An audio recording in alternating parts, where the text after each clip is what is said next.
Hi, this is Larry King welcoming you to the Opie and Anthony Show right here on Sirius XM's satellite radio. What the hell am I doing here?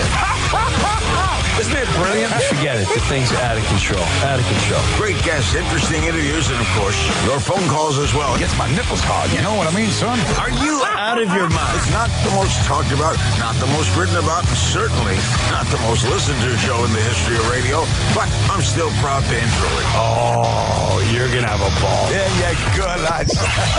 Let's welcome our hosts, Opie and Anthony. By the way, who's Jim Norton? Yes, it's Friday. Holy shit, we made it to Friday, thank God. Thank Jesus Christ on the cross. You gotta say Jesus. that every time you say Jesus. Jesus. Thank you, Jesus. I thought Jesus was coming back last night. Holy Mother of God. Was it bad? Yeah. A lot of lightning in the sky. Actually, one of the boys there, one of the brothers there from Letterman. The Stengels? Yeah, the Stengels. Who I'm in cahoots with to make Fez cry? Oh, yeah, of course. I haven't forgotten. They're actually not brothers, they're a married couple. Oh, they're a married couple. Oh, I thought they were brothers. Oh, Justin and Eric Stengel are a married couple. That's cute. It is cute. I saw a tweet about the weather, and he said it looked like End of Days, where it was just Armageddon happening, and then it rolled into my neck of the woods, neck of the nape of the wape, It was very Armageddon-ish. Hail. Huge hail was coming down. How big was the hail? It was softball. I like golf saying ball? the size of golf ball because that's usually the rule standard? of thumb. The standard with hail is the size of golf But balls. let's be honest, it was like raisins. It was raisin-ish. Because people get real hailstorms where it is golf balls and bigger. It screws your car up. Around here, I think we get maybe raisins falling from the sky every once in a while. I did see some that were probably the size of grapes. Really? You know, pre-dried raisins are grapes. Really? And, there was some grape-size hail coming down. And I jumped in the pool. Mm-hmm. I jumped in my pool in this hailstorm, and there was lightning and thunder, and all I was thinking is what the headline would be if I had been struck by lightning. And I think it was shock jock shocked after shocking cock shot. After release of shocking cock shot. You have too much time on your hands. No. You got to get a hobby, man. You got to get some kind of hobby or have a kid. No, I was just thinking of how the news would portray it if I had been struck by lightning after everything that has transpired over the week. Shock jock shocked after releasing shocking cock shot. What a shock. Shock. What a Shocker. shock jock. Yes. Shocked to death after a week of showing cock. Cock shot. Shock. Cock. It was cool though. When you're in a pool when like hail is falling and hitting it's just such all a around weird you. thing. Yeah, it's such a weird contrast. Do you have a death wish? No, I knew everything would be okie dokie. You do a lot I was in the low area of the neighborhood. Because lightning understands that if it hits the water. Yeah. Let's just hit the deep end and make sure it just stays around there. Does that happen though? I'm wondering. Does lightning strike the water in a pool, or would it strike the trees around me, or? It would be pretty tough to hit the pool. I think so. I think it's possible though. There's so many high points. And my house has those peaks on it. Yeah. So it's got the lightning rods on top, and I think that would attract the lightning. You know, every day we come in here, and you never know. This is the beauty of our show. We just are babbling, and then it leads to stuff. Yeah. I'm laughing inside because now I get to tell the story of good old... I can't say his name. Fuck.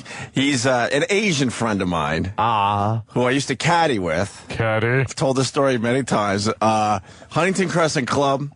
He's under a tree it's called four caddying, where you go ahead so you can see the guys hit their golf ball. He's under a tree. I believe it was, let me say, seventh hole. He's on the left side, about 180 yards out, right? And there's sort of a lightning thing happening, but it's not really raining. And the lightning hits the tree that he's under, splits it in half. Wow. Like a movie. No damage to him, really. And this Asian friend of mine, not an expression on his damn face. Really? Yes. Just stood there like, bah, Right. just got to watch the ball.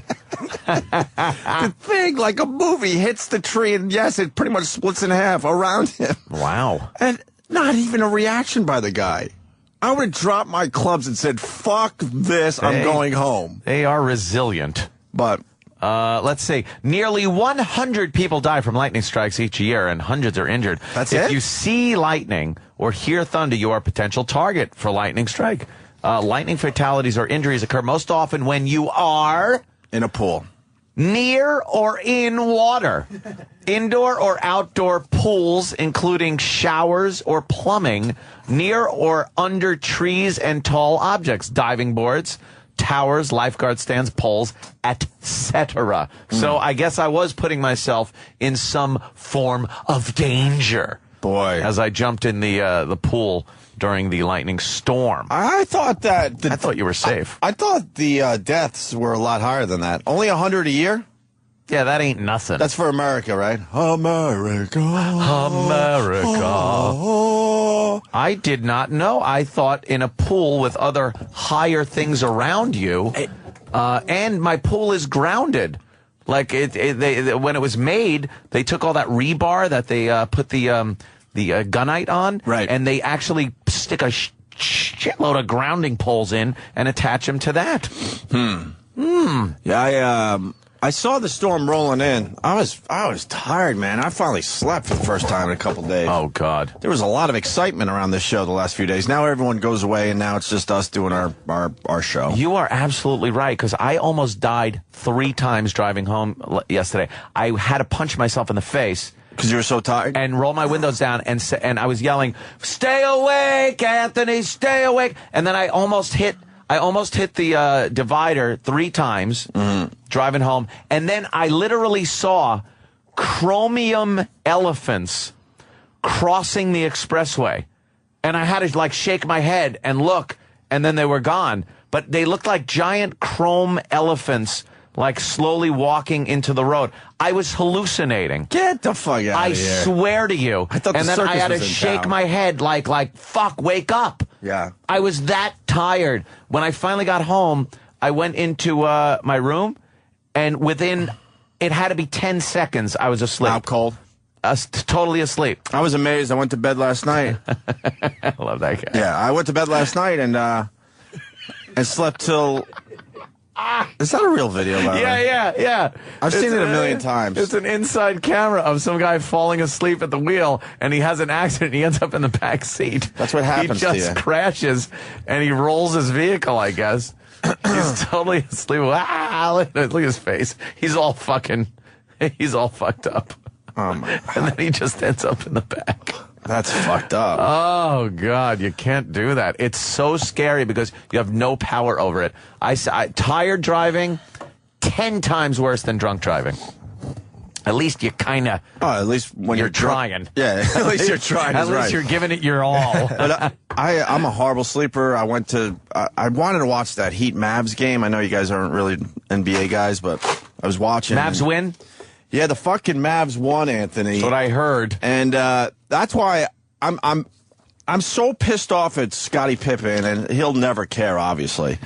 But he came out recently and said that LeBron James is better than Michael Jordan. Right. Michael Jordan came to play in the playoffs. This fucking LeBron James is a bust in the playoffs. And this isn't the first year he's a bust in the playoffs. He Really? fucking sucks. Yeah, the team needed him. How many parents? He had 17 last night, and he had a triple-double, because people are going to fucking yell at me about that. That's a big deal in basketball. A Yes. triple-double? So I'll acknowledge he had a triple-double. But when it mattered most, he had 2 points in the fourth quarter. Only 2 in the fourth. When his team needed him. Michael Jordan doesn't score 2 points in the fourth quarter in a playoff game ever. Michael Jordan scored 2 points on the bench. Right. Hey, on the bench. And the Mavs, I'm fucking got my fingers crossed, 1 game from winning this thing. But They're up 3-2? They're up 3-2, but now they go back to Miami for the final 2. So now it gets tough. This is not a guarantee whatsoever. This could get exciting. And yeah. And I might watch. What's the final score? If it gets down to it, where it's 1 game, and it's the last 5 minutes, I could tune in. Oh, good. But How much did they win by? it was close. It was what was the final? Like I said, I crashed. 112 to 103. And I need someone that really knows their sports because there's a story that they're not talking about on ABC, but man, Twitter's talking about it, and a lot of the sports guys that somebody may have slept with LeBron James's girlfriend, and that's why he was a bust in the game before this one. Really? Remember when I was talking about how he only scored 8 points? Yeah. LeBron, Jordan doesn't score just 8 points in a playoff game ever, by the way. And now he only had 2 points when the team needed him most last night. And there's this big rumor. There it is. Rashard Lewis definitely had sex with LeBron James's girlfriend. That is a headline I just Who's read. Rashard Lewis? He plays for, help me out, boys and girls, Lakers? Is he a Laker? I don't know. What is with the women in LeBron's life banging other players? 112 to 103. I said that. Yeah, he said that. Oh, no, I just got it here. I see what you're doing. just got it here. There's a little delay. I see what you're doing. Without getting into it, Yeah. this place proven once again they have no fucking idea what our show's about. Not a fucking clue. They don't have a clue. They don't understand how to fucking work this show to make it the best it could possibly be. Do you think the flow chart all leads to one area? The flow chart? Flowchart for Sirius XM Satellite Radio. Make a box up top of your page right now and put something good happens, okay? Now an arrow that goes right down to another box and just put problem. Oh, you made the flow chart? Oh, here's a Sirius I'm not going to say flowchart. who made the flow chart, but I applaud this person. That's perfect. Here's the Sirius flow chart. We should tweet this. Because Yes. let me tell you something. This Anthony Weiner thing, which we'll get into again. This is perfect. The last 2 days, this show got massive publicity. As did the platform itself. Well, I was going to say for SiriusXM, Yeah. and of course massive publicity for ourselves, which we absolutely love. We're not even going to front about. I'll tell you right now, not that we need it, not one fucking guy of importance that works for SiriusXM even walked by our studio, popped their head in and said, good job. No. And some people around here would say, well, that's your job. No, it's not.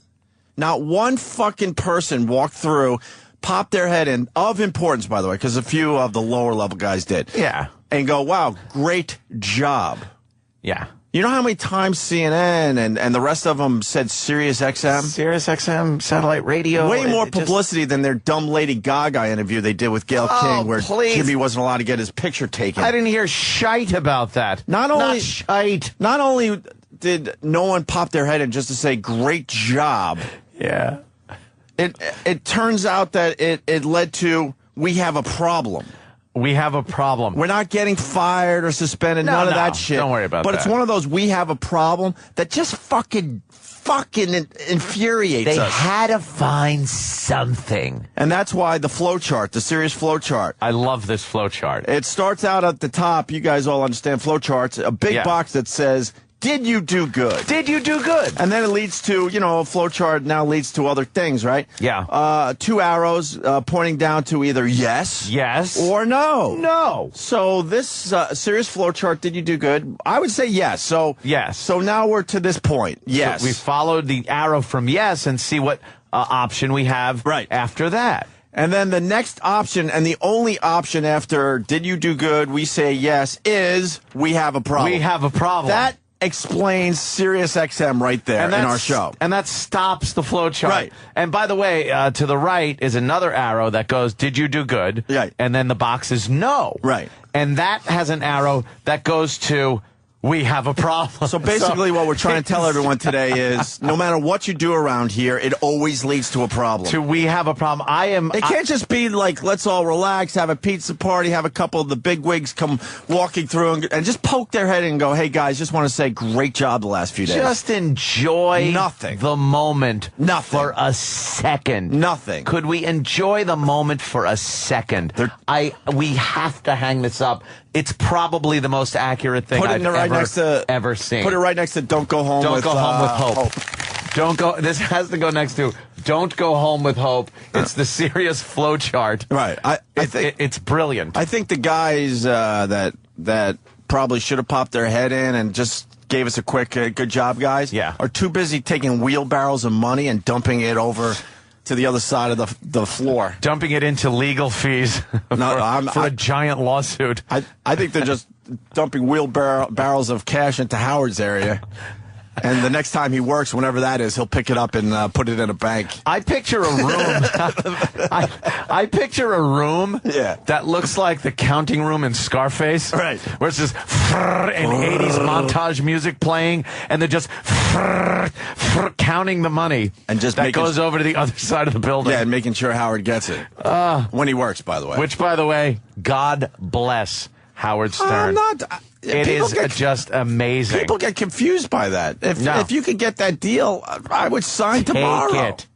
Take it. Just shows that some people aren't that smart around here, though. I'll tell you that. Of course. Believe me.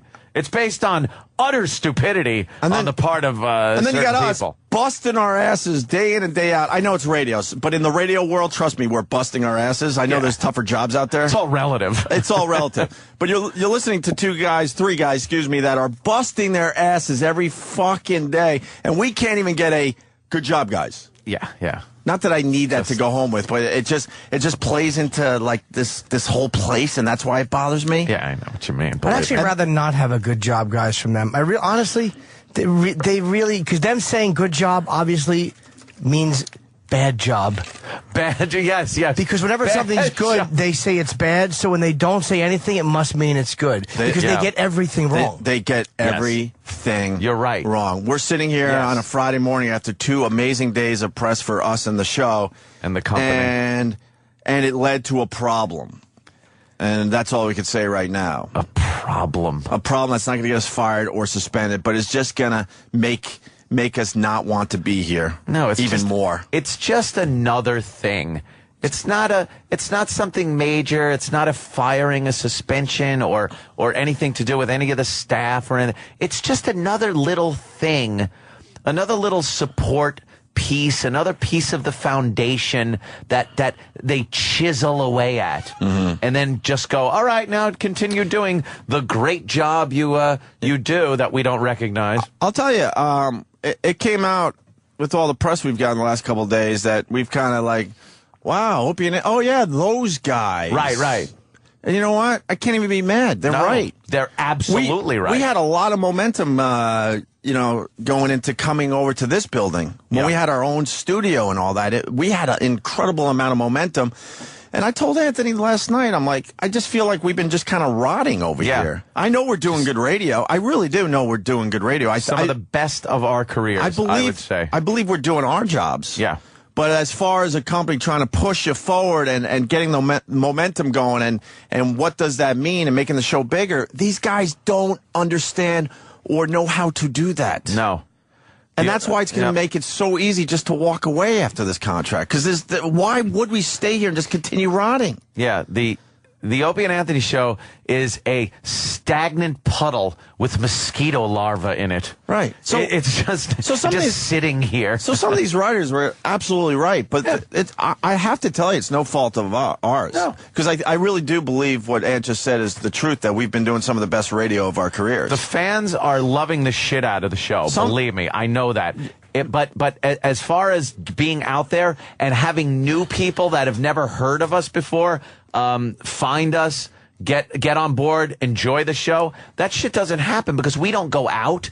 We're not allowed to do half of the shocking stuff. When they said shock jock, I'm laughing because I'm like, especially we got an article, we're going to go through it, that Salon.com woman that wrote how the shock jock is dead and how they should just not exist anymore. And it's like, but it's true because we're not shock jocks. And maybe not by choice. I mean, obviously, as we get older and mature, we move the show in a different direction. Right. But we are incapable of being shock jocks anymore. We have that card in our pocket. Yeah. In our playing deck. Certainly, we could be shock jocks at any moment. But this show has moved on from that bullshit a long time ago. Haven't been there. And the Anthony Weiner photo, we just did what every news outlet in the world wanted to do, but they couldn't figure out how to do it. Right. Every radio guy, including Rush Limbaugh and that stupid Ed Schultz and the rest of them, all wanted to be the ones. Exactly. That fucking phone went around this room and we took our shot. We said, what the fuck? Simple as that. Yep. I got a clip of Barbara Walters. You can hear how jealous she is. Yeah. You can hear it. So a few people try to spun it that shock jocks Opie and Anthony, how dare they, blah, blah, blah. Yeah. Everybody wanted to do it. They just couldn't figure out how to do it yet. Oh, that those picture was shock going to be out jocks. there. But how come when other people do it, it's considered leaking it? Right. But when radio guys do it, it's a problem. It's shock jocks. It's amazing. Because it's the easiest thing to say. I understand why Breitbart's not happy, but why does the rest of the media, why do they have any opinion about it? The nerve of the other people in the media to have any fucking judgment about how anybody gets information out there. I wouldn't be surprised if there were a lot of negotiations going on. I don't even know with Breitbart. I don't know that guy, by the way, just so people know. Anthony knew him a little bit, and Jimmy knows him a little bit. I met him for the first time the other day, and so I don't know what he was thinking whatsoever. But I would bet money, like we've talked about the last couple of days on the show, that there's more than one copy of that photo, and I bet you there were some negotiations going on out there. And it was just a matter of time. That picture was going to see the light of day. And I'm not justifying what we did. We know what we did, and I would do it again tomorrow. Yeah. But all these other news outlets and radio guys, they were all clamoring and hoping they had a shot at maybe leaking that photo. Of course. Including Barbara Walters, who shows her jealousy on The View. She goes, I saw that picture 2 days ago. Oh, well. So what does that mean? Did you? You didn't have the balls to try to figure it out, Bawa. Did you sit on it? Yeah, exactly. What's the matter? Because he wasn't a married senator? He didn't want to sit on it? Babs? Shut the fuck up. Babs. She really bugs me. So, yeah. Yeah, it's We just started 3 or 4 things. I'm trying to wrap it up now. Yeah. But, yeah, I mean, so I try not to be bitter here, to be honest with you, but it's tough. It's tough. It really is. It's just tough. And I do want one of these big guys to maybe just poke their head in, just to show, oh, I get it, you know? Yeah. But I understand it's never going to happen. You know, they don't give a fuck about us. Simple as that. And believe me, we just stood on our heads for 2 days. Yeah. And then no one noticed around here. Yeah. No one noticed. No, Well, the publicity department here must have done something to help. Oh, they didn't even really? push it forward. No. They didn't even, I guess, do we have a PR department? Oh, yes. I was getting interview Mars? Oh, I'm sorry. I was getting interview requests from our agent from L.A. Yeah. You would think the PR department, if we were a big piece of this company or someone they cared about, they would have sat us down for 2 minutes and go, okay, wow, how do we capitalize on this? Because that's what we used to do at XM, by the way. Holy shit, how do we capitalize on this? Yeah. I'm going to put, they should have put out interview requests for real places. Like yesterday, Bob's all excited, calls me, Inside Edition wants to interview you guys. I'm like, get the fuck out of here. I was asleep through the Inside Edition through that phone whole calls? thing. Yeah. So I woke up, I read like a Is that show even on TV anymore? I read a text and it's like, Bob, hey, you got to get in touch with Inside Edition within the next couple of hours. They want to talk to you. And it was like 4 hours after I got it. I'm like, well, I guess that's... Trust me. well. Yeah, but there is a PR department around here. Why didn't they just sit down with us and go, wow, how do we capitalize on this? What do we do? Do we do anything? Yeah. Do we just sit back? Do you guys want to do anything? These are the questions they should have asked us. Yeah. Oh, Inside Edition. Yes, thank you, young Sam. Inside Edition speaks with such stars as Ian Halperin. Ian Halperin is now dead to this radio show. He's dead he's dead to us. What did he do? Nothing. That's why he's dead to us. He's turd. never given us a scoop in his life. He's Turd. dead. He's dead to us. Screw him. So, Yeah. that's what's disappointing about the whole thing. Yeah. Knowing that you don't have anyone of importance that even just pokes in to say, hey, wow, nice job. I don't even know if they even realize we're doing a show day in and day out. And then you got a PR department that doesn't even have the smarts, or maybe they just don't care enough, to sit us down and go, how do we capitalize on this? What should we do here? How do we push this? How do we push this forward? How do we make you guys look a little better? You know why? Because management wasn't able to take a picture with what happened. See, if they can take a picture with like a star in the fishbowl, then it's huge. They think, wow, this is a huge event. And they're all patting each other on the back and everything. But when something real happens, and it's all over every fucking TV screen on the news, and it involves a show on this platform, the company, something like that, they're just like, what? I can't take a picture with that. And they can make so sure that's how they gauge it. They make sure that we don't take a picture with it either. Exactly. Hey, could you not here? Could you just kind of basically being shooed at? Hey, riffraff. Could you just not be around when the big celebrities come in because you embarrass us? Yeah, we were shooed away from whatever. It's sick to my stomach. We're an embarrassment. And then that should put it in the intro when I go. We're an embarrassment. Did we air Stephen Colbert to the intro yet? Oh, I haven't seen the second one because I guess last night he goofed on us again. Yeah, we got so much to get to, but yeah, I don't think we added Stephen Colbert to the intro yet, but we do have production. All right, good. And I want to keep talking about this momentum thing, which we had, and I was reminded of when we finally got this big hit in the media. Yeah, we kind of we're lulled into this. And I got this dope way down the hall. His name's Scott. I'm still infuriated to this point that he grabs me and goes, "Hey, you guys need to get out there." Yeah, we know. I don't know. I'm thinking a couple wireless mics in Times Square. That's what he thinks of us in the show. I think, I don't know, you guys, wireless mics in Times Square. That's his big idea for one of his big shows. And he gets paid a shitload to come up with shit like that. We used to do so many things when we were, like, left alone to our own devices over there at the XM studio. We were able to put things together and just, like, the comedy tours, like, all that shit that got us out there in front of thousands of fans with a long table where we would sit after the show with the likes of Patrice O'Neill, Bill Burr, and we would all sign things and talk to the fans. It got us out there. But the Animation Festival, all this stuff was taken that away. We just don't do anymore. The bits on the street, the box of cocks. Know why? Just everything. Know why here? Flowchart. Animation Festival. Did you do good? Yes. It was good? Okay. Animation Festival, did you do good? I'm going back to the flow chart. Go to yes on that one. Don't go to no. But I want to explain why we did good. Yeah. First of all, that was an event where we actually sold tickets to. The damn thing sold out. Sponsors were extremely happy. And it showed us in a really good light. It was a classy O&A event. Very nice. No artistic. tits were shown. It was just like, wow, this is really nice and entertaining. Yeah. So, yes, I go to yes. Okay? And then the flow chart, the serious flow chart goes down from yes to we have a problem. Oh, we have a problem. We can't do it anymore. Oh, we can't. We couldn't sell it. We need this. We need that. Legal. We need somebody to sign a waiver that absolves us from any responsibility of even existing.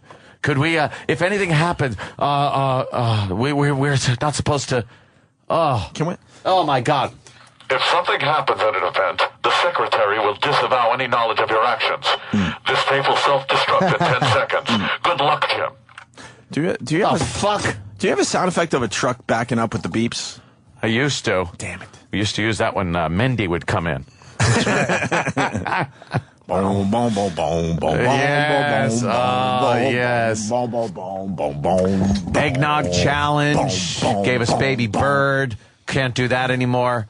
The live shows we used to just do at the drop of a hat, so to say, at local bars. We would just be like, hey, you know what? Why don't we all meet at, and then we would just pick a bar and have a few beers with the listeners. Can't do that, because God forbid somebody drinks and then maybe drives home and gets into an accident. Somebody's responsible. Bits on the street? Oh, well, we need a waiver, a sign from anybody that was involved. Well, that takes away from the element of surprise, doesn't it? And that's what the whole thing is about, almost like a camera thing. How about the virus tour? Well, oh boy, those venues and that. How about someone works to figure out how the fuck we could do it? Let me go to the flow chart.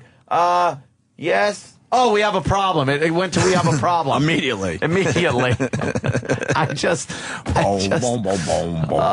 See, we should be happy today is what I'm saying, but there were phone calls yesterday that just had to be picky and just fucking annoying as all hell. And of course that's how it always is. And I get when I'm on the phone with anyone from management, anyone, please don't insult me by thinking I'm not completely aware of everything that's going on in every word. I am the consummate diplomat, by the way. The consummate diplomat. I could sit and talk, and I'm not being phony. I'm being real, and I'm actually talking.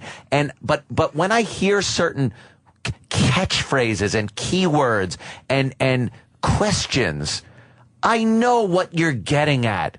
So don't insult me by trying to hedge around it. Just fucking tell me. All right? Well, they read those corporate books and they use some of that knowledge. How to handle the staff. On us. How to pass along bad news to a staff member. I've been in this. What chapter was that? Shut up. I see it as a chapter in a fucking handbook that is passed around the cubicles. Start with a compliment. Start with a complimentary statement. Get them off balance. You don't think we know all that shit? Give some small talk about the weather. Know what the book is called? How to Blue Sky Anything. Oh, Blue Sky. How to green light anything. How to green light and blue sky and tee up and raise up the flagpole and all that shit. How to properly bake anything. Bake. Remember all that shit. You bake your head. All right, what do you want to do? We got Barbara Walters, Anthony Weiner, we got Shock Jocks Must Disappear, and we got the Lashard Lewis rumor. Lashard Lewis rumor? That's the LeBron James story. Oh, right. Let me go to JJ. He's pretty good, man. I like JJ in New Hampshire. Dynamite! Oh, by the way, I know I'm not going to change a lot of people's opinion on stuff, but when we say that we're doing some of the best radio of our careers, I really do believe that, and Anthony believes that. Jamie, do you believe that? I do. Just listen to some of the old shows. There's a lot of frustration, though. Yes. Things that are beyond our control. Because it's very, very irritating. And it's because we are working to do some of the best shows we do, and it's, this used to be a partnership translate over there. It used to be a partnership where we all do our jobs. Yeah. Which I think we're doing. I think we're hitting it out of the park every day. And then you have the company and management people doing their jobs, which means, taking this amazing radio show, and I really do believe it's still amazing, and pushing it forward and how to make it bigger and better. You know what I mean? Right. And they just don't do that whatsoever. No. With that said, I know a lot of guys out there think the NEW days were the best. That's fine too. I personally don't think that, but. You want to hear the same Ronald Reagan imitation replayed 3 times during the show? We did some great... Remember that? Oh, we did. We did some great stuff. Remember how we used to replay a lot of stuff and people would get angry with us? Mm-hmm. I heard that, dude.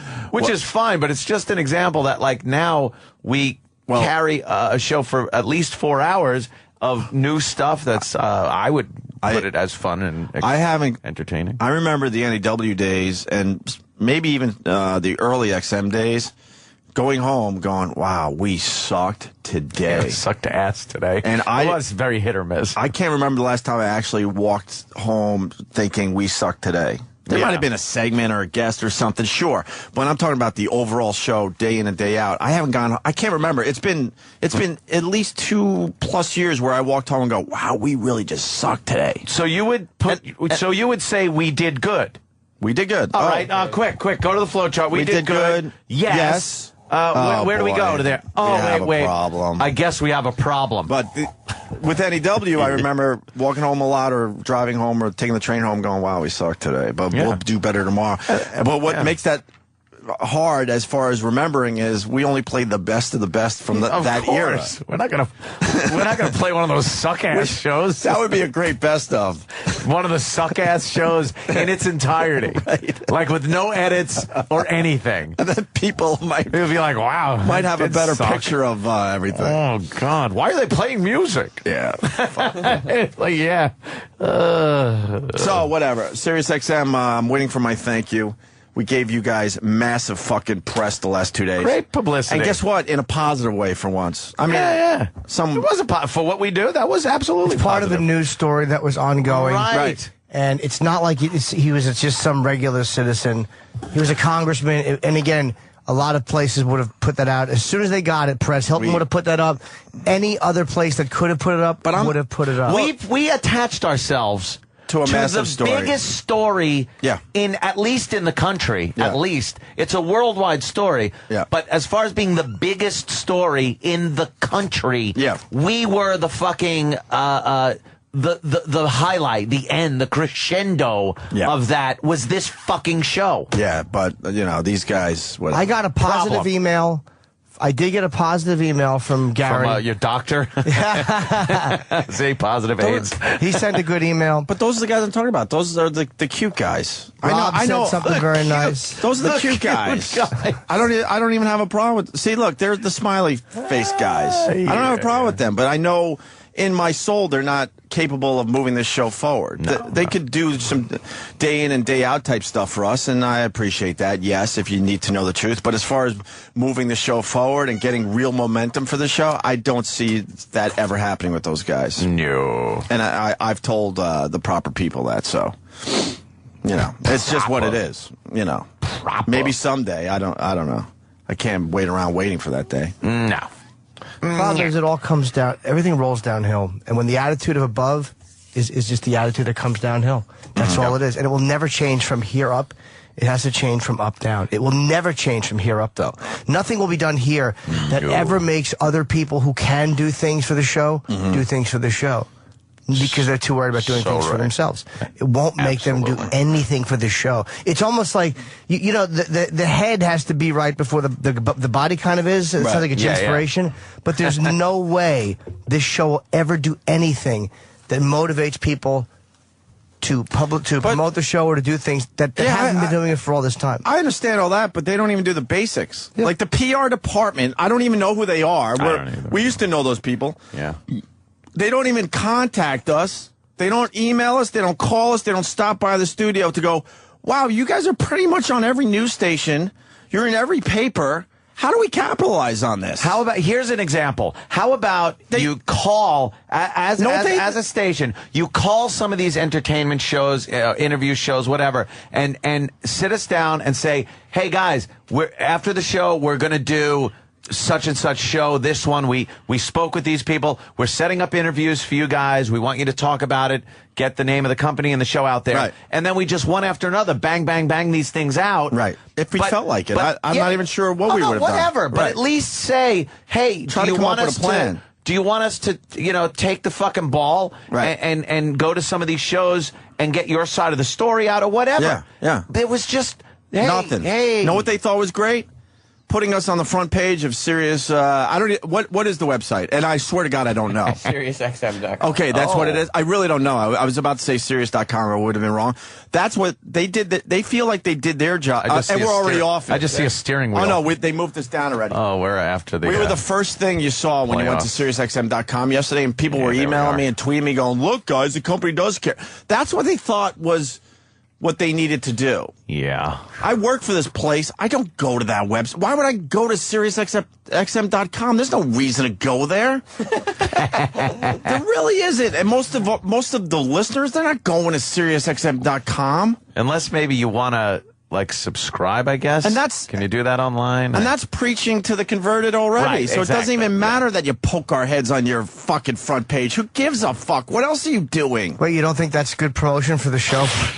You don't think the website is seen by all these new people who don't know the show, that they're all looking at the website's front page? Drop in. That's the way to do it. Yeah. When it comes to websites, it's not even a blip. But I understand they actually hung a sign in the building as well. Yes. Which is very good. So the employees know we work here. Between the pretzels and the Diet Mountain Dew. in the, which will probably be cut off. In the food room. You mentioned it. Right. Yeah. They didn't know there was Diet Mountain Dew in there. So what they're going to do now is take it away. Well, the lawyers have decided that, God forbid, you're drinking Diet Mountain Dew and somebody gets some spilled on their clothing, we could be held liable for a cleaning bill. And Sure. I hear you. I hear you. Unbelievable. I'm sorry that, some of you guys don't like the bitching, but I don't know what to tell you. We do like bringing you in on the, into this show and into what we're dealing with on a daily basis. We should feel really good about ourselves because the last couple of days was pretty amazing. But I now know, this is why we brought it up, it'll just go back to where it was before that. And, the PR department stuff could have maybe pushed this forward a little bit to make it, last a little longer and maybe, get the show a step higher or something. Yeah. Or the company could have done that, and they just choose not to. And they never will make another decision. Then they never will. Oh, I know, but that's not okay with me anymore. It's just not okay with me anymore. JJ in New Hampshire. JJ. JJ! Morning, boys. Morning, JJ. Hello. Hey, Hey, going back to the whole LeBron thing. The rumor is that Rashard Lewis, he used to play for Orlando, not sure where he is at this point, but the rumor is that he slept with LeBron's fiancée during the playoffs. A lot of people are skeptical because last year when Boston knocked them out, the rumor came out that Delonte West had slept with his mother. Yeah, 2 years in a row in the playoffs, there's this weird thing happening with LeBron James. Maybe he's a really jealous guy and somebody knows that and they get these rumors started. Maybe he's one of those guys that freaks out and is possessive. Very good. But then again, why with his mom last year not? Who knows? Well, his mom is a little... It's embarrassing. Maybe it's embarrassing, and he can't handle the embarrassment. His mom's been a bit of an embarrassment to him. Has she? Oh, yeah. He's just a head case, and the media is not covering it because already in the playoffs this year, he was asked a question, Dwayne Wade was asked a question, LeBron called it retarded in the microphone. And then the other day, someone asked him why he only scored 8 points, and he basically was like, I did everything else on the court. You need to start looking at maybe next time you can ask a better question. No, that's a really... head case. You know what? If you're going to be put up to the level of a Michael Jordan, yeah, that's a great question. Why did you only score 8 points in a playoff game? Fucking, I hate Scottie Pippen. What a dope. Yep. LeBron James has absolutely not proven himself yet in the playoffs in general. And you got Scottie Pippen saying he's better than Michael Jordan. Go fuck yourself. He certainly is not. You need the mental game, too, and LeBron James is proving he just doesn't have it. He resented being in Jordan's shadow all those years, and now he's trying to show that he's his own man and he's independent. It's like, yeah, good for you. I hope it fucking bites you in the ass. LeBron James in the fourth quarter yesterday when the team needed him most, because Dwayne Wade was kind of injured with a hip thing, but he came back into the game. He scored 2 lousy points. And I think the only 2 points he scored was almost when it didn't matter, right? I was reading in the paper today. There's a couple of good videos of him taking major league flops this year in the playoffs. I believe one's called LeBron is a bitch, and the other is LeBron flops again. If you can find them, it's clear that he's never even touched, and he just dives to the floor. Yeah, he's a head case, man. I don't know if this rumor's true with Rashard Lewis. I don't know what the deal is, but the fact is he's a head case 2 years in a row now in the playoffs. Scottie Pippen looks like a Mr. Potato Head. He really does look like a Mr. Potato Head. He looks like African artwork. One of those masks. Yeah, his face is long, and his nose is long but wide and thin. He's awful looking. He should be on a totem pole. He's just awful. Let you know, boys. Thanks. All right, yeah, but mainstream media is not covering, obviously, the Rashard Lewis rumor, but, man, that was like almost the #1 Twitter trend yesterday. Everyone was discussing it. So, and LeBron James, when he's not playing, walks around like he's Clark Kent. He has these big, over-the-top, black-rimmed Clark Kent type glasses. Really? And I think that's on purpose. By the way, superhero. Yeah, I think he's basically like saying, "Look, when I'm not playing, I'm just a Clark Kent guy." Oh, look at that. Yeah. What is that? That's where he's doing the Jay-Z glasses. Jay-Z. He got it from Jay-Z. Oh, my God. Jay-Z has earned wearing weird glasses like that. LeBron James hasn't. Takes his clothes off in a phone booth, giant N on his chest. For what? What? Why would he have an N on his chest? By the way, I don't like those stupid glasses Jay-Z is wearing, because what that is that's the alternative comic thing where they pretend they don't think that they're beautiful and hip. Like, hey, I'm just an ugly, stupid nerd, but meanwhile they think they're quirky geniuses who are handsome. That's that. Like, hey, guys, I'm just a regular guy, kind of a nerd. But deep down he thinks he's the coolest motherfucker on the planet who can overcome nerd glasses. Right. Buddy Holly, that's good. Buddy Holly had that thing. Yeah, exactly. I think he actually how things worked out for him. So in the black community, that's the thing. These big, over-the-top, black rim glasses. Is that new? It must be. Is that a new thing? Gazelles were popular years ago. Remember Gazelles? Gazelle glasses? No. Nobody? No. Kango hat? Where the fuck were you guys? Kango hats. We weren't a member of the Lords. Oh, well, that's true. You didn't see the gang shit. No, if I saw the actual glasses, I would go, yes. I don't know it by that name. was a big name in like the early 80s, 83, 84. Look up Gazelle glasses. So we all go, Gazelle. Yeah, they were big.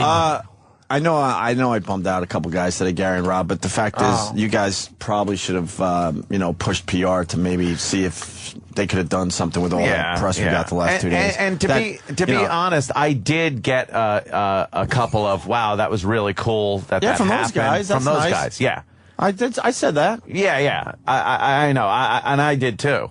I got good job. That was great. Yeah. Awesome from those guys. Gary said there's a lot of press, a lot of great hits from, he sent emails, and Rob made a remark. But again, I think Steve said something too. They're the cute guys. They're kind of just cute. The cute. It's amazing how us ugly guys can be cute.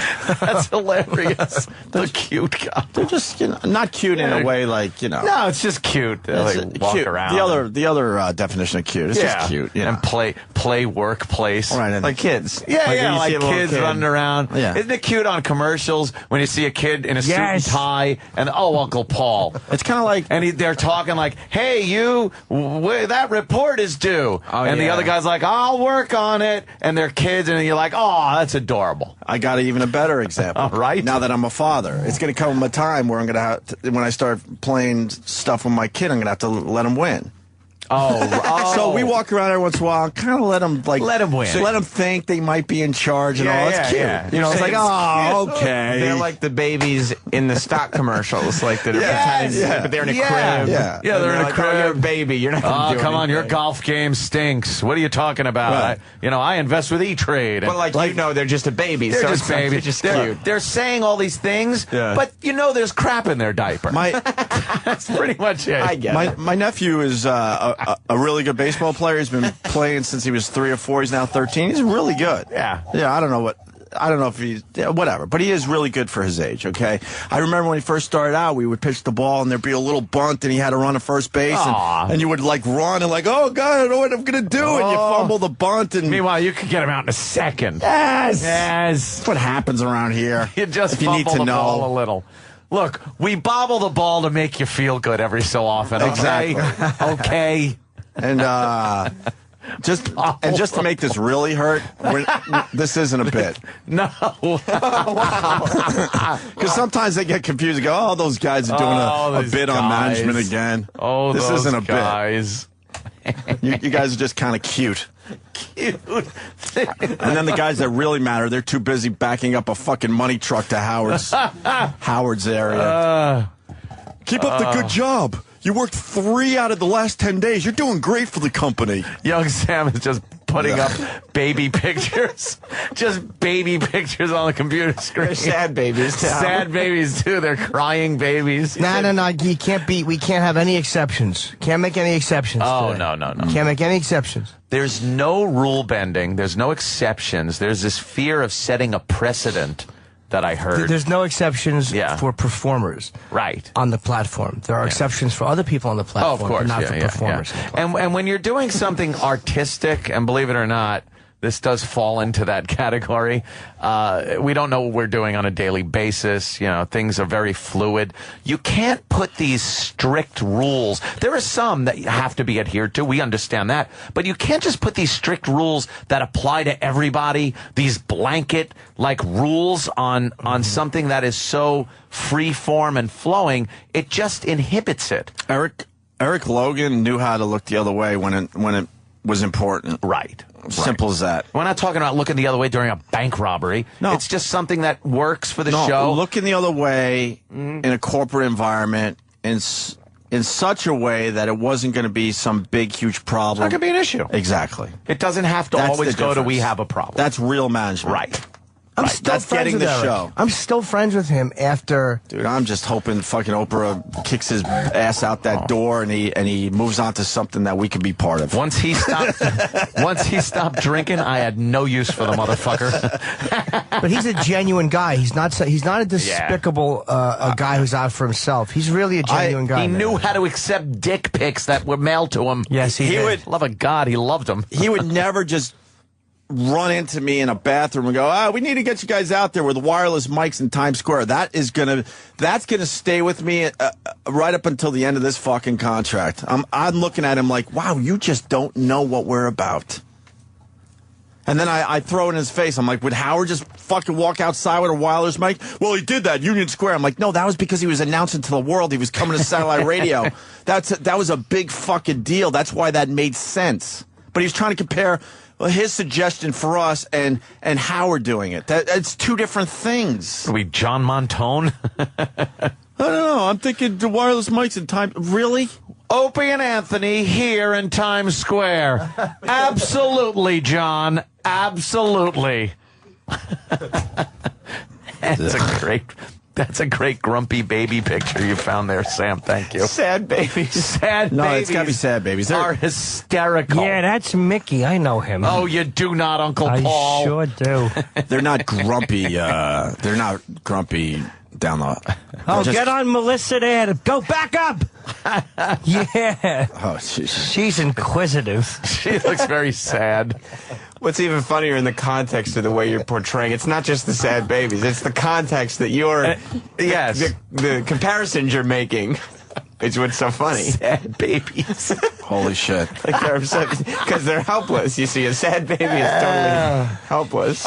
Patch in Burbank, California. Check it in. Beautiful downtown Burbank. Burbank. Who was that guy with the great voice? That was the guy from Ronan Martin's Laugh. Gary Owens. Let me. Gary what? The Gary Owens. Gary Owens. Thank you, Iraq, because I felt like I almost had it. I was waiting. From downtown Burbank. I was waiting for my computer screen to maybe give the answer, but that would have come at some time, I guess 7:15. I would have gotten Gary Owens. No, it's still not coming up. Wait for it. Yeah, thank you. Gary Owens, yes. Patch in Burbank writes, Howard's side of the building looks like Scrooge McDuck's money bin. Scrooge McDuck's money bin. Patch. Oh, that's great. It's true. And like I said, because his fans will like now attack us or me, whatever. God bless him for getting that deal. God bless him. Yeah. I mean, really. It's time for shock jocks to disappear. This Mary Elizabeth Williams is just another dummy. She's a broad writing about what's funny, and of course she's not going to think. Well, she played one of her cards in this article, which just discounts everything she's writing about here. By the way, yeah. When an explicit photo of Anthony Weiner's purported package hit the web Wednesday after Andrew Breitbart shared it on the Opie and Anthony show, America was stunned to learn that Opie and Anthony are still relevant. Hey. That hurts. It turns out the only thing more persistent that Weiner's dong is the allure of the shock jock. Wait, it turns out the only thing more persistent, that probably should say that, than Weiner's dong is the allure of the shock jock. The allure of the shock jock. Now, ladies and gentlemen, be very quiet. We are coming to the shock jock display. They can strike out. Has our relevance dropped the last few years? I would say yes. That's her? Yeah. I would say yes.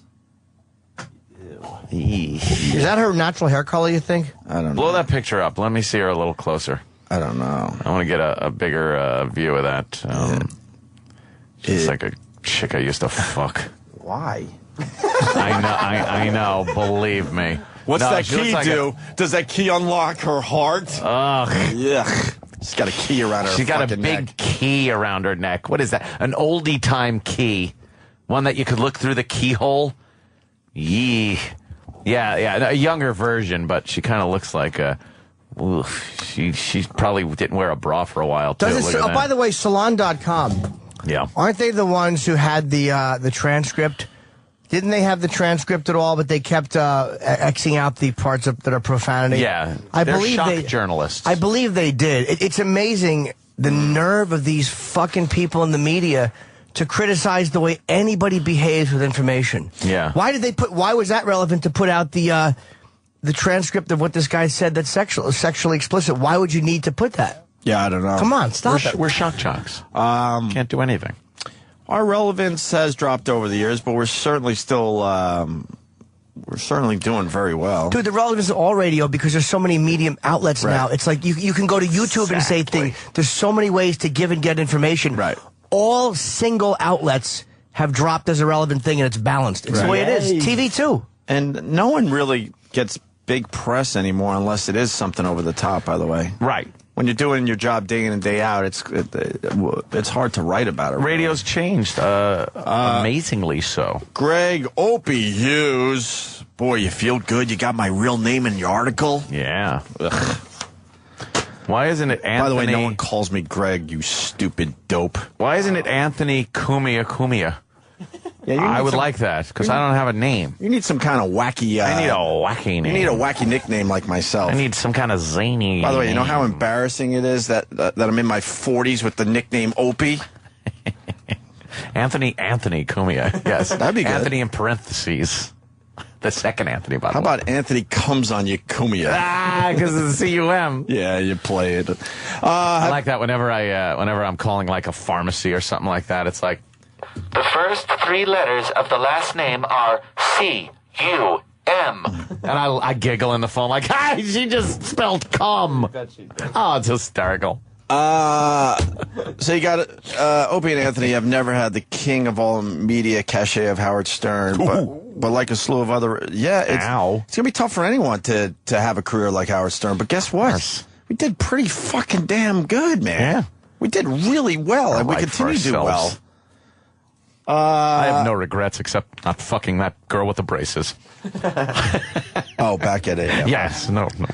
Cachet of Howard Stern, but like a slew of other radio bad boys, their infantile shtick has proved surprisingly durable. Surprisingly durable, you stupid bitch, because we do way more than just shocking things every once in a while. But that takes intelligence to figure that out. She doesn't know what we do. She doesn't know our show. Right. Obviously, she knows what she's heard about our over the top shit, the church thing, the mayor thing. She knows that, but she doesn't know this show on a daily basis. When we go serious and talk about real issues, we do a great job at it, and dare I say a much better job than a lot of the mainstream idiots out there. Yeah, because it's a lot more honest. We're able to be a lot more honest. But that means about it. Mary to maybe listen to this show on a regular basis for a little while to form her own opinion and see for herself instead of what you've heard over the years, you dope. Got to pick which key necklace she's going to put on. She's going to be listening to the show. But the fact that somebody would write about shock jocks, who uses that anymore? I know. Someone that's out of touch. Oh my! It is ridiculous. Someone that's out of touch. Fucking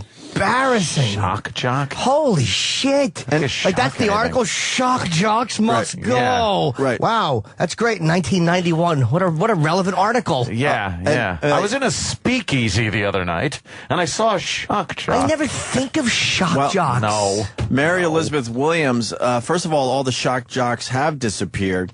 There was a time, I think we kind of started, to be completely honest with you. The planes were full of them, Opie. The Oh, yeah, planes they were. The shock jock was roaming Like Buffalo. the plains of the Midwest, and they just all got gunned down. Yes. Yeah, yes. Somewhere around the time we did the Sex with Sam thing, the whole radio world was changing. That might have been the event that put it over the top. I don't know, but Herds of shock jock. but that was a big event for radio in general. Yeah. And all these guys that were in the shock jock category, including ourselves, had to either adjust or they were going to go away.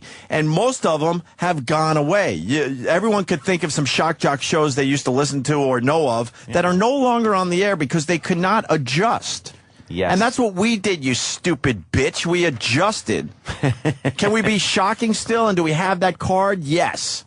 But we don't play it that often anymore. Very hard Because to. we had to adjust, you dope. But I just the idea of her thinking in that terminology is it's a mentally lazy, out of touch writer. Yeah, but this is a Google thing today, man. This was a Google alert today. It's not a dumb small little blog article. Imus has a great head of hair. Yes, he does. Doesn't Imus just have a great head of hair? He should comb it like our Bud Dwyer.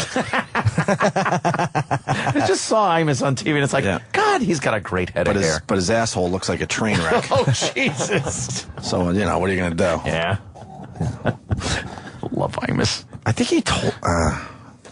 never mind. Yeah.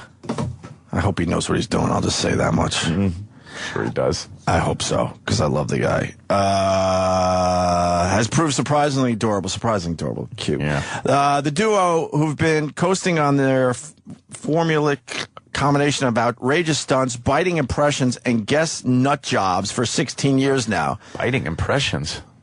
Well, great. I do all dead people. First of all, outrageous stunts, not so much. No. By the way, I would love her to name one outrageous. What is an outrageous stunt besides something that you've read and you think sounds like journalistic and good to write? Yeah. Right. What is outrageous? Right. Why is it not outrageous when any other media outlet releases this stuff. Yeah. Why is it not an outrageous stunt when the New York Post, when your fucking website prints all of these transcripts from this guy's private life? Right. Why Shocking. is that journalism or information giving?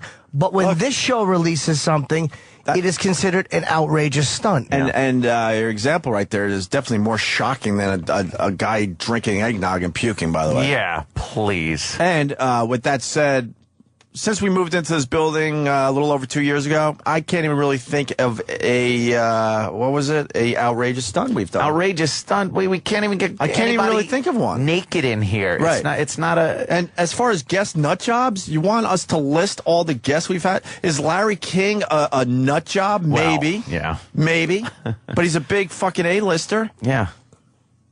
Please. It starts with that. Sugar Ray Leonard. Do we have to name all the amazing guests we've had lately? A-listers? Vincent D'Onofrio, who caused the entire debacle. Poor Vincent D'Onofrio. And they're writing articles that he... I know he's responsible. we might have to get into that a little later. It's just one dummy. One dummy. One idiot. For 16 years now, have been fired, fined, and canceled for their behavior, yet still remain persistently on the air.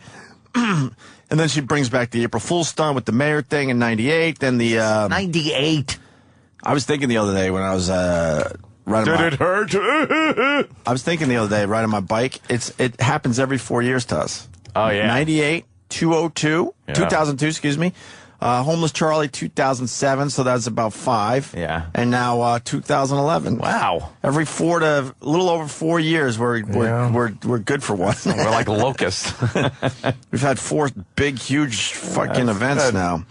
But she adds the 2006 eggnog drinking contest that ended predictably with the contestant vomiting into somebody's mouth. Yeah, that was Come on. about that. That's predictable? There's nothing. You nothing- cannot predict that was going to happen. We didn't know. We didn't write that Nothing down. predictable No. about that. Joe Rogan fucking just blurted it out that he should puke in someone's mouth. But again, of course, that fucking trying to look younger than she is, Oh, yeah. fucking online writer. It's not meant for you. You're not supposed to think it's funny because you're not funny. You're not a funny broad. Why would you enjoy that? Well, she tells us what she thinks is good, though. To their credit, though, they did get Louis C.K. to ask Donald Rumsfeld if he was a lizard from outer space. That's Right, so she's a lib. shocking stuff there, Mary, isn't it? We're not even allowed to play that audio. What? Why can't we play the I was told a while ago it involves bodily fluids and What are we not allowed to The play? eggnog audio? the eggnog challenge Who thing? told you that? Who told you that? It happened already. I was told by Gary. He said the lawyer said because of the bodily fluid thing. Bodily fluid thing? This Does anyone place honestly think we would get stinks. you sued or get a fucking get some type of FCC? It's satellite, first of all. That there would be a problem with obscenity or something. Does It was anyone done on terrestrial radio. Yes, we did it on regular radio. You dummies! It was done on terrestrial radio. Hold on. Let me look at the flow chart. Did you do good? Yes, it was good. It was very entertaining. A lot of people are talking about it. So I got to go to yes. And it was a YouTube sensation. Yeah, I'm steering clear of the no one on this, though, because did you do good? I believe have to we go did. to yes. Let me now go down. We have a problem. Oh, boy. All right, we have a I thought problem. that time maybe there was another step before we have That's a what I problem. thought, but the flow chart doesn't lie. I would love for I went to a silly SUNY school, and you're I'm a high school dropout. and you're dopey lawyers. What is it, 8 to 12 years, something like that? It's craziness. crazy, right? I would love for one of these guys to come down here and debate me on this. Yeah. And I'm the dumbest one in the room. I have no problem admitting that. I will fucking debate you. How is it that something that was played on regular radio, like Jimmy said, and was done already, it's the past, could possibly be a problem if you replay it? And I'm willing to say... Explain that to me. I'm willing to say, I will bet every dime that's left on my contract, every fucking dime that's left on my contract, that there would never be a fine levied against this company for playing that audio, ever. What they're afraid of is some obscure, because we're everywhere, and what's obscene here, it's lawyer garbage done by it's stuff that is put out by lazy people who don't want to have to think their way through something. No. There's nothing worse to me, and this is a generalization, than a fucking lazy blanket statement attorney. There's nothing that makes me sicker to my fucking stomach than a lawyer like that who just makes blanket statements. Oh, I can't do that. Yeah. Because we dealt with them at CBS. They're dummies. I remember talking to them. We're not pornographers. Well, you're not good attorneys either. You can't even debate me. I'm a high school dropout, you moron. I remember sitting in that room with him and our dumb fucking PD, that overrated fucking PD, Tracy? and our overrated GM, who just happened to have a fucking massive radio star under his fucking belt, and our fucking overrated head of the company over there, who was supposed to save things, and then just emasculated the whole fucking talk division. Cut the balls off of the All whole of them were thing, dopes. Yeah, we were there because they wanted to try to cut our dicks completely off that day. I have a question. Yeah. For everyone listening down the halls and stuff, because I know they listen. They can't help themselves. Of course. They know this is great radio. No one can. I want anyone that is listening to my voice right now in this company. See, there's no one down the hall right now. So they're all in their offices cowering and scared that they might be Thank you. asked to do something that they know they're not capable of doing. Thanks for the sad baby pictures again. Yeah, please. They're sad, but that's a sad baby. Anyone, and I mean anyone, other radio guys, office people, engineers. You are putting the word out. I'm putting the word out. Anyone here at SiriusXM that is not scared of their own shadow, please walk forward. They're petrified. Every single person here is scared of their own shadow. Well, when the carpet is made of eggshells, guess what? It's an amazing thing. Guess what? I'll fucking pat ourselves on the back right the fuck now. We're not scared of our shadows. And when we saw an opportunity to put our names way the fuck out there, we didn't even think twice. Yeah, it was taken. We got to fucking mend some relationships, but we didn't think fucking twice. But we have a problem. But like I said, it would lead to a problem. If this company, by the way, was in charge of NASA back in the time of Apollo 13, there would be, to this day, a capsule orbiting the moon with 3 skeletons in it.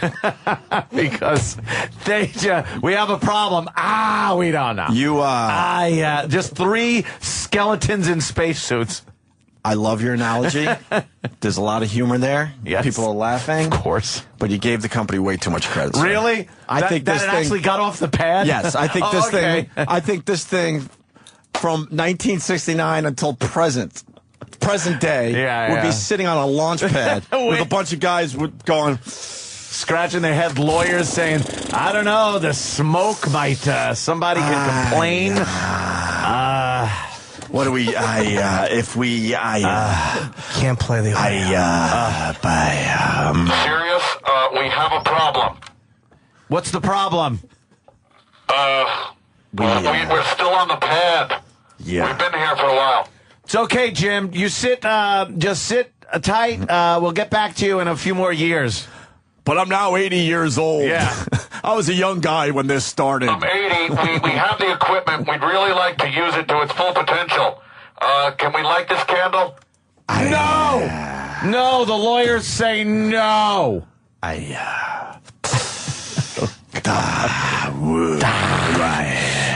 Confused baby pictures now. Oh, good. The baby's got his giant baby head in its hands. And he's like, I don't know what to do. Sure, but you got to show him. Oh, Uncle Paul. And we're not even, we're not even asking for much. No. We're not asking to go back to the old days. We understand things have absolutely changed, but wow, have you pulled way the fuck back. You've pulled more back than you have to is basically our theme here. You can't play. We can't play audio that already happened that's all over the fucking place. Wow. They want to make history go away. It's hilarious to me. No, I found out when we were looking at the Duty War stuff, like Big Boy Makes a Duty, those can't play kind that of thing. It has to be edited, like... Oh, you have to edit on satellite radio. You have to That was edit. done on terrestrial radio. bodily Holy fluid. There's a policy with bodily fucking fluids, and shit. this all came up in a discussion. Policy. No, but the policy isn't it things that are happening in the studio? Yeah, you would Policy. So wait, we can't play. Hold on. If there's a news story where they show somebody vomiting, we can't play that news story. No. If there's a news story. That I don't know. Or if there's a clip, say there's a clip from a movie, like here's a scene in Clockwork Orange, Right. where Malcolm McDowell comes home from raping and doing whatever it is those sweet boys would do, and he's pissing into the toilet. It's a behind shot. Right. We cannot play the audio from Clockwork on this fucking radio show? That I do not know. How about we get an answer on that, because that's a bodily fluid thing from a rated R film. Right. And that was a real piss, because Malcolm has said it's a real piss. Yeah, how about this? The baby's vomiting on America's, on ABC. Oh, my God. There's a clip, you fucking dumb, lazy motherfuckers, on ABC of babies vomiting. Vomiting babies in the guy's mouth. There's a baby vomiting in a guy's It mouth. was on ABC. On ABC. That's pretty much what Yes. we did with adults. Yes. But we can't, but can we, hold on, look, can we play that? I don't think We so. can't play that clip from ABC. But the point is, Ew. Babies are disgusting. the point is they don't want that type of radio. That's fine, I guess, because you're running the place. But to actually say we can't play something that already happened that's where you completely lose me. That's ABC. And that what was it, America's Funniest Home Videos, or one of those shows? Yes. So all the satellite radio subscription holders that happen to be listening right now, that's what this, you can't play a bodily fluid vomiting audio thing. But on YouTube, there's something from ABC where children are vomiting, and we technically cannot play that. But it can play on ABC. ABC. The most emasculated place, network television. Yes. But here, we can't play it. I was told that if it's the policy now, it applies to material currently, future, and stuff that's happened in the past. In the past. I would love somebody to explain that one. I would love to hear that. Well, someone go down the hall. Isn't one of the guys here today? Yeah. Like I said, one of the cute guys are here today. every dime left on my contract, I will wager that if we played the vomiting clip, that they would never have to pay a fine on it. What's the fine? What's the finable offense? It's theater of the mind. You're hearing something. Right. Back to it did happen. Amazing. Sam ran down the hall.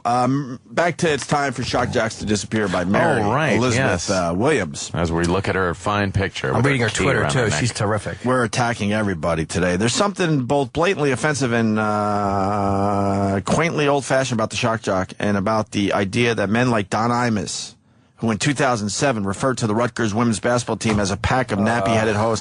Why do people that try to come across as intelligent human beings don't understand the Imus situation to this fucking day? It might not be your sense of humor, but that was a fucking joke, and a funny one at that. Why don't intelligent people understand that yet, 4 years later? Because she's a lazy writer. This is lazy referencing. It's lazy. He was going for an edgy joke. She knows you that. stupid fuck. She knows that. Or Bubba the Love Sponge, who said after last year's devastating earthquake in Haiti that the county ought to tap the hooker market to get things back on track. Maybe 500,000 Haitians that will end up not being around tomorrow. It's a cleanse. Are still gainfully employed.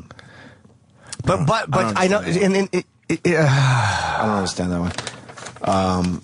I don't know what she's saying. Why when people make these jokes? But look what she references as brilliant satire, and she's right. It is brilliant satire.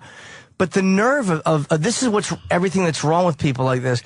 What she likes is brilliant satire, but what radio guys do, she finds tasteless. Right. It's a sickening double standard. And plus I would tell Mary Elizabeth Williams if she came on our show, but that ain't happening because she'll hide. You could point out maybe something Bubba the Love Sponge did, or something we did, or something Imus did. But you gotta look at their whole body of work. Yeah. Exactly. You could point out a day that we said something horrible, or a day Bubba the Love Sponge said something horrible, or a day Imus said something horrible. Do you realize when Imus did the nappy-headed hose thing? Nappy-headed hose. Sorry, I did that. He had everybody from the political world on his show on a regular basis. Mary Elizabeth fucking Williams. Yeah. So his whole body of work was pretty damn impressive. And then he said something that got him fucked, unfortunately. You'd think after decades of FCC baiting and outrage inciting, the pee-poo-poo radio format would by now seem as dated as a 30-year-old copy of truly tasteless jokes and as boring as, well, the jocks themselves. Oh, God. Come on. But it turns out that for a certain audience, sexist gags comparing women to toilets just never gets old. In the age of Sirius, where jocks are at long last free to say shit on the air, the anything goes douchebag seems downright indestructible. Oh, sweet freedom of speech! Exclamation point. What was perhaps once an outrageous and archaic rock and roll style seems now just as lazy and bored as a hooker in an on-air hot dog eating contest. It's not just that being vulgar and outrageous can't be fantastic, but Opie and Anthony possess none of the crazed jackassness of a Johnny Knoxville. Which she must like. Or the politically naughty brilliance of South Park. Which she must like. We've done some intelligent South Park type shit on the show, you stupid bitch. But again, it's her opinion on what she likes as acceptable satire. Of course. Even Howard Stern, for all his Wiener press conference crashing, has... Wait, so when Howard Stern's people, she's okay with them, even Howard Stern, for all his Wiener press conference crashing, has the impassioned air of a man who occasionally balances talk of Blumpkins with an impassioned and very personal investment in First Amendment freedom. Because she likes it. Mm-hmm. And again, that's why she's a pig and a lazy writer, because when you start separating stuff like that, like, well, what he did was this kind of insightful free speech thing, but what you guys did is disgusting. It's because she likes him and doesn't like the show. Yeah. But she won't just come out and say, look, it's all the same, but I like this, I don't like that. Right. She has to make it like there's a legit reason why one is legit and why one is not. I shouldn't have said legit 3 times, but, that's what she's doing. Compare any of that with what went down when serious journalist, professor of cell phone penis shot Andrew Breitbart said, possessor, sorry. I gotta eat, by the way. I'm fucking shaking. my blood sugar level just dropped. If you need to know, I'll try that again. Compare any of that with what went down with serious journalist / possessor of cell phone penis shot Andrew Breitbart. Says his host used a surveillance camera that's in the room and did a screen cap of it and put it out there. These people have admitted that they did this surreptitiously. Surreptitiously. I know her. Sarah. And illicitly. And they lied in the process, saying that they didn't even have a camera in the place. It's an unusual assertion, given the fact that it appears his visit to the show is being openly recorded, but Opie Hughes likewise asserts that Breitbart did not want this picture to be released. Perhaps Breitbart had confused a show that has conducted Christmas-time homeless shopping sprees with the Jim Lehrer News Hour. What's wrong with the shopping sprees, but that we're not able to do anymore? Also, great. I remember. Yeah. Remember those? I forgot we used to do that. Big news, big crowds. Of their wiener tweeting shenanigans, Opie Hughes took to YouTube Wednesday to explain that after a fan grabbed an image off the video and sent it to them, it was a race to see who could tweet the picture the fastest. Yeah, that's honesty. That's exactly what happened. That's exactly what we did. Unfortunately, I don't think we were thinking. All right, the rest of my quote. That's them in a nutshell. There's no joke there, no punchline, not even a question. Just a bunch of guys sitting around looking at another guy's penis and laughing. That's long past the point of being shocking, and it sure as hell isn't funny. It's just pathetic and very, very tired. There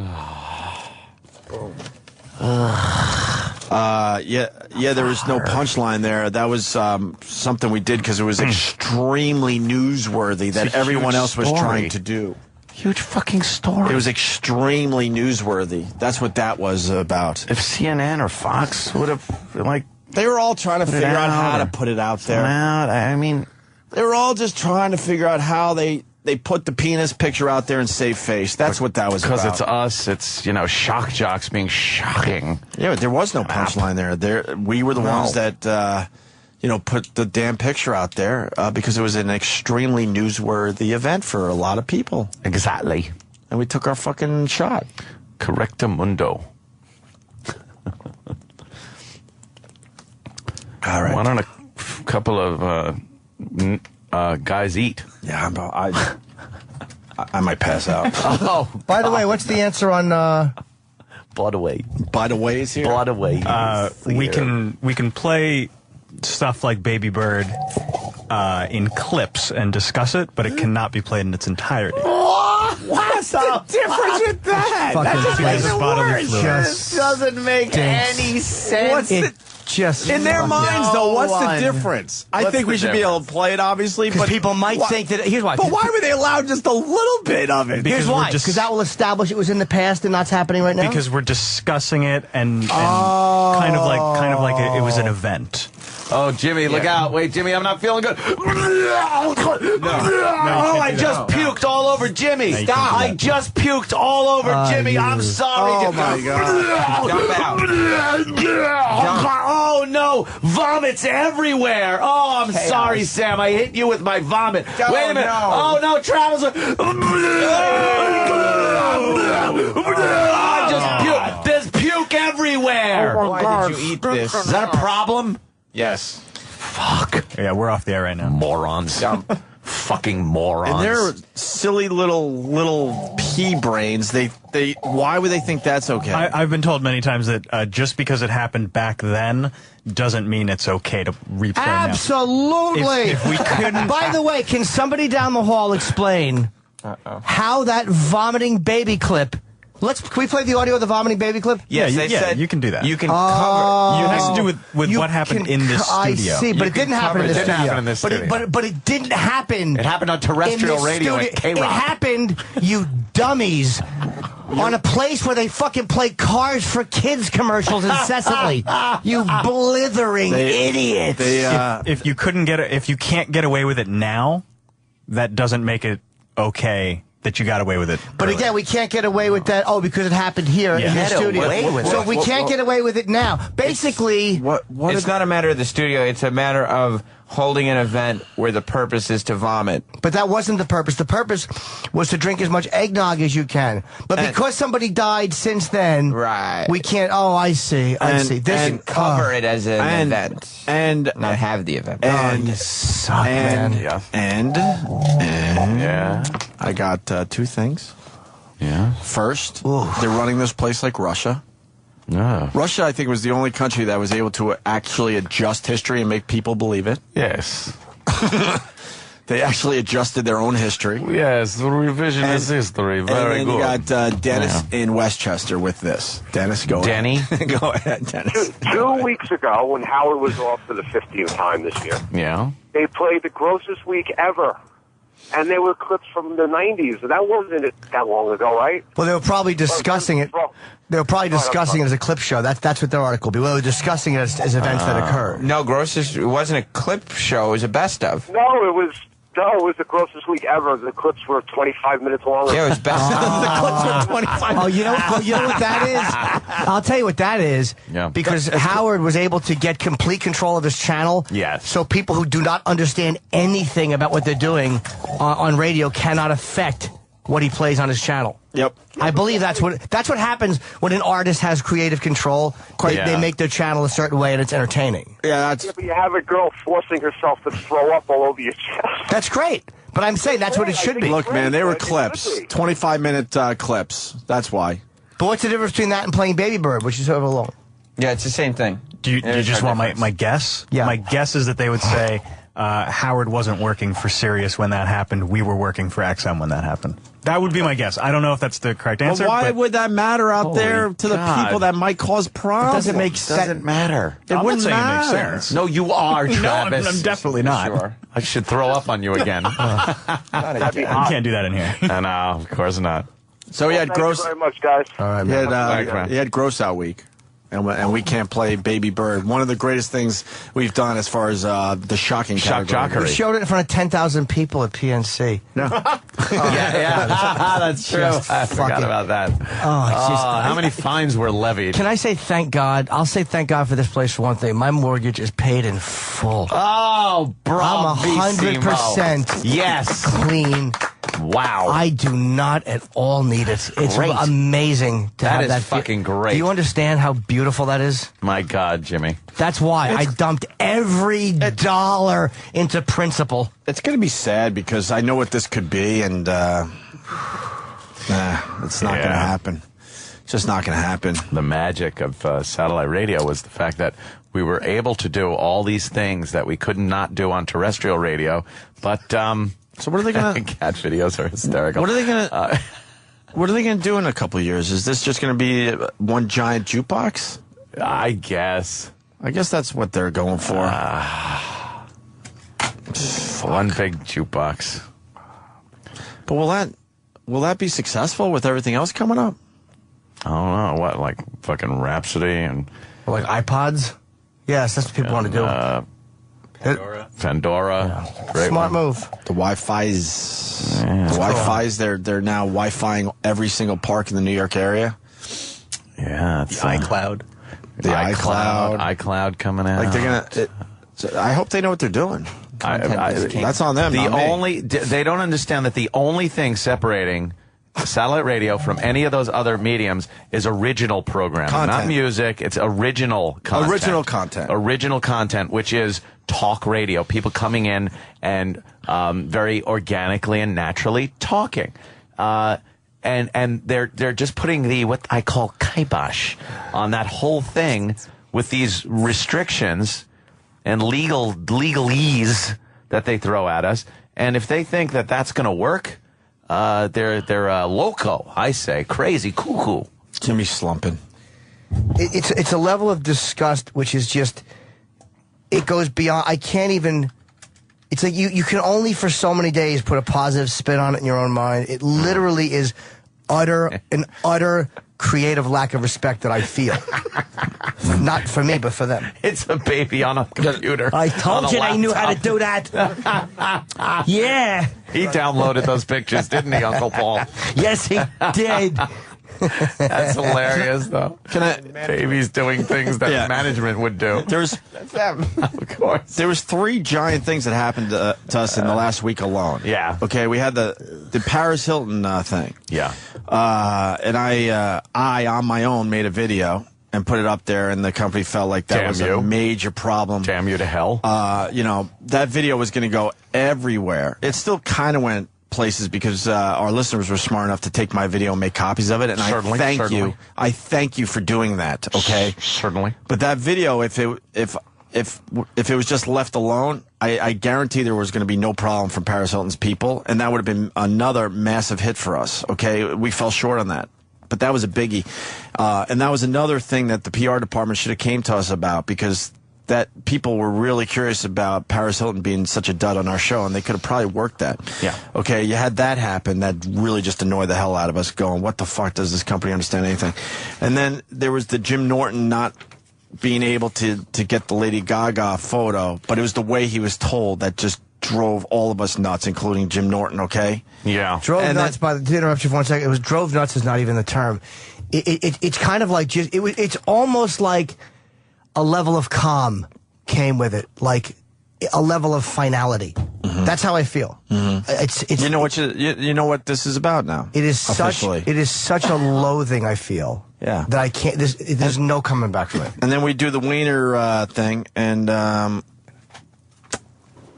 they didn't know how to capitalize on that whatsoever.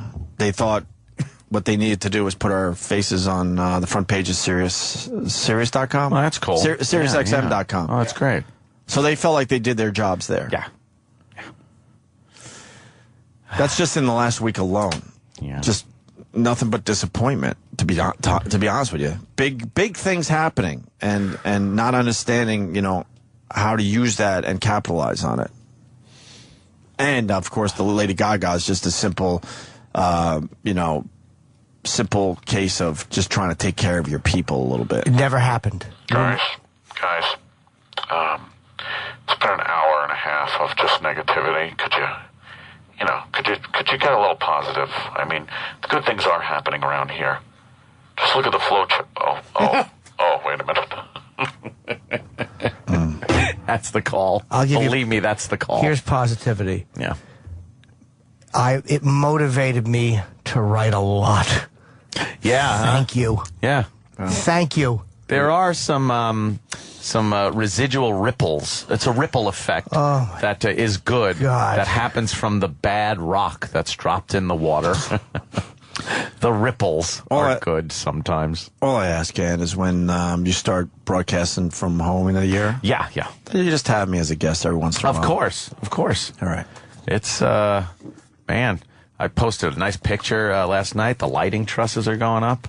So I want to have all those light stands to bang into. Anthony's home studio is better than the studio we broadcast from every morning. Absolutely is. His microphones are way better. I asked for lousy gels on these lights because I think they're giving us skin cancer at this point.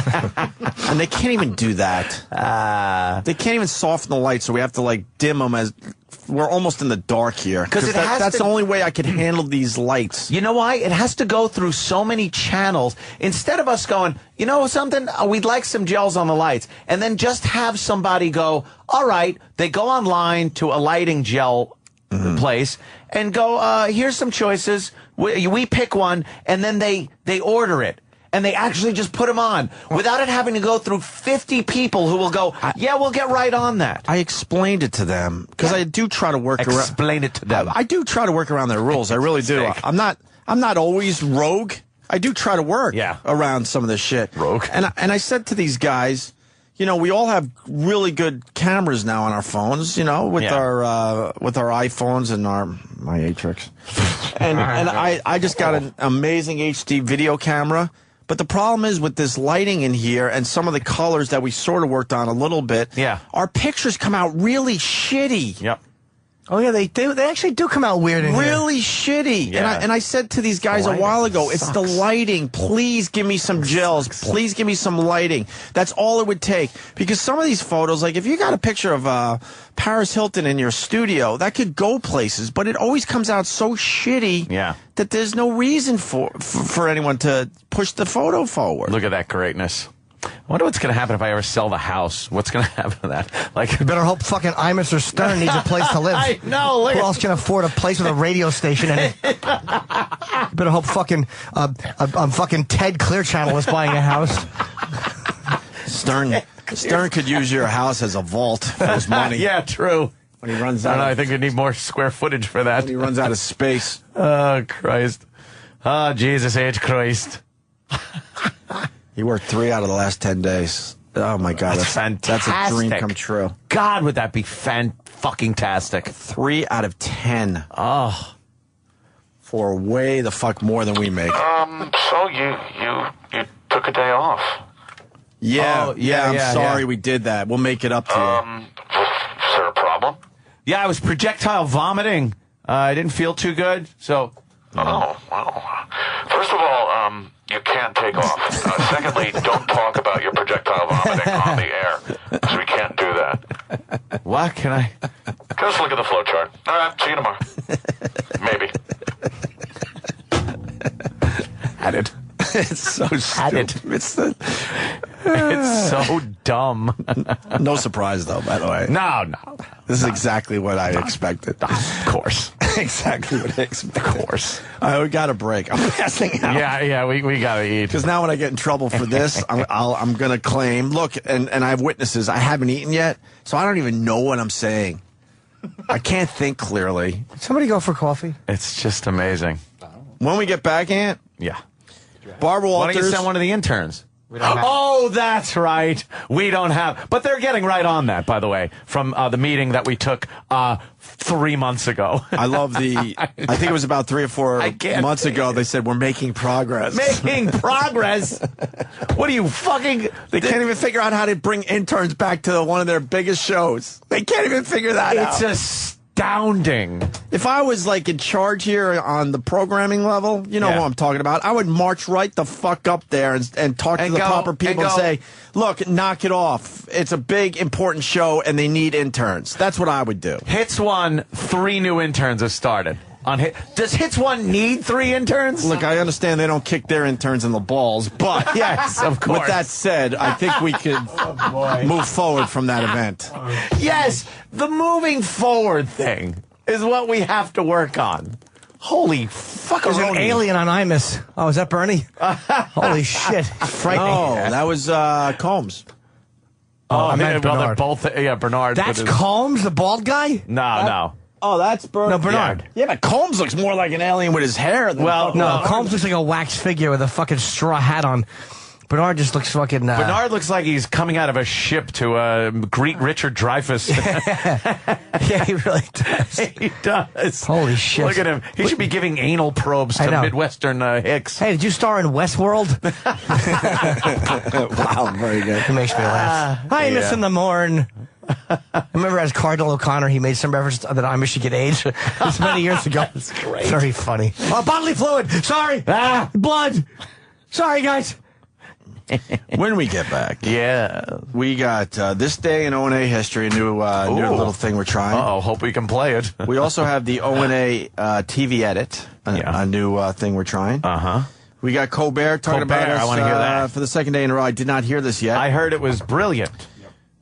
Was it good? It was great. That's what I hear. We also have The Warrior puts out a YouTube video exposing Hulk Hogan. Oh, shit. We love Warrior audio. What, did we go back in time or something? The Warrior is exposing Hulk Hogan. Is this an old clip from, like, the early 90s? Tuesday is when it went up. Oh, okay. Tuesday. He's early 90s Tuesday. Okay. He's basically blaming Hulk Hogan on Macho Man's death, I think. What? I think. Yeah. Crazy. He has such a hatred for Hulk Hogan. Wow. Warrior's flowchart goes to blame Hulk Hogan for everything. Hulk Hogan? Yeah, I think so. And I have a great money-raising idea, which I will bring to the show. Well, this I want to hear. Ron Do tell. and Fez talk about Roland crying. I did not forget. I didn't hear that. I did not forget. Let's go make love real quick. Yeah. I did not want to talk about Wienergate tonight. Everybody knows the man who broke the story. Blogger Andrew Breitbart has a more graphic photo of the Wiener Peener. But he is not going to release it because he is a good guy. That is called ethics, folks. And today, this good man cemented his journalistic credibility by appearing on America's most trusted name in news, the Opie and Anthony radio show, where he bravely resisted their request to show the photo. Okay, he didn't resist for long, but you gotta think that thing's burning a hole in his pocket. And now, the Opie and Anthony Show. Living Dead Girl. Love this song. I do like some fucking... Zombie. Rob Zombie has some great beats. Yeah. He knows what he's doing. This is loud music. Like, you gotta just listen to this loud when you're driving fast. Do you miss Blasco and the drummer? Both of who are playing for Ozzy? Yeah, I mean, he was good, but it's all Rob Zombie. What's his real name? Rob Zombie? Yeah. I think Rob Zombie. I don't even know. Cummings. Rob Cummings? Robert. Robert Cummings. But I think he legally changed his name to Zombie. Yes. How do you not know for a fact what his real name is? I believe it's Cummings. I believe. He doesn't want to sleep with him. I'm on the spot. He's just tattooed on him. But his first name is Robert? Robert. Robert. Oh, okay. Bob Cummings? He's like a fucking forklift operator. Yeah, Bob Cummings dropped the pallet. He'll be right in. How much do you love that Stephen Colbert has been mentioning our names the last couple of days? That's great. I'm not even going to Colbert lie, is man. hysterical. That's fucking cool as He's shit. Great. Way cooler than a Wolf Blitzer. Robert Cummings. Robert Cummings. Boom. Oh. It just came up. Jesus. On the chat. Cool. I said that like a while ago. Yeah, well, you know. Chats are illegal, sir. Little delay. Chats are illegal. You're not allowed to chat around here. Chatter. Yes, Stephen Colbert mentioning our names is pretty fucking cool shit. That's huge. The guy's fucking funny as a motherfucker. He's got a great show. A lot of people watch it. Way better than Ed Schultz. That blowhard. I fucking hate you, Ed Schultz. He's a windbag. You're a windbag. And I probably lean more toward your political shit than than the other guys over at the other place. You suck, though. Will Blitzer is harmless because, you know, he just has situations that he has to mop up every day. Constantly just mopping up situations. I've had more than my fill of Wolf Blitzer, though. Have you? I've had more than my fill of him. I could really do without Wolf Blitzer ever again.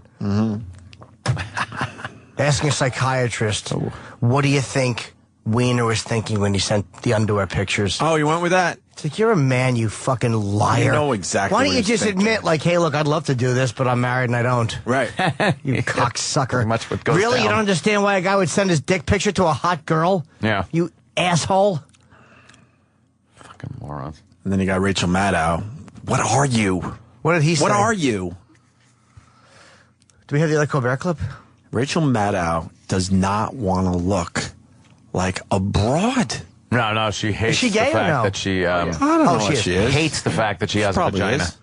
But she does Hates not. her vagina. She hates that she has to look like a broad every night. This is the stuff no one talks about. So she tries to man herself up. No. Man up. No. Show Anthony what Rachel Maddow used to look like before. Oh, I've seen it. And that's Rachel Maddow. But MSNBC is basically telling her, look, To try to America's not ready for, you know. femme her up. That's how she looked in high school? That's like a high school picture? She was long kinda, blonde hair? She looks better Kinda now, good looking. actually. Now her face is too big for long blonde hair. Wow. She looks like fucking, Wow. looks like Meatloaf. Wow. Well, she looks like fucking Harry Potter now, though.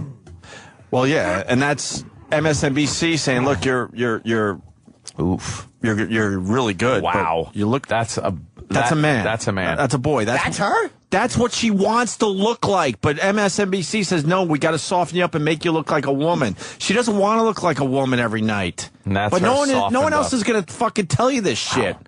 She wants to go through life looking like a boy. Yeah. Well, she does a damn good job. You But could tell look, she just You would say that's a boy. say that's an effeminate man. But Oh, Jesus. what happened? I'm just looking at Loverboy live outside. They're playing at Up Fox. on Famous Dave's Outside. Barbecue. That's what they say. And, wow. And if you're in the neighborhood, Brad 48th Gillis and still 6th playing? Avenue, Look at- drop on by. We've It's got like a everybody's jam-packed eating for the hour. weekend. Everybody's Who's singing for Loverboy? E-Rock? Jesus, what happened to him? Sorry, E-Rock. I have to share the love around here.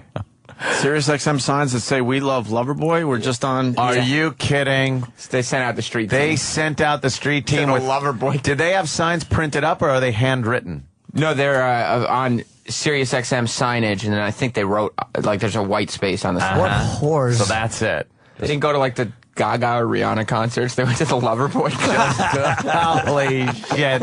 They're outside the Today Show window sometimes. That's fantastic. humiliating. That's wonderful. How humiliating. Great. But that's what they. Whose Whatever. idea We're is trying that? to move on. Who's the idea man behind that? Make it a joke or Holy something? guacamole. Like, what if you had a Sirius XM sign that says Loverboy sucks? Like, that would be funny. Now that's funny. See, that's funny. Sirius XM loves Loverboy, do ya? So Stephen Colbert, Yes, I want to hear this. I'm psyched. we got 2 days in a row with him mentioning us. Sorry to interrupt you. She just emailed back, doesn't want to come on and discuss her article. You wrote her? No, Travis did, the woman who wrote it. Baby. Of course not, but why would you? You're a baby because you would lose in a debate. But not even, I wouldn't even yell at her or argue No, with her. She's that's just- what I said. A debate. We would discuss it with intelligence, and she would lose. I guarantee it. Blubber Boy, very good, Jordan. Stephen Colbert, day 2. We got Yes. some mentions. So let's play this. I haven't heard this yet. I'm excited to hear this. Welcome back, everybody. Nation, thank you, Nation. I don't often say this, but I'm ashamed. Thank you. Last night I showed you an X-rated picture of Anthony Weiner's penis. A picture that blogger and journalist Andrew Breitbart had in his possession but said he would not release. I'm trying to do the decent thing here, not release the photo. I'm doing this to save his family. But it got out anyway, which shouldn't surprise anyone based on this earlier picture. That penis clearly wanted out. Anyway, last night I said that Breitbart released the photo when he was visiting the Opie and Anthony show. But it turns out Breitbart was just another victim of the gotcha media, as he explained on the Susteren with Greta Van record. Jim? I went on the Opie and Anthony show. I'm friends with one of the guys on there, and I just decided before I went to the airport, why not stop in for some hijinks? Yes, hijinks. As a journalist, Andrew Breitbart engages in only the highest of jinks. But unfortunately, Opie and Anthony's jinx are of a much lower quality. During the interview, they asked me if they could see it. I said, well, make sure you don't show it to anyone. And Jim Norton said, there aren't any cameras here. And so I felt very comfortable that nothing, bad would happen with it. He was assured that there were no cameras. And look at this footage of him with Opie and Anthony. I don't see any cameras there. And they're shooting him pretty close. If there was a camera there, I think we'd see it. Fucking brilliant. Brilliant. Wow. Obviously a visual, but yeah. That's hilarious. The camera on Andrew Breitbart that day, a couple days ago now, was, I'm looking across, it was 10, maybe, not even 10 feet away. Dude, that is hilarious. Yeah, Colbert rules. That's funny. We all know it. You can't even see. And they get in pretty close and you can't see a camera. That's brilliant. Oh, is that fucking guy funny, man? I mean, the studio itself, you could, if we put our arms like this, we could almost touch the walls. The walls. Almost. Oh, God damn, it's funny. And then part two. He did not know the photo would get out. Look at that face. It's so innocent. And how humiliating for Andrew Breitbart to have his private photo of Anthony Weiner's private parts just splashed out there on the internet without his consent. And I, for one, cannot believe Opie and Anthony betrayed his trust. What happened to the sacred tradition of confidentiality between respected journalist and shock jock? Time was Edward R. Murrow could go on the air with the Morning Zoo crew, Fibber and the Hepcats, and they never once released Murrow's photo of FDR's.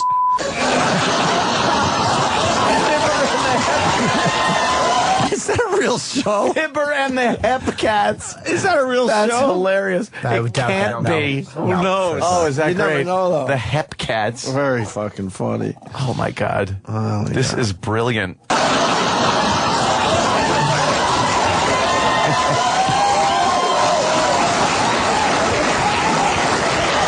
How can I ever trust a DJ again? Is that even a real toilet they're flushing? Is there really a hot legs contest at the beer bucket tonight? And if so, can I be sure there's 10-cent wings and ladies drink for free? But folks, here's why I'm ashamed. I myself showed this photo last night and then again just now several times on my show. But I did not intend for anyone to see it. I was assured by my network that these are not cameras.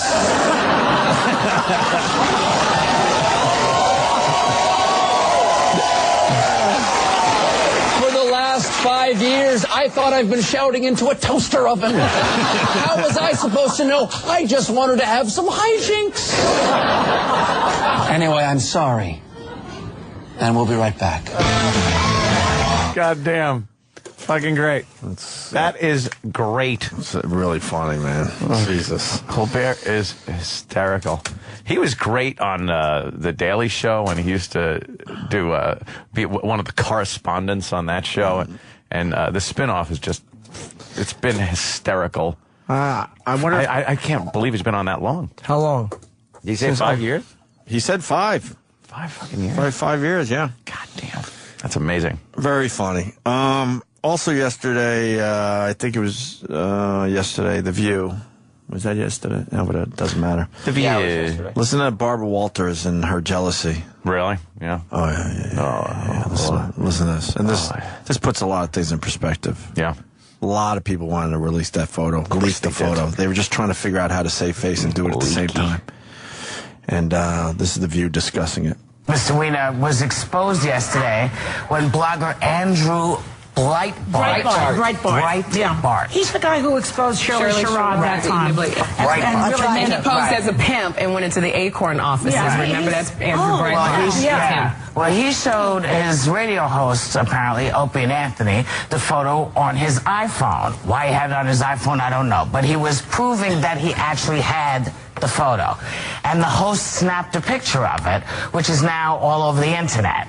By the way, the networks all had that. I saw that picture days ago and chose not to show it. Let's keep pause that. What a fucking bitch. I said networks. First of all, you couldn't show it on television, Right. Barbara. You dummy. I chose not to show it. I chose not to show it because it would have been an FCC violation and illegal. I chose not to break the law and show the erection, which never would have made television anyway. Yes. But you didn't choose to. You know, I chose not to stand outside and fly. But that's impossible. Exactly. Yes. You didn't choose not to flow it, to show it. Flow it either. That's right. Sorry, I got fucking Alice on the brain. I almost said melon. Oh, kiss my grits. By grits, do you mean hepatitis, I hope? There's an absolute jealousy there, too, you know? Yeah. I had it. I could have. I didn't. Really? Everyone saw it. A lot of people saw the picture. It's a matter of being able to get it and do something with it. Right. I mean, where did she see it? Where did she see it? Who else had it? Right. Why didn't the person that had it release it? Right. A lot of news people had it, and once again, they were just either didn't have the balls or were trying to figure out how to do it and save face. Monetize it? I have no But you see how idea. she had to jump in there? Like, this Certainly did. Of the internet. By the way, the networks all had that. I saw that picture days ago and chose not to show You it. didn't tell us, Barbara. Shit, I'm not saying that. I'm just saying the girls. Why would the girls Why do we need to really? I don't know why. What more is there? I Wait mean, a second. The thing is that it's a naked picture of his genitals. That's what it is? But how do we know it's not Andrew Breitbart's? There's nothing to prove that is Anthony Weiner's. Is part of his face? Is part of his face in there, Barbara? His No, his face is not there. does it say Anthony Is Weiner? there a mole on the left side? I'm just saying. I don't think that Anthony Weiner has denied it. I think that may. Way to take a joke literally, Back idiots. to my original point. Let me tell you something. It is. But even if he did deny And she was impressed by the size, that Barbara Walters. By the way, do you not see too? This is really like Breitbart's not paranoid. Look at the way the media is really just going after him when he's just like. It's amazing how they're attacking him continually and ridiculing him because they have such a. And what Colbert said was funny. At least he was really funny with it. Just loaded with sarcasm, right? But it's amazing how they constantly go after him, and they don't seem to go after other people. Like if you exposed conservatives for something, they wouldn't go after you this way. Mm-hmm. It's it sounds cliche, but it's true. The liberal media, it's just that's what it is. It's amazing how they're targeting him when, look, in fairness to him, he didn't want the photo out there, or he would have sent it out, or he would have sold it. He wouldn't have had it broken on this show for no money. Yeah. Why is King Kong on? Put the news on. Oh, see. Oh, jeez. Oh, wait, Loverboy's back. Ever wish vegetable? Damn, we just missed him. I just don't know why they are targeting this guy so much. I mean, talk about Wiener. He's the one that was cheating, or emotionally cheating, at least, if not physically. That's emotionally cheating. Here's how a lot of people have brought up the question: is this cheating? Is this cheating? Here's how you gauge it, gentlemen. If your wife or girlfriend was doing the exact same thing, would you be pissed? There, it's cheating. Yes and no. What? Let's just say if she's sending her cunt pictures out. Well, if you think you'd accept a file that big. But you know what? If they want to say that, is it cheating? I mean, you know, if you're talking about killing somebody online, is it murder? It has been. People, if somebody bullies somebody to the extent where they then kill themselves, people have been held liable for that. I don't know about criminal charges. I know they've tried, and in certain circumstances, I bet it would be. You know, I like your murder by internet. I like your definition, because some people would say, nah, that's not, and others certainly would. You got to say it's gauge cheating. it by, well, yeah, if like when Case by Clinton, case, really. When Clinton with the blowjob thing, is it cheating? And it wasn't sex. Well, what about, you know, licking bush? Right. If some guy was licking your fucking wife's bush, right, would you be upset and think it was cheating? Yeah, use the clinic I think excuse. so. Exactly. I think so, you know, shit like that. How about if he was using all his force to hold her ankles up in the air and perform oral sex on her? Those fat fucking ankles. They're all going after Breitbart. Yeah. It's amazing to me. He should not be even a part of the story. Other than the fact, but they just attacked him.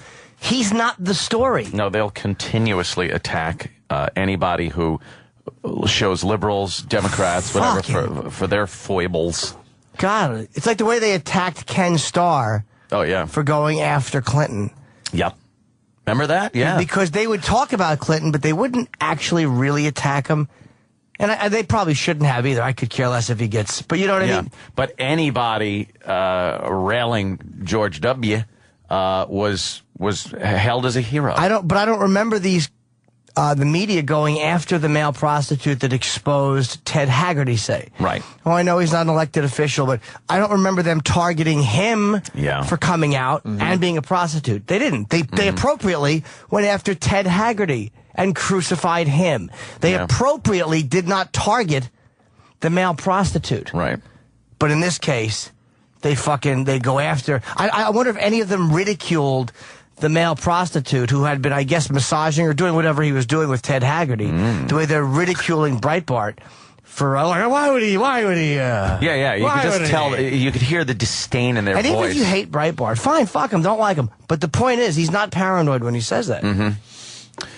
Yeah, and Wiener's not. I love the fact that he's not fucking. I like Wiener. I like him. Of course you do. Well, you know. Can you put a dress over you, sir? He's doing exactly what we've talked about over the years. When you get a big scandal like this, play it out, hang in there, and see what happens in the end. This is a great experiment on Don't collapse we've to the talked pressure. about many times. Right. Let's see what happens when you play it out and don't leave, don't apologize, he's apologized, but you don't leave the office, you stick with it, play it out, and let's see if this guy actually keeps his career. Yeah, because I think a lot of radio companies could have saved their radio shows if they just hung in there. His district, because people just move on to other things eventually. His district is ridiculously Democratic. So he's not going to get thrown out in an election. Right. The people are still going to vote for him. Right. Enough time is going to go by where this is, old hat. And you get an earthquake or something. Gets right out of the news. Yeah. That's all it takes. Remember that guy that we were all focused on before 9/11? I forget his name at this point. Gary Condit and then Chandra Levy. Remember Chandra that Levy. stuff? Remember that? They never went back to that story. That story that was it. It was like a little blurb, like on page 57. Nothing. And that was a huge story it was at the massive. time. And then it turns out he didn't do it. Absolutely. So all you have to do is some unruly. All Wiener has to do is hang in there until the next huge news story. He's just waiting. And then it gets a lot better because they're never going to go back to it. He clicks on the news every morning and goes like, come on. Shit! Nothing! He'll get some dirty looks in the hallways from the congresswomen, but besides that. But if he plays this out, I don't think he's going anywhere. We'll see what happens. And apparently his wife even said she wants him to fight for his job. Well, she doesn't want to stay married to an ex-congressman who showed his dick. What's your husband do? He's a consultant. He used to be a congressman who showed his dick. Now he's a consultant who had showed his dick. Of course she wants him to stay. Yeah, you got a point. Because she's in politics, too. It affects her. What do you think? She wants to just look at his big fucking nose all day? So what are you doing? Showing your dick? No, honey. I'm just consulting online.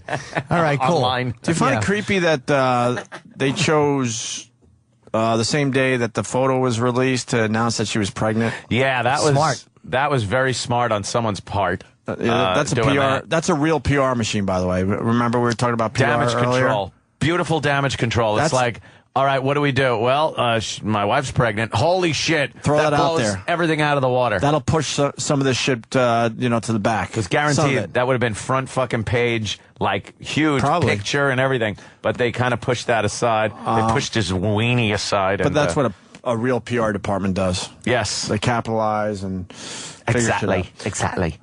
All right, we got Warriors. We got Ron and Fez talk about Roland crying. Oh. We got was that a gag? I didn't hear any of it. Was it a work? Was Fez being facetious? Fez was making jokes, but they were at Roland's expense. Can we hear? I would like to hear that. Yeah, because we all know Fez does cry a lot on the Ron and Fez program. He does get upset and cry. So why was he making fun of Roland, who has cried once? He's had history with Roland. He said that Roland's crying was not legitimate crying, that it wasn't anything to cry about. Hey, I was in here. That was real fucking crying. Well, Roland bashed Fez, though, didn't he, at one point? Yeah. Okay, the him and publicists Fez hate him. have a deep history. They weren't talking for a while, just a couple of months ago. Okay. Oh, well. Yes. Do dish. And now Roland went on the after show yesterday. Oh. And he said he doesn't mind Fez making fun of him because it was funny. But if he... And he said it was the first time Fez had been funny in a long time. Oh. So See, but if Roland talks and no one's listening... Did he really say it? You were listening. Because you said it was the after you were listening. show. You listened. Oh, you I've got caught you me. on YouTube. You got me. I was listening. Can I address one thing that I knew I would have to address? But I was falling asleep, if you remember my earlier conversation. That's true, too. Yes, I'm sir. sorry, I didn't mean to jump. No, yes, Mr. Norden. I was going to address this when Colbert said it, but I didn't. Because the guy's like, wait, so you attack him for saying shock jock, but laugh when Colbert uses it. And I knew we would have to explain this. Here's why. I'm embarrassed that some of these guys listen to the show without intelligence. I'll explain. This is why I laughed, and it's predictable that somebody would say, because it was the punchline, and everybody knew what he meant. He wasn't using it as, got you got. It was the punchline. It's a punchline of a joke. It was the punchline to the joke. And wording-wise, it was simply the best way to say it. Right. Because you can't trust radio guys. It doesn't work. Doesn't elicit... The information's the same, but it doesn't elicit the laugh that you can't trust shock jocks is a funnier way of wording that. That's what the difference is. We're going to do a whole show where Jimmy explains comedy but to people. I as soon as he said that, it was a funny joke. I knew some dumbbell would go, how come that? Stop listening, because please. he's not making a 1997 indictment. That's why. Shock jockery. Yes. He's using it as a punchline. His whole bit was oozing with sarcasm, and that was a great punchline to the joke. He was also just mocking the term shock jock too. Well, he was using it because that's the term that's familiar with a lot of people that are stuck in fucking the 90s. Yeah, it was a funnier way to say it. Literally, if he would have said it, if he was doing a serious news story, that's different. Because the wording of a serious news story is not built on getting a laugh. So you're not looking for the funniest term in a news story. Yeah. There's a big difference. Shock jock is a funnier way to close out a joke than radio guys or radio person. What do you mean you can't trust radio personalities? Yeah, it doesn't quite work. Jimmy, why is it funny when the chicken ends up on the other side of the street? Because the misleading part is, why did the chicken cross the road? So whenever someone is setting up a joke, you're expecting a ludicrous turn. The ludicrous turn is what you're expecting, but what they're saying is to get to the other side. So the ludicrous turn is actually logic. The fact that there is no ludicrous turn is the joke, because you're expecting it, and out of left field comes... just the explanation. The literal obvious explanation, which is because a lot of times laughter is kind of a joke is contingent on catching you off guard, which is why Guns N' Roses can do fucking Welcome to the Jungle for the next 30 years, but a joke doesn't have the same effect because you're not caught off guard more than once. One more question. Sure. When someone says knock knock, what if no one's home? Then the joke probably wouldn't work. Okay. It would be knock knock. Knock, knock, knock, knock. break in and rob them. Okay. Because this All was right. going to be a home invasion rape. Now it will only be a robbery. Okay. Because the white people are out. Lucky for them. Knock, knock. Then it will be ring, ring. Then it will be sock around the hand, punch through the window, unlock the window, climb in, Okay. and leave a semen sample on the daughter's pillow because there's aggression there. There's aggression there for the white people. I love Jimmy explains the Comedy. joke. I love it too. I love it. Now that's a sound answer. Thank you. This is what we're going to do because the Ron Fez thing is involved in the long run. We should probably take another break. So we could do something quick. We could do, what's the O&A TV edit thing all about for the people? It's something Danny put together. It's based on those movie edits, like that they put on TBS or whatever. Right. Yeah. You know, you're replacing the curse words with a word that's, you know, you get it. Do we play the original first, you think? I would think so. All right. Because then we'll be able to theorize, well, what are they going to replace that word with? How are they going to make this TV friendly? Okay, so this is original O&A content. She's a real stick in the mud. Yeah. What's a stick in the? I don't know why Stick in the mud. Yeah. How did that become? Maybe it's an anal sex reference. Like when you're trying to fuck a girl and your dick actually goes in and you pull it out. And it looks like a fucking Reese's peanut butter cup commercial gone wrong. Oh my God! You dipped your penis in my shit. Oh, a lovely snack we've created. Got shit on my penis. Exactly. There's shit blood and a little swab of paper on my penis. Oh, well, look what you've done to my asshole. Yummy snack time. It's not even 7. Yummy snack time. Now, obviously, a very funny bit, but if you Yes. want to put it on TV, you got to clean it up for everybody, right? Yes, you do. So that same audio with some TV edits.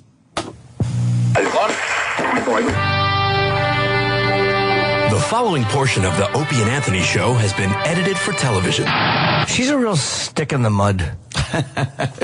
What's a stick in the? I don't know why Stick in the mud. Yeah. How did that become? Maybe it's an Tex-Mex reference. Like when you're trying to Fire a grill and your beans actually go on and you pull them out. and it looks like Like a funny... Reese's peanut butter cup commercial gone wrong. Oh, my God. You dipped your beans in my dip. Oh, a lovely snack we've created. Dip on my beans. Exactly. There's dip blood and a little swab of paper on my Beans. Oh, well, look what you've done to my Burrito. yummy snack time. It's not even 7. The Opie and Anthony show, starring Eric Nagel, will continue.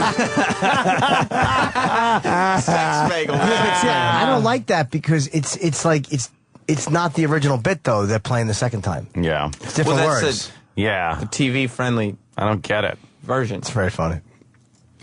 My burrito.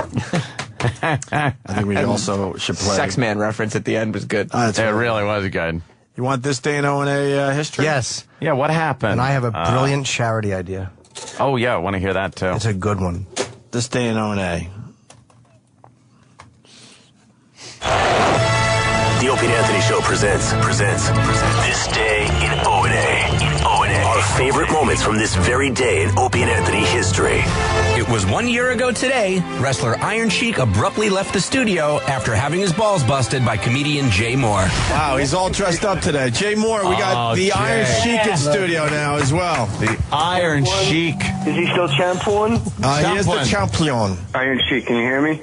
Yes. You listen to me good. You're a no good son of a bitch, piece of shit, motherfucker. You hear me? Fuck you, motherfucker. You're a piece of shit yourself. You can come suck my 10 fucking inch cock. Fuck you. You're a piece of shit garbage. Come here, I'll put in the camel clutch. I'll fuck your ass. I'll make you humble.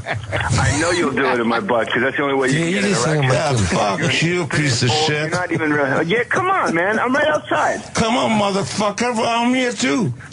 Wake up, stupid. You sound like a moron. Fuck you. I don't want to fucking do the interview here. Hey, get back here. Iron Sheik. Hey, get back here. This has been This Day in O&A. Our favorite moments from this very day in Opie and Anthony history. We haven't had him on in a year? Yeah. Wow. We're not missing anything. Damn. Blithering idiot. We did what we could with that guy. I talked to his guy, Eric Sims, at the last wrestling convention, and he said the Iron Sheik's ready to come back. Of course he is. Yeah. Good. Of course he is. I forgot. He's ready to come back. Well, get that booking done. I will. All right, when we get back, Ron and Fez talk about Roland crying. The Warrior talks about Hulk Hogan and Macho Man's death. Oh, yeah, and the Reporter Flub was really good. Yeah. And my charity idea. You want to do it before or after the break? We can do it That's up to before. you. It's very quick. All right, go ahead. It's the 5. This is Jim Norton's idea. So if it happens, I want one. It will only work for very rich people. The 5 presidents photo. We have Obama. We have both Bushes. We have Clinton. We have Jimmy Carter. I believe those are the only living presidents. Now, Obama would be the X factor because he's an active president. But what you do is you arrange to get the 4 former presidents into the White House, and you have President Obama there, and you charge people $1 million to take a photo with all 5 presidents. Holy shit. All 5 presidents, guys like Spielberg, guys like DiCaprio, guys that can afford it, because that is an impossibility. And you don't have an 8x10. You get it a good size, 11 by 30, whatever size you want. You have it blown up to that size. And then after you do it, you charge an extra, if they want it, an extra $250,000 to have all 5 sign it. And the way you would do that is you have them printed and you have a courier that would go to them and bring these photos to them, and they would sit there, and it's for charity. And if you do 100 people, you've raised $100 million, $125 million. Oh, yeah, with the other, right. 120, and there's a lot of people that could afford that, and that's an extraordinarily rare item. I thought you were going for some goof, but that's a really good idea. That's a great idea. There's a lot of people that have that type of money just laying around that they would spend in a second knowing it's going for a good cause. Yes. And to show that they have a huge fucking dick to their family and friends because now they put the photo up in their mansions or what have you. That's it's an amazing, love the idea. That's an amazing idea. And again, only the ultra rich could do it. But again, it's for charity, and it's something that, it's $1,250,000 for a photo, but with 5 presidents.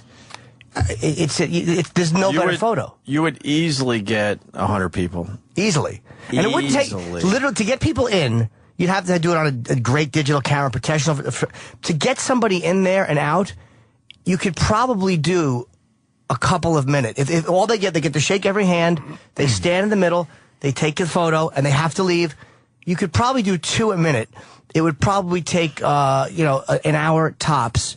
And then when they sign it, but it's for charity, so they would do it. It's $125 million. Even if it was an afternoon for these guys, what else are they doing? Come on. Well, Obama's... Obama would be the other guys you could get in one area, but it would have to be on a day when they knew Obama would be in the White House. Right. And there would have to be a contingency plan if Obama was called away, if there was a disaster somewhere he had to go. But the White House is secure. You wouldn't have to go any extra security because the White House is the most secure place on the planet. And everybody pays their own way. Everybody pays their own expenses, and the courier gets it signed. And he does. That's where the pictures. That's a great idea. The pictures are all handled a certain way, and it's all set up for the former presidents and the active president. See, there's just a negativity around us constantly. Jake in Jersey, you only get 1 pick for $1 million. What is the cause?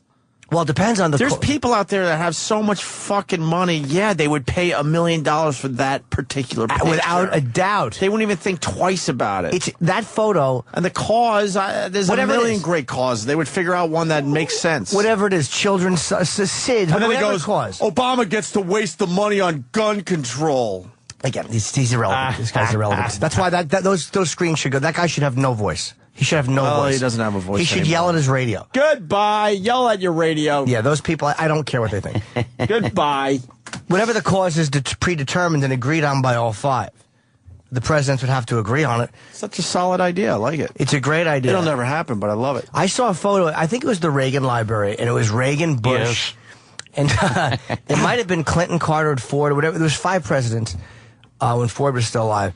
And I'm like, what an amazing photo. Now, you wouldn't get within a mile because of the security for 5 presidents. So it would, that's not the craziest idea, and that is possible.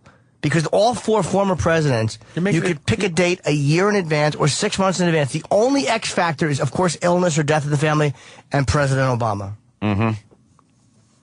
Well, and then people would have the choice. That is... That's my idea. I would like this marked... In case anybody steals my idea, Iraq, I would like this audio. Mark it. Marked, everything remembered. I want no money for it. I just want one of the pictures. As long as you go, mark It's marked. It's marked. That's $125 million fucking dollars, man. But I think, or different bands. Sorry, different bands should do it because Kiss does the thing of meet and greet for $1,000 or whatever, which is all right. It's hard to get a photo at the band, but if the fucking Bono wants to raise money and you two, how about you four take fan photos and you charge a tremendous amount of money, but again, all the money is going to charity. All you guys have to do is stand there, and people who could afford it would pay $10,000 or $15,000 for a photo with you as a band. It's a very rare item for very rich people. That's where you got to start. The president thing is almost out of reach, but not impossible. That's the president one, though. You can never get. If you're a promoter, you can get you too. But that's you what I'm can't get saying. a president. I love your idea on a lower level, even. You do it different ones. The president idea is for guys like Spielberg, for guys like hedge fund people who could get 3 of them. You know, these guys, these CEOs, they make fucking $170 million a year. Some people. If you get like Mick Jagger, Warren Buffett. If you get Mick Jagger and Paul McCartney for an afternoon, yeah, and conventions do that. Right. But if you charged $15,000 or $20,000, and people knew that the artists were not keeping it, it's not a greed factor. It's a very rare item, and again, a lot of extra money if you want it signed by both, and it can't be personalized because you can't have these guys writing to different. They'll both just sign it at a later date. It's a great idea. Now what do we do? Photo with me, $1.75. Ooh, $1 if it's signed. Yeah. $1 if it's signed. I'll sign it with pre-seminal fluid. I hope the lawyers here don't get involved and go, oh, that can't be a contest. Wait a minute, stop it. Don't even mention it again. Of course. So if that idea, by the way, is stolen by anybody, I will sue the cock off of you. Oh. You know, most of those people don't even come in on Fridays. Oh, no. Of course not. There's no one here. There's no one here. We're the only dummies that still Look at the work hallway. Fridays. It's empty and There's no one here. It's amazing. Because the place is running so well, they figured, you know what? We should all just take Fridays off in the summer. Fucking yeah. How much for a picture with the Stones? All 4. I'm not saying would you pay or I pay, but what do you think? Well, the Stones... Kidney? The Stones is a weird one just because the I got it, kidney stones. Oh, God, I didn't even get that. Of course you didn't. I thought you were just saying that's how much it would be. Kidney stones. The lineup of... the joke felt like one. Yeah, of course it did. The lineup of the Stones has changed so much that's kind of that's a tough one. Mick, Charlie, Ron, and Keith. Those 4. That's a solid 4 right there. And the 5th one, who's the one that left? When you said Stones, I'm thinking the current lineup of the Stones. Bill Wyman was one, right? When did he leave? 20 years ago? No, Wyman didn't leave 20, I don't think. No, definitely not. But you throw him in there. He would do it. He would come back to do it. Maybe. Charlie Watts isn't with the band anymore, right? Oh, did he just retire? Oh, yeah, no, I mean with Charlie Watts. Yeah, so you'd have to get, like, the nucleus. What year? 92 he left. Okay, so 20 years ago. Bill Wyman left almost 20 years ago already? 19. No. Wow. Holy shit. So it was with Bill Wyman and Charlie Watts, of course. Wow. How much do you think people would pay for that? Is that a $50,000 item? I don't know about that, but... Yeah, I think so. Because of the rarity of it. Really? Sure. I mean, again, if you have that kind of money, people buy paintings for $800,000. No, they don't. You're right. I lied. I made that figure up. They buy art forgeries for $800,000. You dopey Steve Martin. Yeah, Steve Martin. That's what he deserves. He got swindled. Exactly. I'll quote my own tweet. Now you know how I felt after I saw the new Pink Panther. Get it? An art forgery. Yes, an art forgery. I felt ripped off. An asshole who quotes himself. All right, why don't we break? I'd pay $100. See, some guy said he'd pay $100 All right, fair for enough. a photo with all of us. That's more than it's worth. Get that for nothing and a nice compliment. Okay, boys, line up. Yeah, I know, really. Line up, boys, line up. We suck. We got iced tea coming in and cocoa, so we got a break because we're going to run out of time to get some of this other cool stuff on the radio today. Damn, yo. Ron and Fez audio, and hopefully the Warriors audio after the break. Sirius XM, the virus. Breitbart, what's his name? Breitbart. He seems like an idiot to me. I mean, just he doesn't seem like the brightest bulb in the whatever. So if you go into Opie and Anthony's studio, they are now my heroes, by the way. with your cell phone and pass it around to those guys, and Jim Norton's there? Duh. What are you, nuts? Okay, you promise, guys? I mean, they have, Anthony had to jerk the phone away from Opie because Opie was trying to take a picture of it with his phone. Oh, no, come on. Well, and then, of course, then their video camera system in the studio got it, right, Lou? Yes, Bernie? they taped it surreptitiously, yes. Exactly. Okay.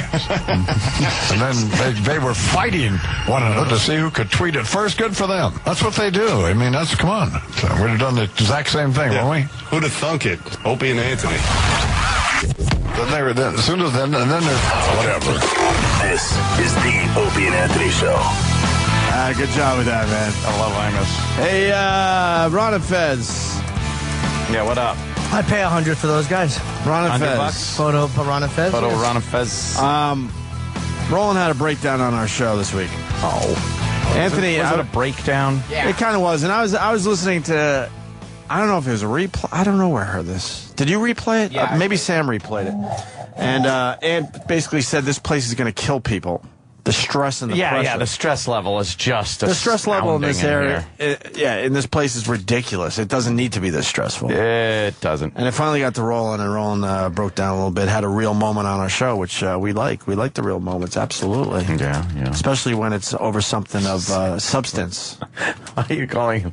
You're a sex man now. It's his new name. How did that come about? Because it's been Sex Bagel. It was Sex Bagel, then it was Sexy B, then it became the Sex Man. And fans are calling him the Sex Man on Twitter, so once a name takes off, How many fucking nicknames does this kid have to have, though? Amazing. The Sex Man, that's his name now. What about Sex Bagel and Hawk and E-Rock? Hawk. And Things developed, though. Hawk. Hey, Hawk. I forgot about Hawk. God. That didn't stick. That's okay. I just enjoyed it. Another bird butterball. See, that would be all right. We got to play the clip, Roland. I'm sorry. Oh, I'm shit. sorry you got to sit through you. Is this going to be difficult to listen to? Yeah. Because I know it's going to be difficult for me. No, but you can be assured no one's going to look at you when this clip's playing because we're all just going to look down. Exactly, with our raging hard-ons. All right. Hit it.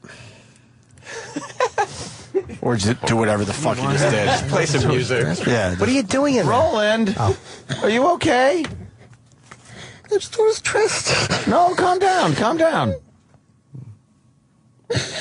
Roland, it's okay.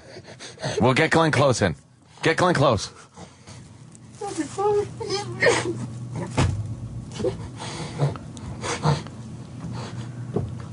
Sorry. It's okay. Shake it off. Deep breaths. The stress of this place is going to kill people. It's just going to kill people. There will be corpses from people just fucking dying of stress. Well, that's why I'm sorry. That's why I'm out of here in a year. I have no problem. All right, we're back. Wow. Oh, that was hard to listen to. He was getting a beating behind the scenes. Yeah. Something we had no idea about, actually.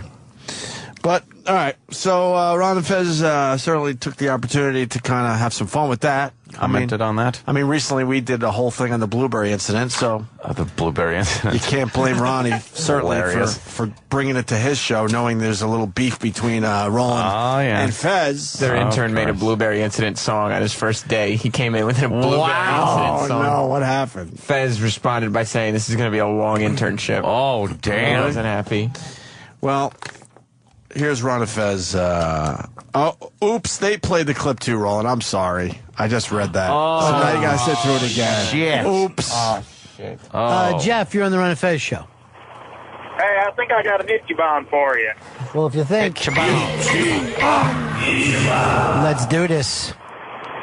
This morning on the first hour of O&A, Roland is stealing Fez's character. He was crying. All right, let's face something. Fez has invented crying on the radio. Now, I'm not going to sit around and get mad at Roland if he did cry. But if he did, he needs to credit Fez Whatley. We do have a clip, and this is Roland today on the O&A show. So do you want her or not? I'm just so stressed right now. Roland, are you okay? Let's do his tryst. No, calm down. Calm down. Roland, it's okay. We'll get Glenn Close in. Get Glenn Close.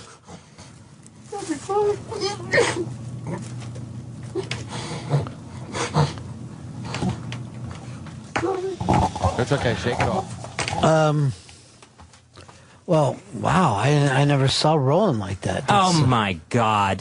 What a puss for doing that. Well, yeah, I guess he was under a lot of stress. He had Glenn Close. It was just about Glenn Close. That was it.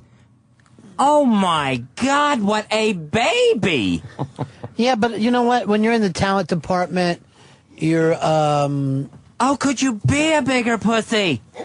My God. Just weeping and weeping. Whoa.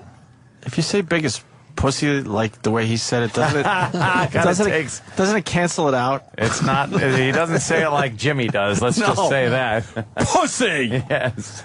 Let me go to Joe in Tennessee before we move on with more audio from the Ron and Fez show. Joe, it's your turn, sir. Hey, what's going on, guys? How do you do? I do fine. About 20 minutes into that whole deal when he was busting on Roland, he broke down. He was like, hey, what's the deal? A minute ago, you was all big-time Fez Whatley, and now you're just sitting there being quiet. And why did he break down? Sometimes he locks up. Locks up, they call it, yeah. He locks up. You're locking up there, buddy. You're locking up. Yesterday, Ron asked him who he'd like to be with on the air the most. And he named 2 people, and then Ron said, who else has been in here? And then he said, I don't remember. I'm locking up. I can't think right now. Locking up. Is that what happens now? He locks up? He locks up. Okay. He wasn't locking up when Roland came up, though. No, sir. Fez talks shit about Roland. Here we go. Let's go over here to David. David, you're on the Ron and Fez show. Hey, Ron and Fez, welcome back. Yeah. I got a question for Fez. How are you going to complain about Roland crying about guests when you've done the same thing on your show? I don't know quite what he means by that, but what were you saying about Roland? I don't even remember that. Oh, with Roland crying on the O&A show today, I just said total pussy move. Just sobbing about the Glenn Close booking on their show. Well, here's what happened. He had booked Glenn Close.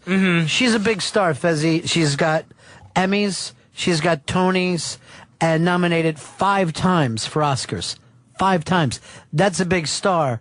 I think for Roland to walk back and tell her we're not having you on the show would have been uncomfortable for him. Yeah, but be a professional. There's no need to be sobbing in here and just crying about something like that. It's just ridiculous.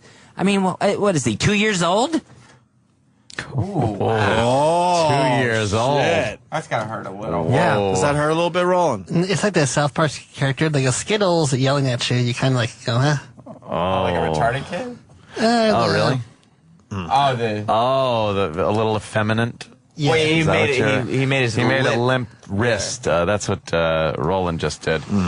A little limp wrist. And then Fez debuts his Roland impression.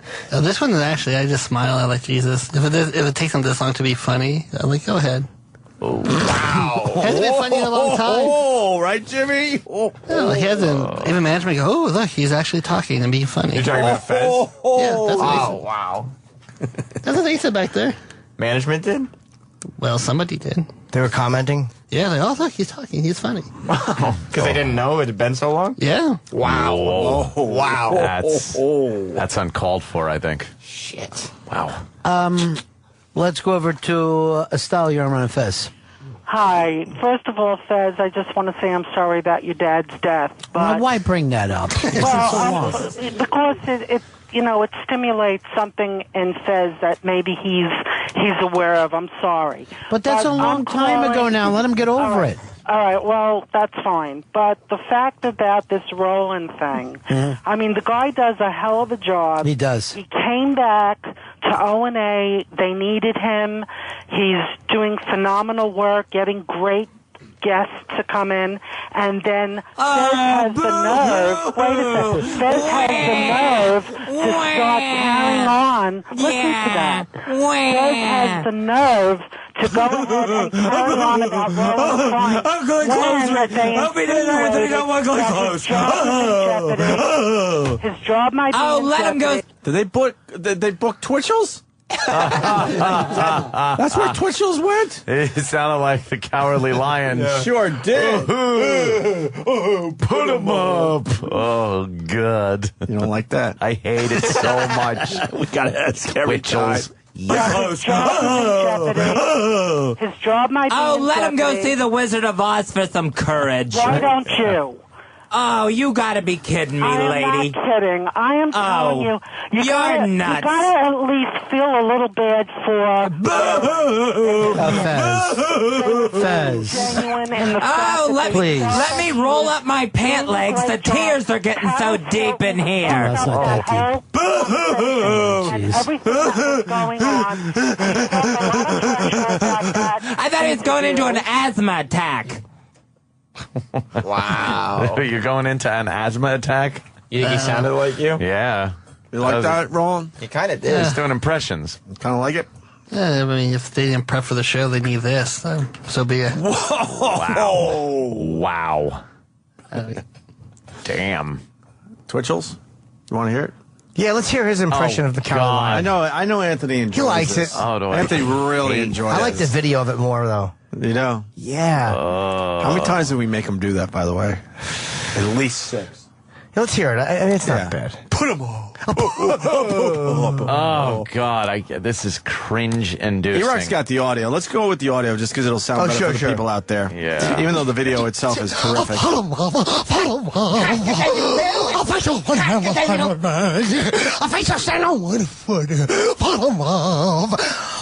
Get out of your tin can. What'd you hit me for? I didn't buy him, but you tried to. I was just kidding. Faggot. Dude, you are so fucking gay. I don't think my friend's talking any bull. Oh, God. What's wrong, Ant? Oh, that's good stuff. That is so awful. It's just over the top. Oh, well, that will do it, Carly. Yes, a boys' band. Do you hear me? New York City's going to have their boys' band, and they're going. All right. Oh, God, he's bombing. Yeah, let's. He's just bombing left and right. And all over. His face gets all distorted when he does that impression. Going back to Ron and Fez. Fez continues with his Roland impression. Let's go over here to B in Yonkers. You're on Fez. Yeah, I would like to say, how the fuck is Fez bragging on Roland when he broke down over talking about a fucking blueberry last week? You know what I'm saying? What's wrong? Every time It's just, it's me being Roland. Crying about something. You're always crying about something, Fez. Oh no, the woman who was fantastic in Fatal Attraction may not be on the show. Oh, boo! It was a good movie, Fez. 5 Oscar nominations. Oh, he's just a nut. You know what? It may be time to lock Roland up. Whoa. I don't even know what that means. Nut hut time. Thank you, Ronnie. Wait, do you think Ron's responsible? What? You said thank you, Ronnie. No, because that fell flat. Oh, okay. It fell incredibly flat. I gotcha. So, thank God he acknowledged that. Wow. Roland, back to you. Roland, comment? I don't need more meetings. Bye. Well, we made be, you... be kinder to Fez. Because you made feelings. Wait, you've had meetings that you have to be kinder to Fez? Oh God, yeah. After the last one. Wow, really? Yeah. With HR? Interesting. No, with man. They're like he's the cute guys, and I don't mean cute in that way. No, I mean the other ones. The other definition. They're like he's sensitive. You gotta be more. Even though if he does stuff to you, you have to kind of let brush it off. Aww. So after the 4th meeting, I'm like, I'm tired. Hey, you got the sex man has the Ron and Fez interns Blueberry song. Oh, yes. But why would you play it? Are we confusing people, or should we continue with the Ron and Fez audio first? Continue with that, and then hit the Blueberry song. Good. Another of the many impressions by Fezzy as he continues to attack Roland. Made him look like an pretty much asshole. unprovoked. Let's go over here to Mike in Albany. You're on Fez. Hey, Fezzy, don't you think you could cut Roland just 1 ounce of slack? No, not even an ounce. Not even an ounce. You heard that blubbering on the air. It makes me uncomfortable. Having to listen to that. Wow. Makes me uncomfortable. Yeah. You say that? And he cries like a bitch. He wants people to unmask him. Wow. Damn. So, yeah. Roland, I'll ask you this. Yes. How many times have you cried on the Opie and Anthony show? 0. Well, one. Come on. You got to take responsibility for one. I take the one. Yes. You're allowed one. How I many, hope. How many times has Fezzy cried on Ron and Fez? I lost count. Has he cried more than 3 times? Fez? In the show. This week. Per show. Has he cried 3 times this week? I'm not sure. I can't say He that. cried once where you left the show. And people had to condolence. Like, are you okay? Having to listen to that. Let's go to Jake. Jake in San Antonio. You're on Ron and Fez. Hey, buddy. Hey, I agree with Fez. Roland sounds like a filthy, cock-sucking faggot. Isn't he? Am I right, Fez? Roland is just a big baby is what the problem is. Boo! Boo! Things are going wrong. Boo! What were you thinking, Roland? Let's go. And that bothers you, Fez? Oh, yes, it bothers me. Come in, do your job, go to work. Johnny, you're on the Ron and Fez show. Fezzy, you're back. I never went anywhere. James in Missouri, you're on Ron and Fez. All right. Fez, first of all, you hardly ever bring anything to the show. Ron carries the fucking show. Now all of a sudden... Well, good thing you didn't say that to Roland. Roland does more than you. Roland always does more than you. Could you hold on a second? Hold on. Pepper Hicks, I need facilities in here with a mop. There's still a lot of Roland tears on the floor. I don't want anyone to slip. Roland. Watch out. He took exception. I could see on Roland's face he wanted to respond when Fez just said he was a big baby. I saw on Roland's face he took exception to that remark. No, just when management calls me, I talk to them, I confront them. I don't go in the corner and start shaking and crying to the management and run away from them. So he doesn't have to be talked to.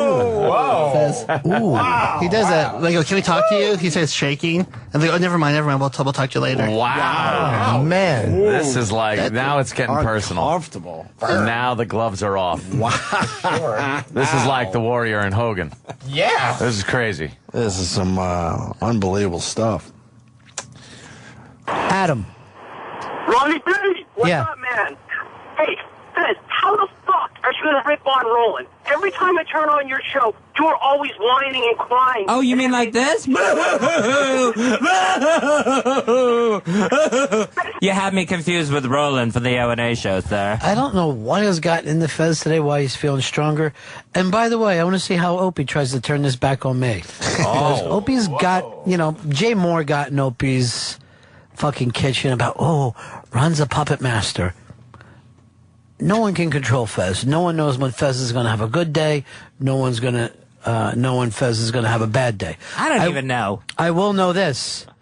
When somebody hits the floor, when somebody most of all needs help, that's when Fez starts to stomp. This is as old as life itself. Fucking Ronnie. Ronnie. We discussed the Jay Moore part of this, I think, in the after show. Yeah. Ronnie was trying to throw me off the scent. Yeah. Yeah. I'm very suspicious of Ronnie being the puppet master. Yeah. And then he threw in my head that Jay Moore got to me, and I was like, oh, wait a minute. And then I'm like, wait a minute, now I know what he's doing. He's doing the puppet master thing. That was kind of the puppet master thing. Yeah, without even deflecting, realizing. Right. Yeah. So now I'm back onto him. Pull the strings. I'm back on. Pull the strings. I'm not saying he's the puppet master. I just got some suspicions. Yeah. And now the Jay Moore thing, no, that's over with. I'm back on the track. Fez starts crying. It's like Fez starts crying. It's like the whole sky is raining. Wow, Chip, that was uncalled for. I mean, literally, we never called for anything like that. Roland, I really appreciate you helping this bit along, by the way. It's been great. I'm just so tired this week. So. He's holding a lot of stuff in. But without your input, this pretty much just sits there. Like a bad fucking fart. You idiot. Permeating the room with a stench of nothingness. Right. Sits here like a box of phones.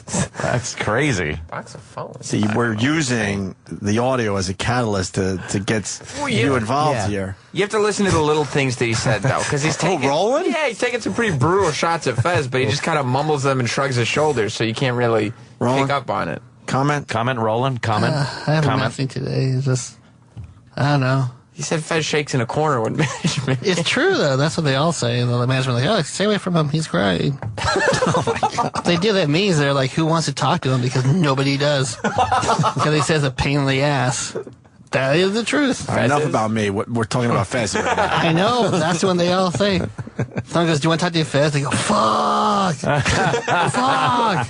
They go, do you want to do it? They're like, no, it's your turn. They're like, oh, Jesus Christ. But they're gonna It's your turn. They're gonna spin it on that show. I'm sure Ronnie will. That means people are scared of Fez. Is that what's happening here? They just don't want to deal with this shit. They're like, fuck this. It's like a cop in the end of his shift. Like, should I pull that car over? Nah, fuck it. I'm gonna go home. So they don't want to deal with his emotions? Yeah, I think so. That's what it seems like back there. You see the three of them talking. Who wants to talk to him? Oh, wow. All right, you're getting really, like, Is that bad? Yeah, I think there's going to be some tears today. If someone hears this, there's going to be some tears. I figure if I have to have a meeting about this, I might as well make it worth it. Yeah. That's what I figured. Fuck it now. I need worth it. I don't want to, like, I skipped over this, skipped over that. I said it. You've been around us way too long. I'm tired. That is the God's honest truth. Wow. Yeah, before might as well go all in. Before the other three were like, you almost said it, but you didn't. And I had sat there for 20 minutes every other time. Is this true shit that goes on? Yeah, the last one I did. I had to sit 3-4 times. Roland's closer to the... But why aren't you allowed to kind of do this type of thing on the radio? Oh, well, no, just like Fez is sensitive. Like the last time when I made fun of him, they gotta be more this, more that. Then the next day, can we talk to you real quick for 2 seconds? But why would you make fun of him, though? No, if just he didn't do anything to you. Oh, no, I didn't make fun of him. I just said about the publicist what the publicist said. And then they said, you shouldn't say that about Fez. You shouldn't do this. I don't understand. What was said that upset him that you had to be called into a meeting? I said he creeped out and annoyed the publicist. That's what he said to me. Shit, he creeped out. You don't know where this all began? Yeah, that's what happened. I have no Literally, clue. the publicist goes, Roland, can you see her? He goes, who's that creepy guy? He's creeping me out, man. Oh, no. This is where it all began. That's where it began. What was he doing that creeped out the publicist? What did the publicist say? I heard he was just hanging around. I don't know. I was not there. It's just like I'm way he in got on up, this whole thing. I've heard. Like, text on his phone, and then he looked up. Fez was this way. Then he went to sit down, then Fez was that way. Then he went to take a call. Fez popped up over there. And the publicist sat you down and said, what's going on? He was in his eye line? Yeah, all the time. He goes, hey, buddy, can you come here? He goes, who's that over there? I said, oh, he wants to talk to you about this client. He goes, just tell him, just email me. I just don't want to talk to anybody right now. I was like, all right. Said it, but then he kept on doing it, and then walked up to him and talked to him. And then he got a little annoyed, the publicist, but then he was just having a bad day, too. Ooh. I just said that, and then all of a sudden, it blew up to something... Way bigger. Yeah. And then every day was like, can we see you for 2 minutes? Well, Fez believes that Roland, at the time, not anymore. Yeah. At the time, Fez believed that Roland had was developing some kind of conspiracy against him, that he was spreading rumors. I was the devil. Oh, boy. And it's been escalating ever since. Yeah, and So when Fezzi heard that Roland, broke down, Yeah, then they said... Obviously, it's going to take a shot. And the management goes, well, if you help book Unmasked, we could put this to bed. I go, what did I do wrong? They go, you did nothing wrong. But if you help out to do this, you can put that to bed. And for everybody, I agreed to everything. And then it was another meeting. So now I'm like, if I have to go to another one, I got to make it worth it. So I have to sit there for 20 minutes and go, So what would you like to say then that you hadn't said previous about Fez Whatley? I'll tell you, I mean, I have nothing against them. I'm just tired today. It is. I mean, whatever. You're just a little tired, yeah. Tired of the bullshit? Or you mean like tired like need a nap? Or tired of the bullshit? Yeah, well, I think we're all tired of the bullshit. Yeah. All right. It's total package. I'm sure that the Jim Henson and Fez show will. Because of all the puppets. What? See? Or the AIDS. No. Damn. I want to thank Cigars and Scotch for that. Now calling it the Jim Henson and Fez show. Jim Henson was a puppet master. Well, he was a puppet master. He worked the puppets. Yes. Yeah. He knew how to work the puppets. Had his hand up I'm all sure those we asses. haven't heard the last of this one. Oh, no. Nothing. Yeah, Fez is not going to be happy that the publicist story was brought Roland, to him. I really want to hopefully still save the last 20 minutes for radio. Fezzy was doing an impression of you. Would you like to do your impression of Fezzy? Sure. I think it's only fair. And maybe it'll save. I'll do. Hello, Ron. Skittles! How are you guys? Oh, my God. You look fancy, Anthony. How are you? That nice black hat. Oh, let me cry. Chanel's not on sale. Go fuck yourselves. I'm tired. Yeah, dick in the ass and then call me on Monday. They're going to be happy. Well, we don't know what Fezzy does. That has to be said. I honestly have no fucking idea.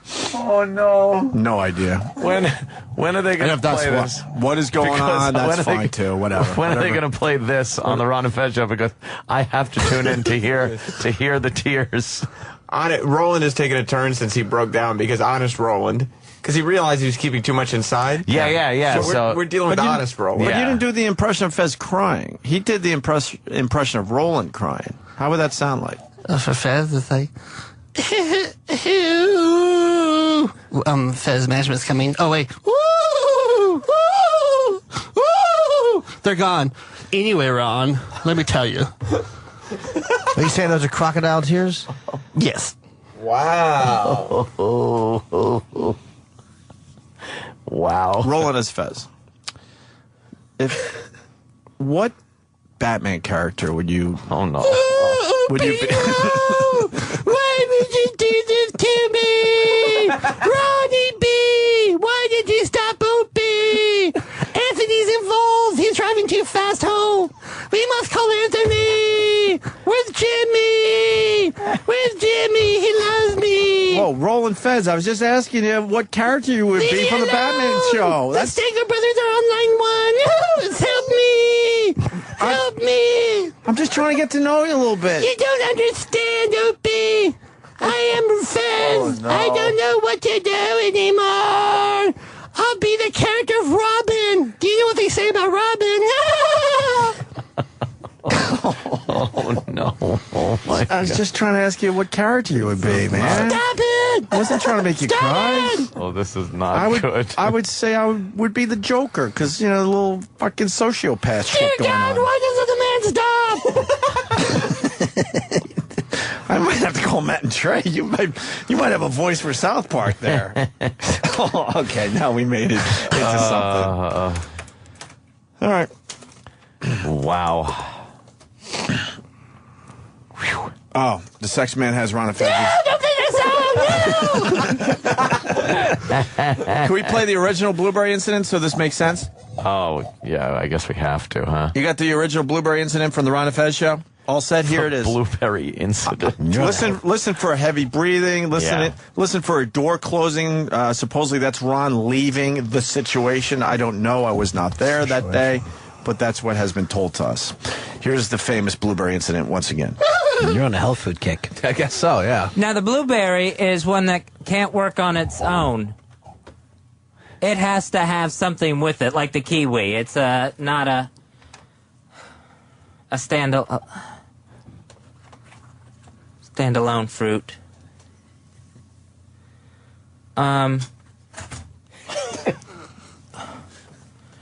The voice is going to get the spot after the Super Bowl. The breathing, the door shutting, it's all classic. So it gets better. They're allowed interns. We're not. Yeah, it must We're be still nice. not allowed.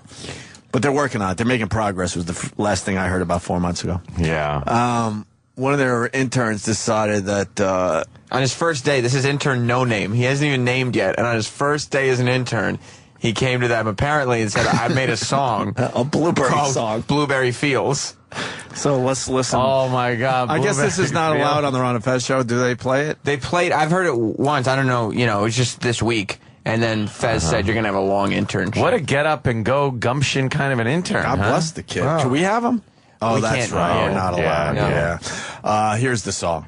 Let me take you now, 'cause I'm going to Blueberry Fields. What the fuck's the big deal? I'm getting pretty hung about it. Blueberries can't stand alone. The blueberry's not a standalone fruit. It needs something to make it work. Just like the kiwi, it just needs something else. That's why kiwis fucking rock.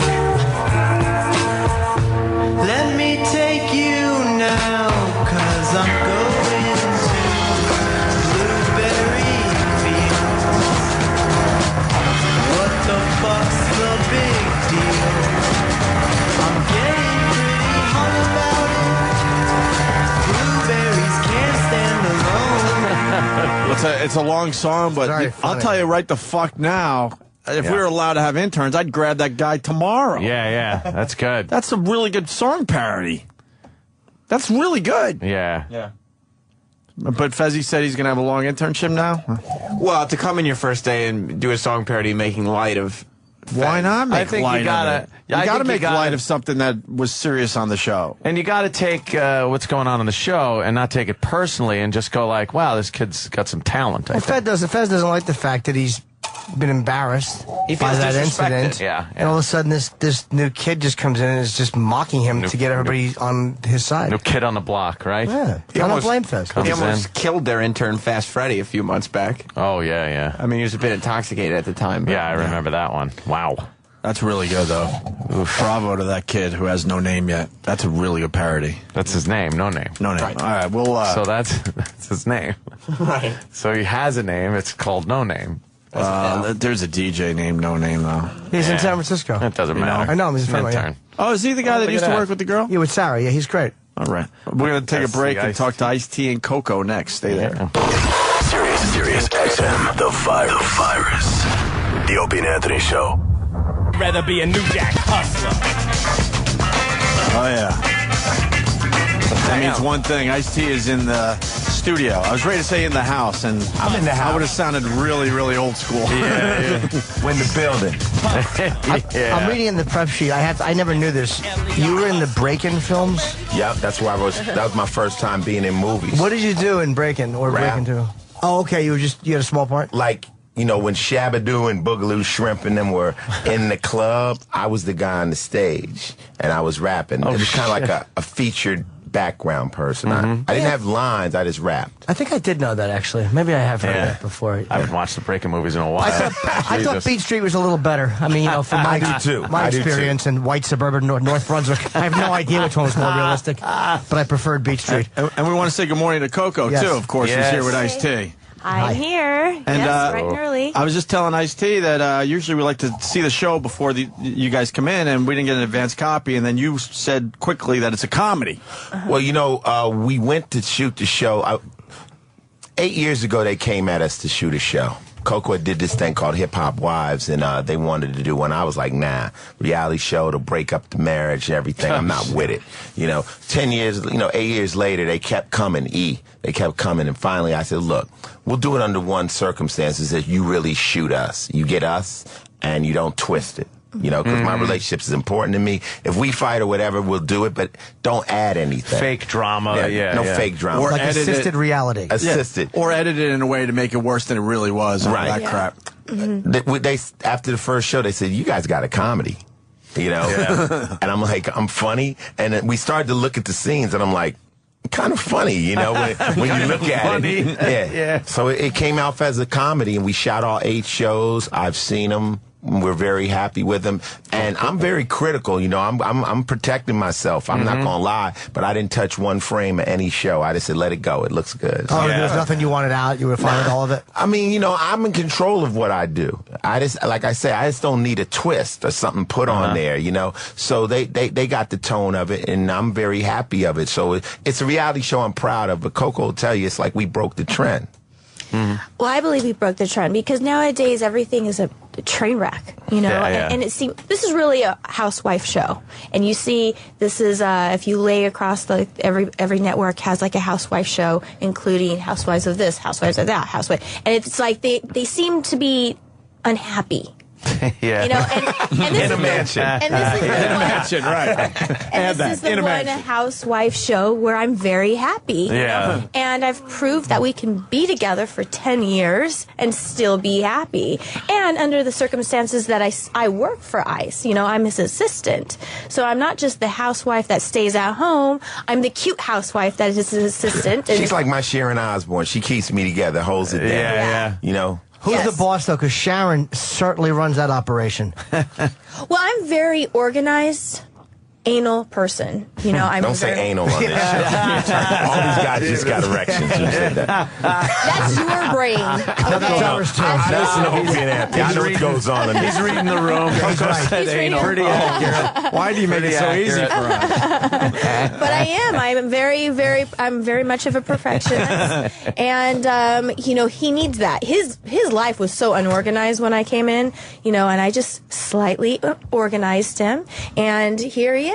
You know, he's still. I mean, on I guess if you say who's the boss, at the end of the day, I'll have the final say. But I don't. My job is not to override everything she's doing because I have her in charge trying to make things right. So we got to balance it out. You know, some guys just don't want their woman to have any say. So I'm like, well, then there's only one person running the show. I mean, I appreciate having a partner because a lot of things, and as an artist, I can generate money. I'm just not into crossing the T's and dotting the I's. You know, that's just not my thing. So I want to do the art, and I would watch just Osbournes, and I'm like, would Ozzy have a mansion if it wasn't for shit? I mean, does he even know he's on TV? You know, and I'm a big fan of Oz, you know, and when he does his thing, can nobody touch him? But that's his thing. Now, paying phone bills, I don't know if that's what Ozzy Ozzy's not a receipt saver. right, exactly. We'll write this dinner off. You know, I can't see him saying that's that. probably not Ozzy's thing either. You're right, but that's what she does. A lot of artists, but I hope you watch the money because a lot of artists, especially with royalties, musicians, get fucked by the companies and by people because they don't watch the trail. It's hard for I've already musicians. done that. I've already, you know, lost the money because of that. Fortunately, I've been in the game 25 years, so I've gone through that zone of wasting money. I had 15 cars, you know, giving all your money to your friends, and all. I've been through that. And Business managers and managers or whatever that don't look out for you. The whole thing. Wow. But fortunately, I've been able to sustain, and you know, now that I've gotten on Law and Order, I've been on there 12 years. I've got my books tight and everything. So I survived the. You know, the coming of age of a celebrity where you usually, if you don't make it past that point, you're through. You know what you just he just described MC Hammer, who we had in here.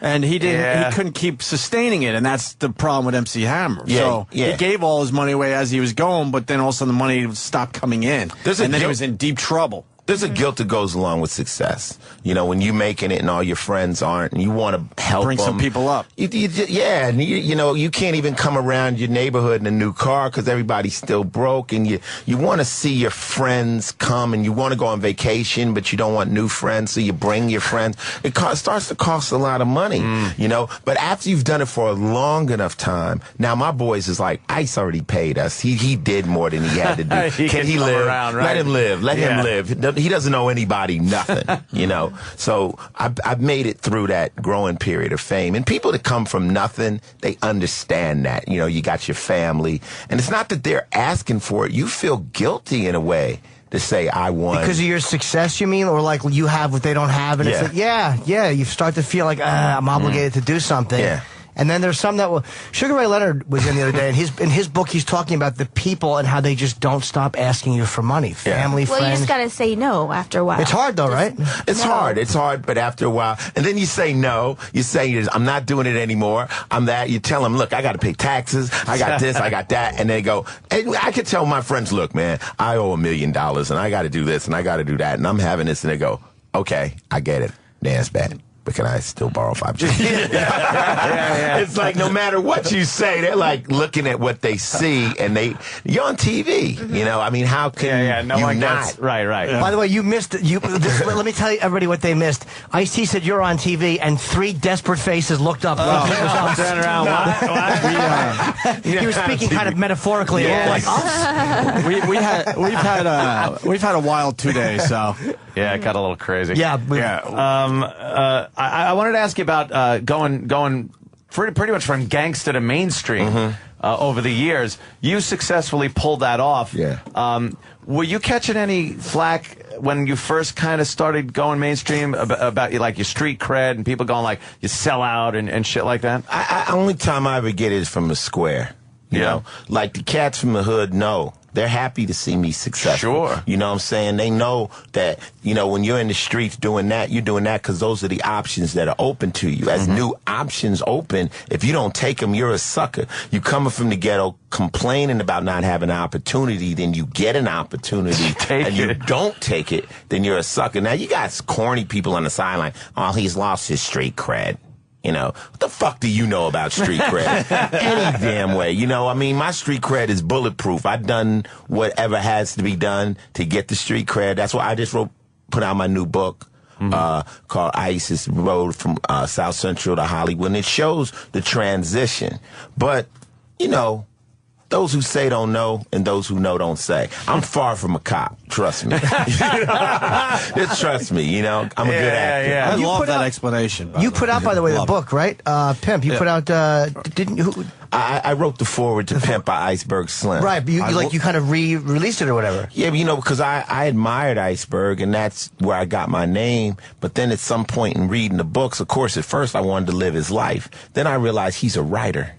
At some point it hit me, like he's a writer. So if I really want to be held forever in people's hearts and in their minds, I need to document the game. It's not about being the biggest hustler on the street. It's the one who wrote about it. That's who gets to, you know, last forever. It's an amazing book. I've read it twice. I've read it too. Love it. From when was he alive? In like the 40s? He was. And we just did a movie on his life too. We did a documentary on It's Not Done. But you know, that's what my music was meant to be, like documentation of the game. Are there photos of him? And who is the guy? The other one who had the cat, Miss Peaches. Who was that? The tall bald pimp who I think he got everything from. That's the guy I want to see a photo of. Oh my God, damn! It's probably been a while, right? But yeah. I'm trying. I'm supposed to know that name. I don't know it either. Yeah. Well, see, probably his name was Mac. That's a good name for a pimp, Mac.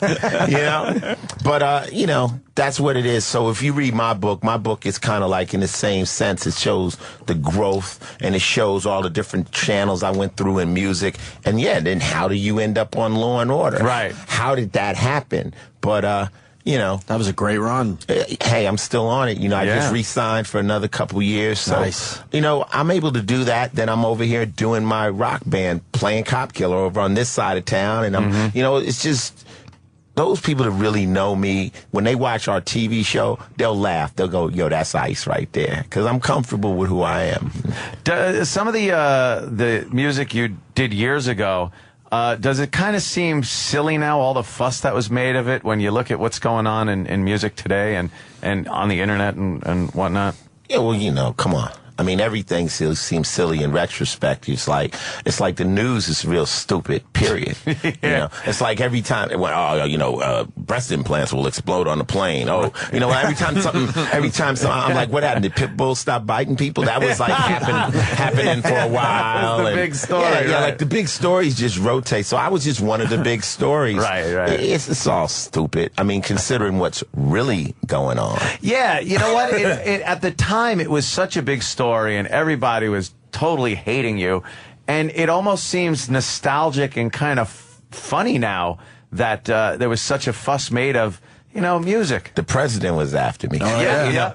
But now I have something. How many people can actually say that the president of the United States of America spoke their name in anger? You and Kanye West. Yeah.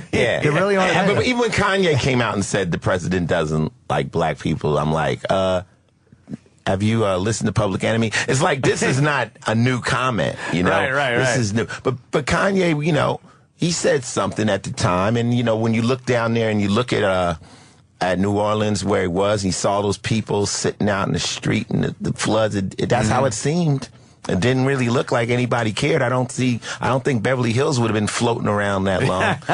Yeah, he spoke his mind, and then Michael Myers. Yeah, Mike Myers was next to him at the time, and his face just like he looked at him like, why am I being dragged into this? He just wanted to read a few lines and get off the stage. I've never seen such a pretend that didn't just happen face. He just stared straight ahead, hoping everything would go away, and he'd wake up and he wouldn't be there. You see any of the other PE guys? Oh, definitely. I just did a movie. I just finished directing a movie called The Art of Rap, where I interviewed a lot of MCs from back in the days, Chuck D, of course. Yeah. And it's more of a movie about how you rap, not the money, the girls, the cars. It's like the art form. Right. So we're going to have that out later this summer, too. What do you think changed about, because you listen to rap from, the Run DMC and the way they were, and the way it is now lyrically, it's a lot different. It went pop. You think it got more pop? No, it's pop. It's pop music now. Now what you're doing is you're listening to what you're hearing on the radio. It's pop music with a rap delivery. See, you could rap. Anybody can rap, but that's not hip hop. Hip hop has a special sound to it. It has a special vibe to it. But when you're doing a pop record and then you just happen to rap, that doesn't, Pink can rap. There's a lot of people that can rap. So it's lost its soul, if you ask me. But I say that meaning I want to inspire the soul to come back. I'm not saying it like a hater. I just want the kids to bring the soul back. I'd love to see an 18-year-old Public Enemy group come out right now, young kids, or a new KRS-One. Because no matter what we do, we're old now. We're older than them. We're the parents' age, so the kids don't want. So they need somebody from their generation to come out and rock the world. What again. happened to KRS-One? He's still out there, but since we live in a pop culture, if you're not on the radio, then people don't think you exist. You have to be on the radio. The little girls right now, they if it's not on MTV, then it must not be good. And then MTV doesn't even play music anymore. No. One last thing. I was talking to a 21-year-old girl the other day doing an interview. She said, Ice, about music. And I said, well, I made my money in music when people went to the record store. Yeah. She said, what's a record store? Wow. I swear to God. Yep. And I said, like Tower? Oh, no. Like Warehouse? Oh. Virgin? Oh, FY? She said, like Best Buy? Oh, shit. And I said, well, they're trying to sell microwaves, really. and Best Buy is even pushing kind of the music out. You go to Best Buy and try to find something. They don't care. Nothing's in an alphabetical order anymore. It's just kind of just thrown around. It's all electronic delivery. You ever think you'd see the day that there would be no bookstores and no record stores? In our lifetime? Are you crazy? Dude, I got people, because I'm from the music business, every day an artist walks up to me, I want to get put on Ice, can you help me? And I ask him, I say, well, what's the last record you bought? And they give me this blank face. I'm like, so this is the industry you're trying to get into. Yeah. Now you ask why I'm on television. Right. God damn, yeah. But you can't get. I went to get the Ozzy box set. Of course you did. I know. I did. Of course you did. Every discussion goes back to Ozzy. But I tried to. I went into Best Buy. They didn't have it. It's like you had to order it or go to a specialty store in Jersey. You can't get any type of specialty stuff like that unless it's the Beatles or somebody that's going to sell everywhere. Yeah, it's crazy. Wiener's on TV. What's the hell with that guy? Oh, yeah. Well, I think he's just trying to live up to his name, right? Yeah, the Wiener thing. That was not that impressive a dick. I'm sorry. It just wasn't. No. All smoke and mirrors. No, it was the fact that, he was, he's a politician. He was lying. So what does that do? A politician lying and showing porn pictures of himself. They're all doing it. It's like everybody is doing that shit. It's just, you don't want to see it. When you say politician, immediately I think creepy. Thank you. Yeah. I'm with Ice-T on that. I think lying sack of shit and creepy. Doesn't matter. I think helpful. And it doesn't matter what side. So absolutely across the board for me. Hey, Coco's just sitting there looking all beautiful and all. Looking all beautiful. And we got a reality show. I know. She loves sitting around the men when we chop it up. Yeah. You know, that's how a woman learns. Like, let the men talk. I'll tell you. Release a secret. Here we go. Ice Will, he could sit here all day and just chat. I don't think he even knows that he's talking. I love talking to the homies. I love when I'm in a room full of real live cats. It's fun. If now I'm with some squares, I'm ready to quit. I'm like, okay, enough talking to you guys. You're draining my cool. I got an observation. I always felt like Ice-T was really scary. You're really likable. Well, I'm likable until you cross me. All right, but this is the first time we've met you. I mean, what I've seen like over the years, I'm like, man, he's intimidating. No, I'm not. But you're a very likable guy, sir. You know I what think it I've is? lightened him up too. Yeah, she lightened me up. Yeah. Oh, really? Yeah. The most dangerous cats I've ever met are the most likable cats. Yes. You know, man, they're the kind that smile and they laugh with you and show you the pictures of their kids, and they'll take a dinner fork and pull your fucking eye out of your head. You know, it's the guys that act tough all the time. They're the ones that are insecure and they're trying to show it. You know, so I'm very calm, but if there was a problem, you'd be glad I was here. You feel me? You know, I got that other side, but people always say that. It's like, well, you're not mean. I'm like, well, you're not my enemy. Right. Yeah, why should you be? Right. I gotta breathe. And like Coco said, I got Coco. What I got to be mad about, right? Yeah. Coco, you have a picture taken down recently on TwitPic. They're always taking pictures down. Coco knows how to use Twitter. Yeah. Her Twit I have a pics gimmick. are ridiculous. Yeah. What was the photo they took down? Well, just recently I balanced a can on my butt, and it was in a thong because if you follow me on my Twitter, I do thong Thursdays At Coco's World? and Titty Tuesdays. Yes. So you get both T and A. If you're not into asses, then you're going to be in boobs, either or. You know. You're like, damn, I got to wait a couple of days. Yeah, what exactly. is Wednesday? Well, it used to be Wet Wednesdays, but I can't keep up with it. I gotta do two, and then it was like Freaky Feet Friday. So you show like shoes and people that are into shoes. Oh, foot fetish guys, right? Foot fetish guys. Yeah, I tried. What did you do to the one for Spartacus? What was that? Spartacus is a Testicle Tuesdays. My dog. That's my dog. He's cute Spartacus on Twitter. Yeah, and he does Testicle Tuesdays. PETA got at me. Why? Because they're like, we want you to be the face of PETA along with Pamela Anderson and Charlize Theron, blah, blah, blah. Cut your dog And the they're nuts like, off. can you please neuter Spartacus? No way. Because, that causes diseases in their lifetime, blah, blah, blah, blah. And I'm Oh, like, I'm trying to breed this little guy, I want to know what guy can ever cut another thing's nuts off. Yeah. You know, I don't care what you're I think the voodoo of that. There's got to be some kind of karma that goes with that. He would love his balls. But you know what? To go back to my Thong Thursday, back, baby. I get upset that people can have nude pictures up. Not like I need to have nude pictures Frontal up. nudity. But then I have a thong on. which I'm usually in when I'm on the beach, so it's not even anything outrageous. Yeah. And they take them down. Like literally, I was balancing, and actually they were booty shorts that looked like thongs, to tell you the truth. But I was balancing a can on my ass, and by the way, my mother took the picture for me. See, the story goes Family values. it's Wednesday night. So it's Wednesday night, and I go, geez, Mom, we're eating pizza on the counter. Geez, I don't have Thong Thursday picture. I don't know what I'm going to do. I try to be funny. And she's like, oh, well, I'll get a camera. I'll take the picture. And I'm like, well, I want to do something funny. I look around the room. I look down. I see a Sprite can. I was like, let me try to balance this on my ass. I've never tried it before. People had asked me to do it, but I've never tried it before. So I squatted down. She got the camera. Yeah, and I actually can do it. Now it's a trend.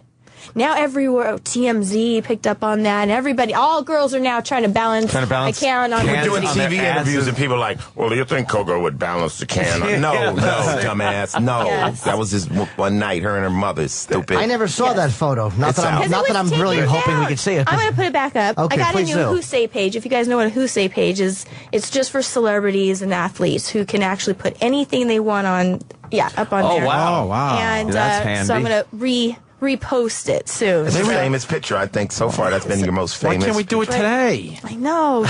I'm not wearing the right stuff. Yeah, we have someone that works for the show that loves Coco's ass. Oh, I'm gonna guess it's either Danny or Mars. Oh yeah. Oh, there you go, the picture. Oh, there it is. Oh shit. Wow. Yeah. There it is. It's on television. Wait, where does it? Where did I come in? That's Apple That's TV. CNN. Oh, Apple TV. It's a national situation. It is. Apple TV. It's Apple TV. We just popped it up for Travis is amazing in there. Yeah. Danny and Very good. Mars especially love Coco's ass. That's Holy shit. I've That never was looked because she's a married one woman, take. but I'm here. It's None of very us are lovely. complaining about it, trust me, but Danny and Mars especially love it. Can't get enough. That is a nice Listen, get-up. Coco, your ass Wow. See, and that's not showing too much, honestly, guys. I mean, they shouldn't have come taken on. that down.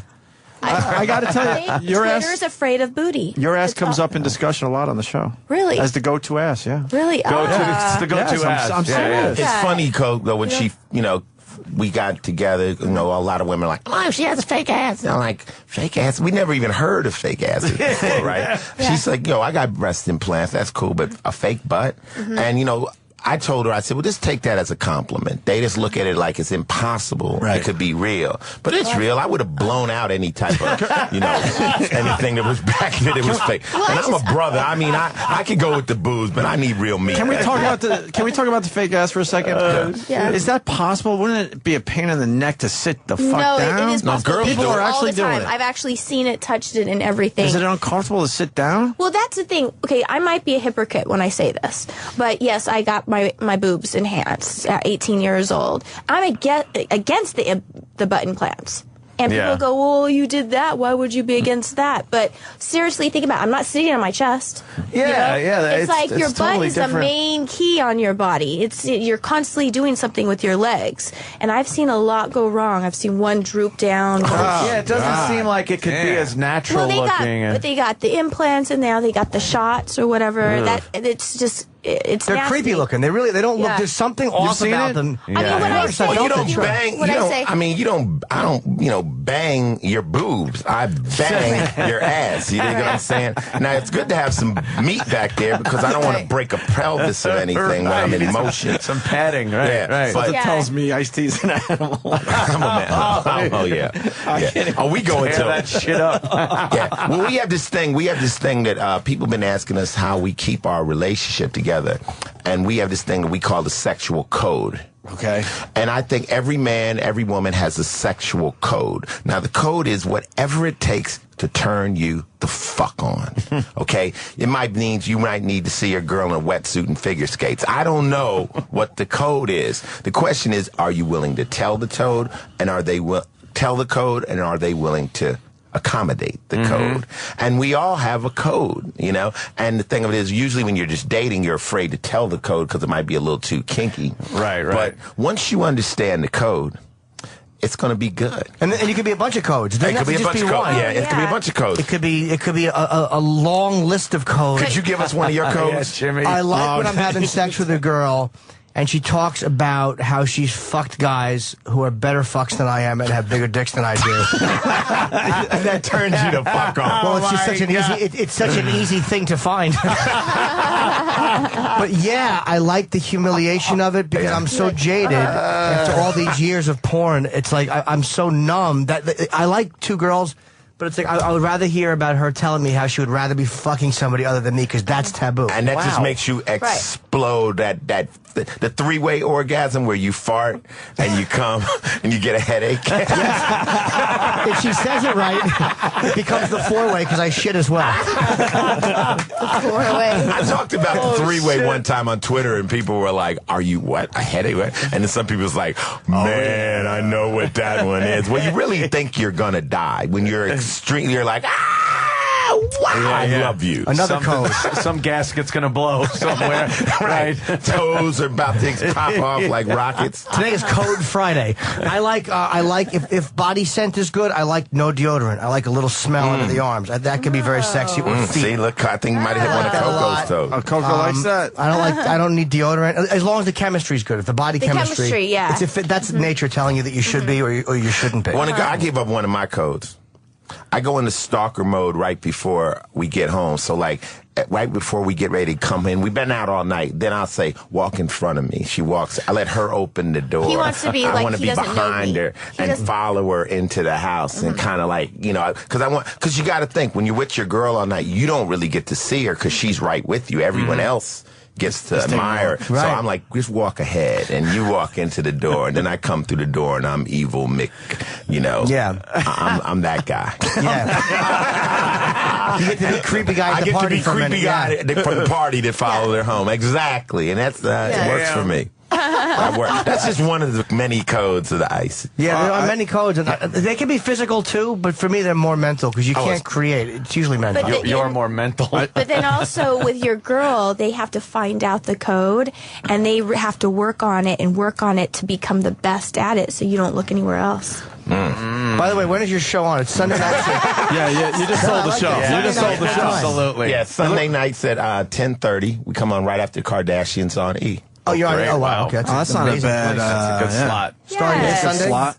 Yeah, we said they're going to change the channel to the Boo D channel. Everyone is Boo E channel. Everyone is screaming. What is Coco's Twitter? It's Coco's World. It's Coco's World. Go check it out. And for the losers out there, you can follow me, which is Final Level, FINALLEV. Why not Ice-T? Who has it? There was some gay dude in Arizona that had Ice-T. Really? Yeah, when I went on Twitter, I didn't go on Twitter. I wasn't the first person. So I went there and there's some guy on there saying like Ice-T stuff like, I'm cool, keep it hip. You know, and I'm like, all right, you can just have that world. If you want to be me so bad, fuck you. But and my production company is called Final Level Entertainment, Final Level Productions. Okay. I think we're all trying to get to the final level. Plus, I'm a gamer, and that's what we try. Nice. So I just said, well, there's a chance I'll promote myself and my. What's your game?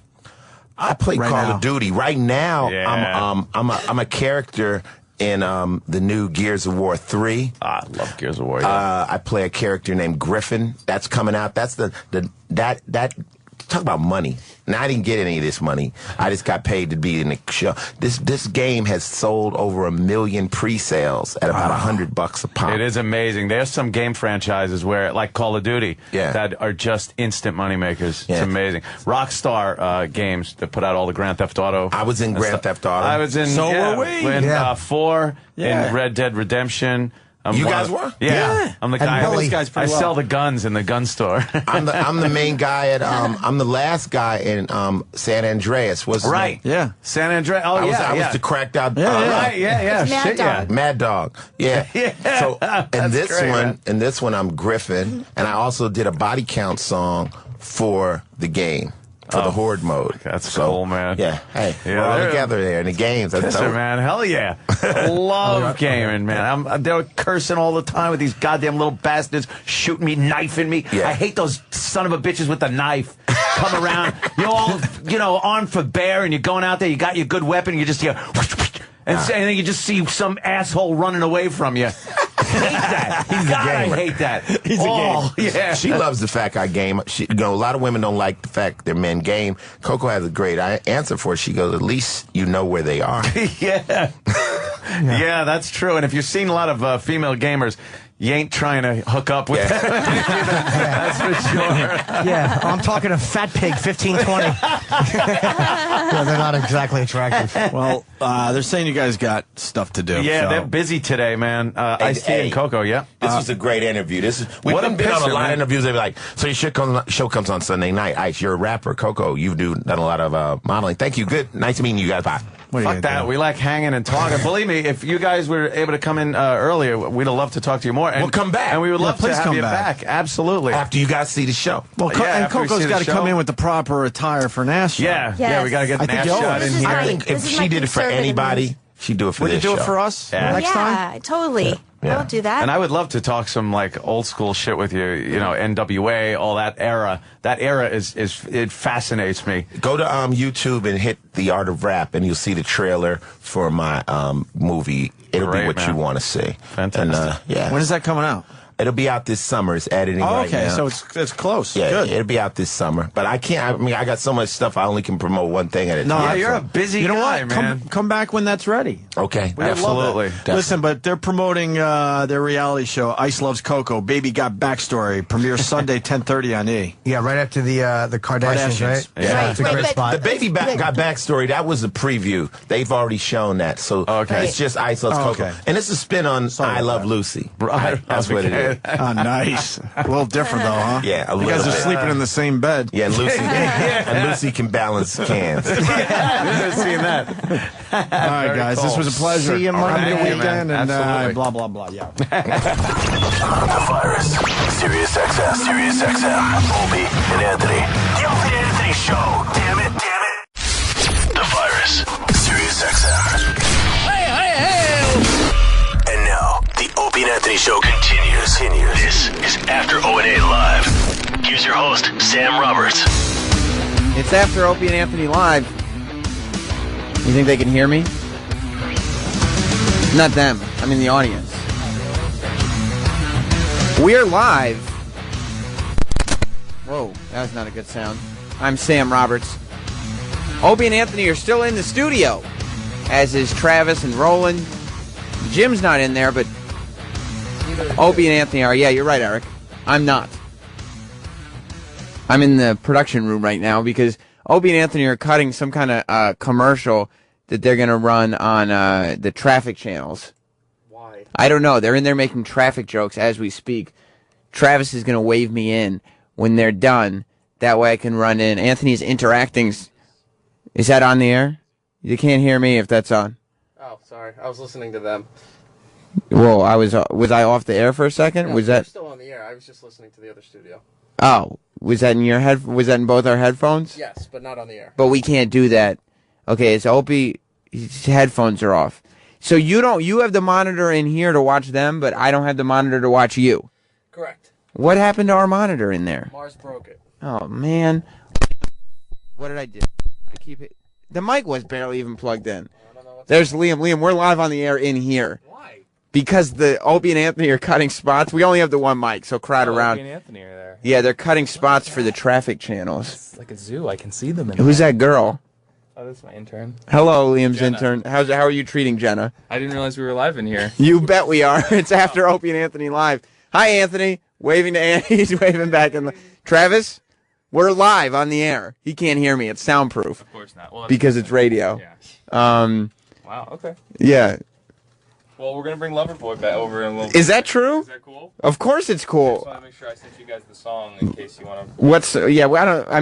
Loverboy. What? I'll have to go back and get it. All right, we'll play the new song. I guess Loverboy's going to be on the show. They're going to perform. They're going to perform? I'm going to ask him to sing. Get a guitar. That would be great. We'll just put some mics in front of a guitar. That's how we do things on After Opie and Anthony Live. Go in and sing your hit. I guess somebody heard me. Who's that guy in a tuxedo outside? He's a football player. Why is he wearing a tuxedo? I don't know. I guess somebody heard me earlier in the show watching Loverboy on Fox News, and Sirius XM had their big signage in the crowd. And now they're coming here. This is weird doing the show from a production room. I mean, there's really not a lot of interaction that can go on. What we're in right now, we have a separate room that's attached to the Opie and Anthony studio that's just for phone screening, and it's where Eric runs the board from while the show's on. Unfortunately, as I said, Opie and Anthony are in the main studio, so we're stuck in here in this little room. What were you just showing me? That's the football player that's here. Donnie Jones? Yeah. Why is he wearing a tuxedo? Who knows? To be different. How much commercials are they possibly doing for the traffic channel? You want to pot them up secretly and hear it? Can I? Yeah, hold on. Would I hear myself still? Yeah. Okay. Little Alice in There it is. Chains. Stay there. Just keep us in mind. Maybe another day you could check us out. I don't know. But right now, stay right where you are. Yeah. That sounds like a commercial. to me. Nothing going on our channel. Well, there is something. They're not talking about right now. They're doing commercials for the traffic channel. So we're I think we went above and beyond the Call of Duty with this fucking copy. Okay, are they done, Travis? Can you hear me? Can I go back in there now? Now, if I go back in there at U-Rock, you have to talk for a couple minutes. And can I go in there? Well, let's see where they're at. XM 105. Oh, they're talking about XM 106. That is the this Opie and Anthony show is live. Right now, Opie. Right now, you're in the We're studio. live because I'm like, wait a minute. Oh yeah, I'm one of the guys. So how could I? Can't say hear their whole they're commercial in case we live get in to these trouble. people? Yeah, if we're live right now on XM 105 Sirius 2. Liam's got a guitar. Liam's got a guitar, but it's an electric guitar. Where are we going to plug it into? Oh yeah, you guys forgot. Bobo! I gotta stand. Bobo, what are you doing in here? We're live on the air. I forgot to mention I do got a stand-up gig. So what? There's only one mic, Bobo. Bobo's in here. Look who's in here, Travis. Travis is in the other studio. Get away, man. What are you doing? What are you trying? Danny's in here now. It's utter chaos. Nobody can hear you because we're both talking at the same time. Nobody can hear you. $10 for what? Where are you going now, Bobo? You don't. You need to use deodorant when you come into a small room like this. You didn't. You didn't. You didn't. Well, I did. You didn't. I did. I smelled you from when you were right next to me, and you didn't use deodorant. Does your breath smell like armpits? No. Well, then it was your armpits. Wasn't it? Are they done in there? Let's find out. That's good. But we are live right now on XM. How much copy do they have? They're just doing the same commercial over and over again. Management loves promos. Well, tell management they should love live shows. I'm not in my studio. I'm off my game. I'm going to try to get in there, though. Wait, Opie's walking away. Are they done? Okay, you talk. Eric, you talk. Okay, go. Drop the headphones. All right, Sam is leaving the producer's studio. He is now running, and they're locking the door. Oh, he got through. He's now in the main studio, and they're blocking him from getting to the console. There he get. He's turning the mic on. Can you hear me? Yeah, you're there. I don't like these people anymore. I got to go home. Who don't you like? Oh, what happened, Sam? We were listening to some of your commercial, but not all of it. Oh, on the shit hour? Well, it's not the shit hour. It's after Opie and Anthony. Yeah, we're on. You're on the air still. Oh, let me see. Oh, okay. We were broadcasting out of that little room. Wow. Well, the room is little because E-Rock's in it. See? Wow, a fat joke. Wait, it's not my show anymore. I forgot it's not my show. So E-Rock could just chime in and give me some ribbing, a little ribbing. That room would feel like a gymnasium if he would just leave. Oh, shit. If it was a gymnasium, he would be leaving. Because he's out of shape. He's not going to work He's out. not going to work out there. That's crazy. This is amazing. The cleanup is going on as we speak. You want your charger? Opie? Yeah, I want my charger. Well, then take it from me. How cool is Iced Tea? He was awesome. Lovely It was Cocoa. the shiznit, I'd say. The shiznit. That's how, it's said in the culture. Yeah. I don't want to speak out of turn here, but that Cocoa has an amazing ass. Whoa! Has that been said before? That was big, yeah. that was the best part of standing behind her as she took pictures with everybody. Oh, did you? Were you jerking off? I was just masturbating while she was taking pictures. Hey, yes, that's what I was doing. Where's E-Rock? Did any of my photobombs work out today? Oh, shit. Were None? you photobombing? You're E-Rock, lying. where'd he go? How could he be What lost? the fuck? Where did he go? Where did he go? He knew he wanted to play some basketball. Oh, shit. Back to the gymnasium. All right, guys, I don't mean to make you jealous. Yeah. But Why is here Liam comes here? because he booked Loverboy on this show. Are you shitting me? Yes. What is your job? We booked Loverboy That on this is- show. They're gonna play. Wait, Loverboy is playing on the shit hour? Yes. Are you kidding me? Are you No. kidding? I thought it would be funny. You're now booking guests? Yes. That is fantastic. I saw Loverboy on Fox News, and then Eric told me they're coming in and playing, right? I'm not fucking Yeah, they talking are. to Loverboy. Holy If this shit. was 1984, I'd talk to Loverboy, but get the fuck out of here. Loverboy's coming in like 10 minutes to play. This is ironic because I'm going to be working for the weekend. That's right. By leaving. No! And getting in my car, driving home. Why? Could you want to listen to Loverboy quick? Did you guys really Oh. book Loverboy for this hour? I told Eric to book them, and they're coming in. Hilarious. Yes. How that one of the easy? Loverboy guys? How easy was it to book Loverboy? I don't by know. the I way? think those were here from before. Very. They were more than excited Hang because on, they I had got you. nobody else here to interview them. Oh shit. Yeah. Usually it's like. Why are you making this hour worse? Yeah, what do you mean worse? With the Loverboy booking. There's E-Rock's Paris Hilton picture sitting on the desk. Well, I brought this in so if Ant wants to take this to the shooting range, he's more than welcome to. Oh, I wouldn't shoot. Hang it up in the you studio. Like that. How funny would it be? That's your dreamy eyes. How though. funny the picture comes back and you can still see Paris Hilton. By the way, Bobo's shooting range joke. Bobo's still here, and he's super pissed off that you guys didn't plug his comedy gig. I don't know, Bobo. Bobo. He could listen Daniel to Curlin? Loverboy. He can't come in. How are you doing Loverboy? What do you mean how? Are they doing an acoustic set? They're going to come in. There's an amp They want to right talk there. about their new single, and then they'll perform for us. Whose guitar is that? I don't know. That's the company's. That's not theirs. Oh, that makes it even better. No, Eric. no. What are you doing? We would blame that on E-Rock. All right, have fun with the Loverboy. You're not going to stick around for Loverboy? I saw him because we were talking about him this morning. Remember? And you said, we said, wouldn't it be funny if Loverboy was in Can here? I tell you exactly what I said this morning? 5:30ish in the morning, we were driving by, what was it across the street? Fox? yeah. And they had a stage set up. You might have saw it on TV today. Yeah. And I heard the most horrendous Loverboy music blasting all through Times Square. And I look at Kenny, who was driving me in today, and I go, that better not be, what's his name, Mike Love? I have no idea. I have no idea. I go, that don't better have a not be clue. the lead singer of Loverboy because he sounds horrible. Well, he said, "Who the hell's covering Loverboy?" Oh, you were the yeah, and I go, too. "It's Loverboy." It's Loverboy. So then we're trying to figure out, was it the people behind the scenes trying to get the sound right? And that's what they do. And I'm hoping that was the case because this was the worst sounding Loverboy it was ever. really them. This is another example of when those guys can't hit the high notes anymore. When that part when he goes, get ready, let's go. Yeah. He's supposed to go. That part. Yeah. Couldn't hit it. He went go. And he just But is kind it, of crackled off is it the mic. confirmed that was Loverboy, or could it have been I sound don't know. people? I sure hope it wasn't. I sure hope it wasn't. It was horrendous. And what were Opie and E-Rock doing in the car together this morning? Hey, do tell. Ooh, Eric. Giving a little information there. Actually, I think you should bring in Kenny because when I Kenny's walked out of downstairs my in my building, truck waiting for me. Kenny said that E-Rock gave him a hand release this morning. What? Wow. That's what he told I me. needed a ride, so I had to do what I had to do. You called Kenny drove you to work? Yeah. Yeah, I did. I didn't know wasn't E-Rock part was of a this. star. Kenny, E-Rock has a driver now. His car took this shit.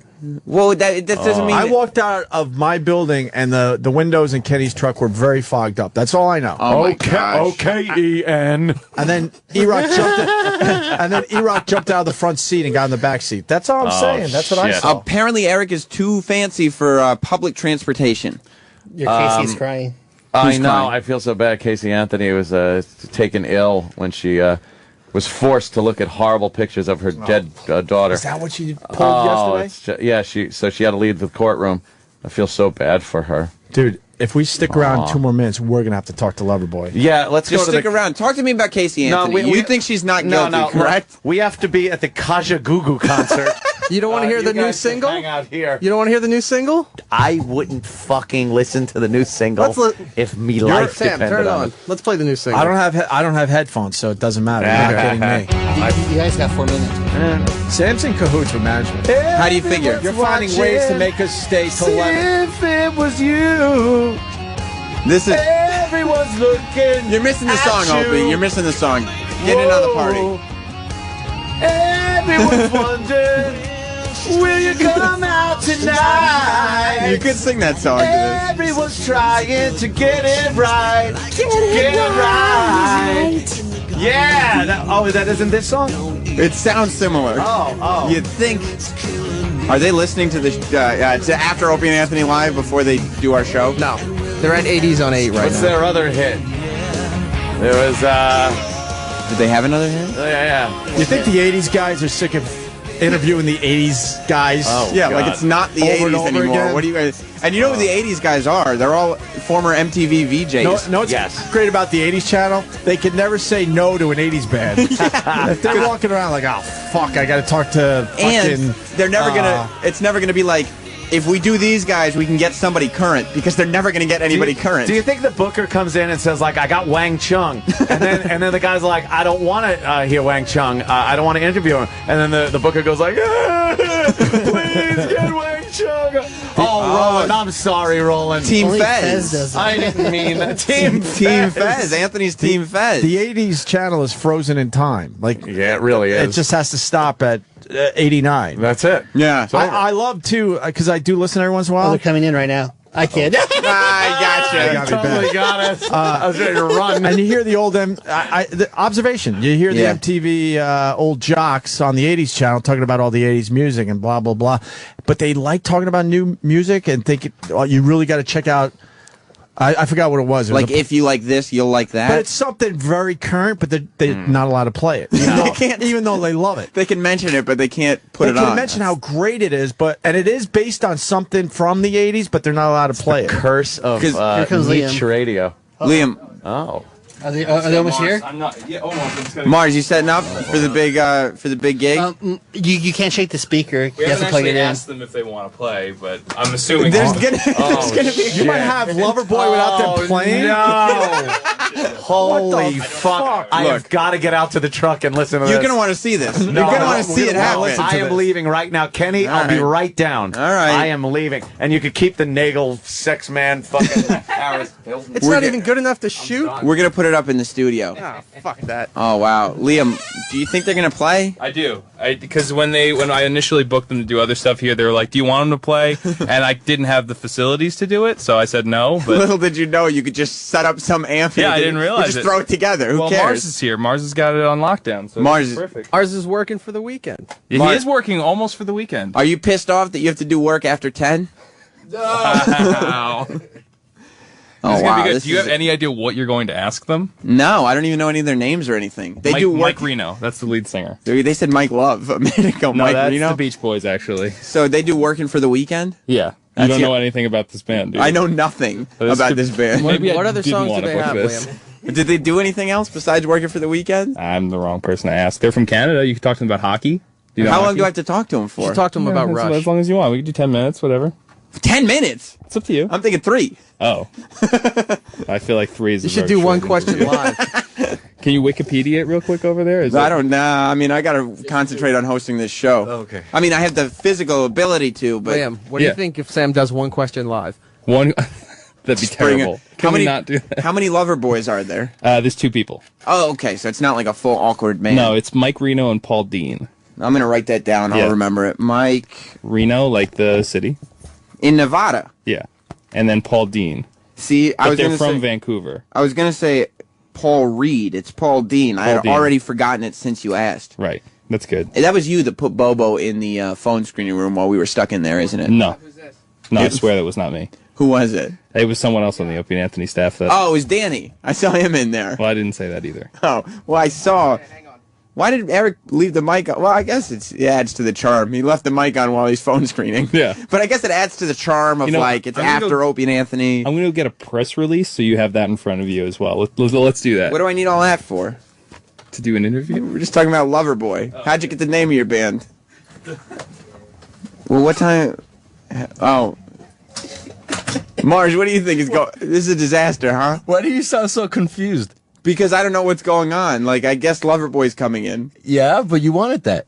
Well, I just kind of jokingly said to Eric, let's get him on the after show. And then once O&A was over, Eric goes, all right, you got Loverboy at 10:30. Because it never happens. Every guest that's ever walked in here, I've said, why don't we have them on after O&A Live? And they're never on the show. Some bad news. What's that? Loverboy may have to cancel. No. Because they just got booked on another show. What show? What show? It's Fox and Friends. You're lying. They were just on, they were on Fox and Friends this morning. We know when he's lying. Look at his face. You just keep asking questions until... See, I'm sure that equipment works. I'm sure the equipment works. Okay, I got a text message. Ask Reno where his red leather pants are. Okay. I don't know if it's an insulting question or not. It is. It is. Do you know anything about Loverboy, Roland? I do. What do you know? They were one-hit wonders. Oh, man, this could go, question South? for Sam for Loverboy. Hey, Sam, just do what Fez does. Cries or says nothing. This is not the place to do that. Andrew in New Jersey, You you're know on. I wrote that joke. You're on After Opie and Anthony Live.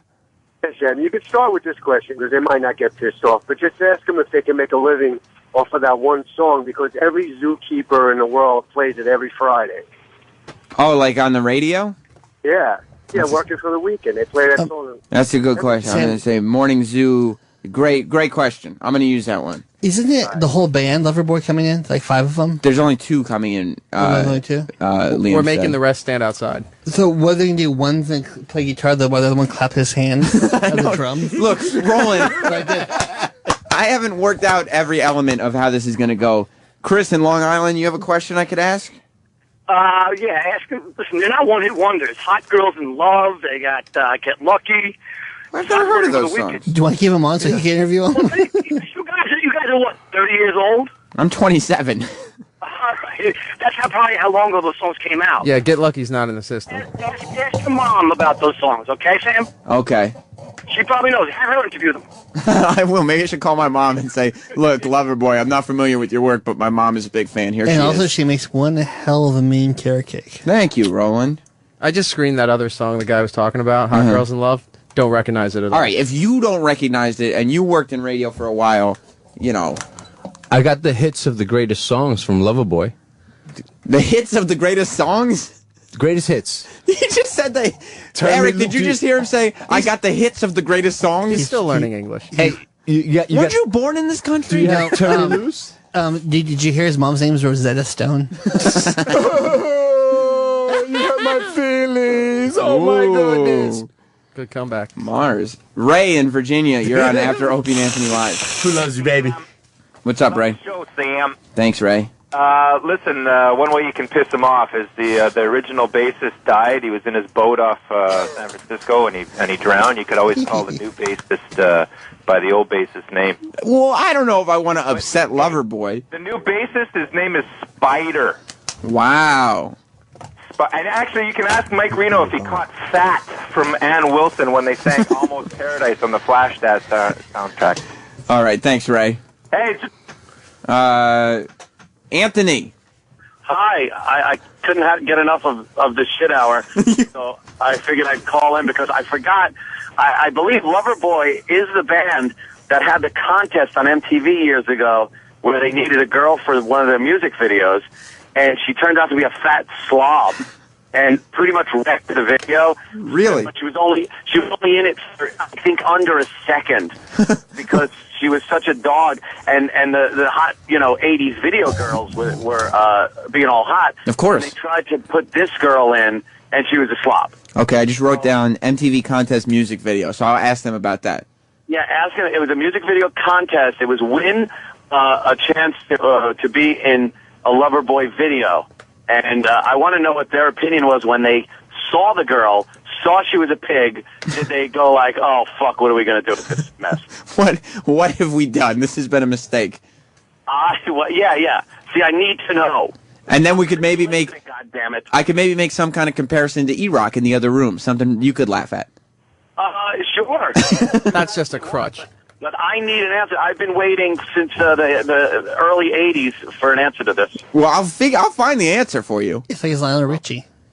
Thank you, Sam. Thank you, Anthony. I still don't.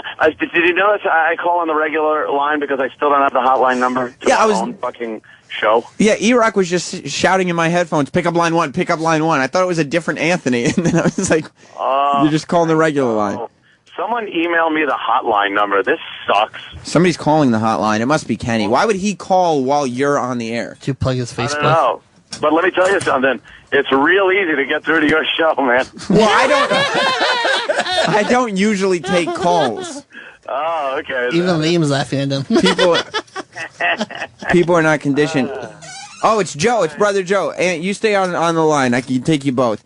Brother Joe, you're on with your brother Ant. I have a great question. Anthony, how about this? We should ask Mike Reno how they got that drummer to freeze so still on the breaks on Working for the Weekend. That makes stupid fucking faces. How they do that?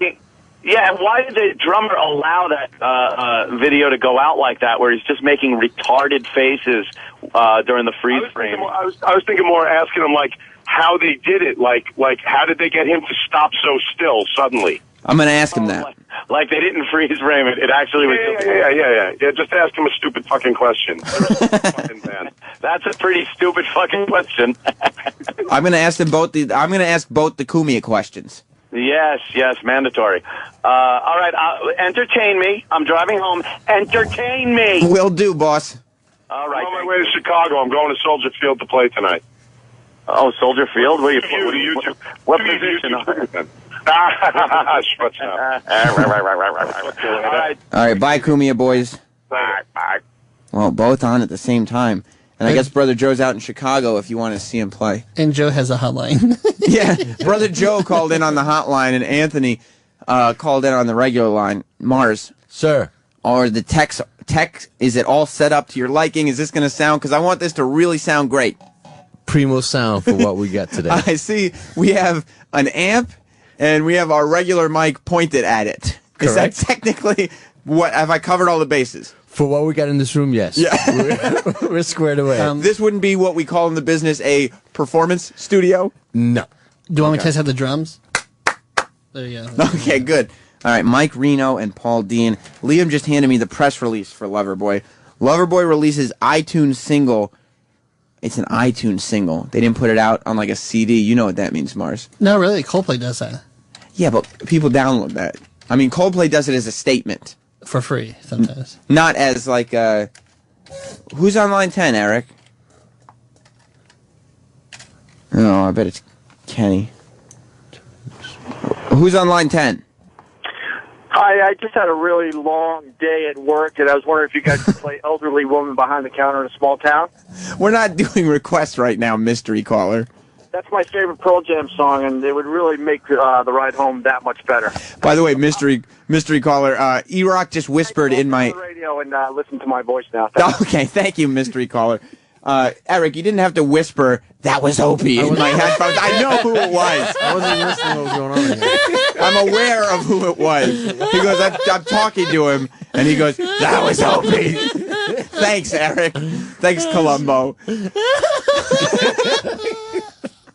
Yeah. It's amazing the emotions that Roland goes through. You can hear this joyous laughter, or earlier this week it was tearful crying. I see a hand shaking out there. Uh-oh. Is that Loverboy? Yeah. I don't know what they look like, Roland. I don't know if it's them. You could put two guys in here. Google who they are. And that monitor is not on behind you for me to see. I turned it off for the when I was videoing. Yeah, we don't have that much time left, which is probably a blessing. Oh, they're coming. Oh, they are. I was hoping they'd take a couple more minutes. Did you fix it? Yeah, it's the thing's all good. The monitor. Roland's opening the door like this is his booking. This is a doesn't picture, even count as This is a picture back in the day. Well, that doesn't help me. I was checking if they're on their way for you. Oh, Jackass. I appreciate that, Roland. And Mars is putting up pictures of them from 1987 as if that's what they look like. Another hotline call. Oh boy. Oh my God. Remember when we used to play O&A clips on this show? Oh, Anthony's back on. Anthony, you're on After Opie and Anthony Live. Oh, wait a minute. Is Martha Quinn there? No, this is not the 80s channel. I wanted to talk to Martha Quinn. You got the wrong number, sir. This is not the 80s channel. This is After Opie and Anthony Live on the Virus, and we're going to talk to Loverboy. Oh, I thought it was the 80s channel. I'm sorry. I'm sorry. Okay, thank you very much. Another mystery caller. I guess Eric put his name up as Anthony. I'm assuming that was supposed to be mystery caller unknown. Yeah, but Morris, you could put that picture up. I don't know who's who. Which two of those five are coming into the studio? We got someone on the hotline. Hello, you're on After Opie and Anthony Live. Yeah, I want to file a complaint to the customer service. I just tried to make a Pearl Jam request on the Pearl Jam channel, and not only did the DJ say he wasn't going to play the song, he says he doesn't play music at all. What am I paying for if I'm tuning in the Pearl Jam station and the DJ refuses A, to play my request, and B, refuses to play Pearl Jam at all? Thank you. This is not custom. Get back to me. My number is. Don't say your number. This is not customer service.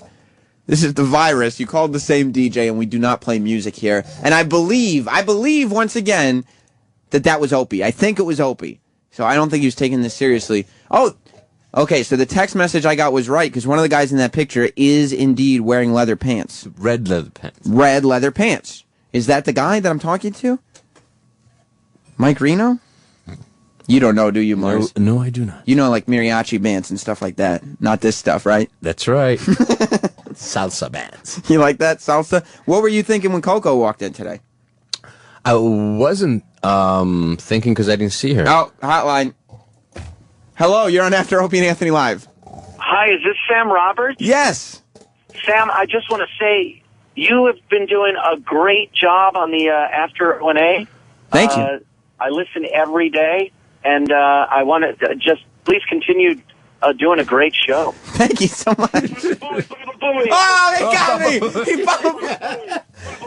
Where's the phone screeners? I can't believe I got gotten like that. Oh my God. Who's this? No, this is that football player who's in the tuxedo. And yeah, no, that's not Loverboy. That's some guy who works here who I don't know his name.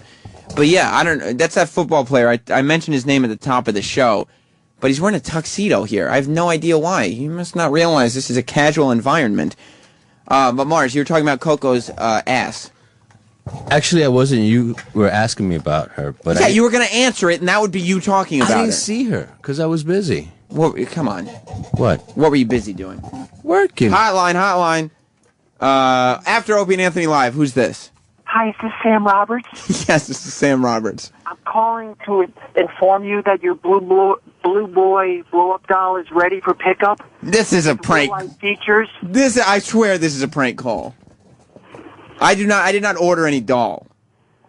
You didn't order the Blue Boy blow-up doll with real features? No, I didn't order the Blue Boy blow-up doll. But these prank call voices are very similar to a certain mid-'90s Boston radio show. There they go. That prank caller is gone. What are you? They're here? Wait, what's wrong? I think they're here. Why did you just get? Who told you that? No, everybody's taking pictures of that football player in the tuxedo. Mars, I still haven't gotten to the bottom of Coco's ass with you. You didn't get to see it?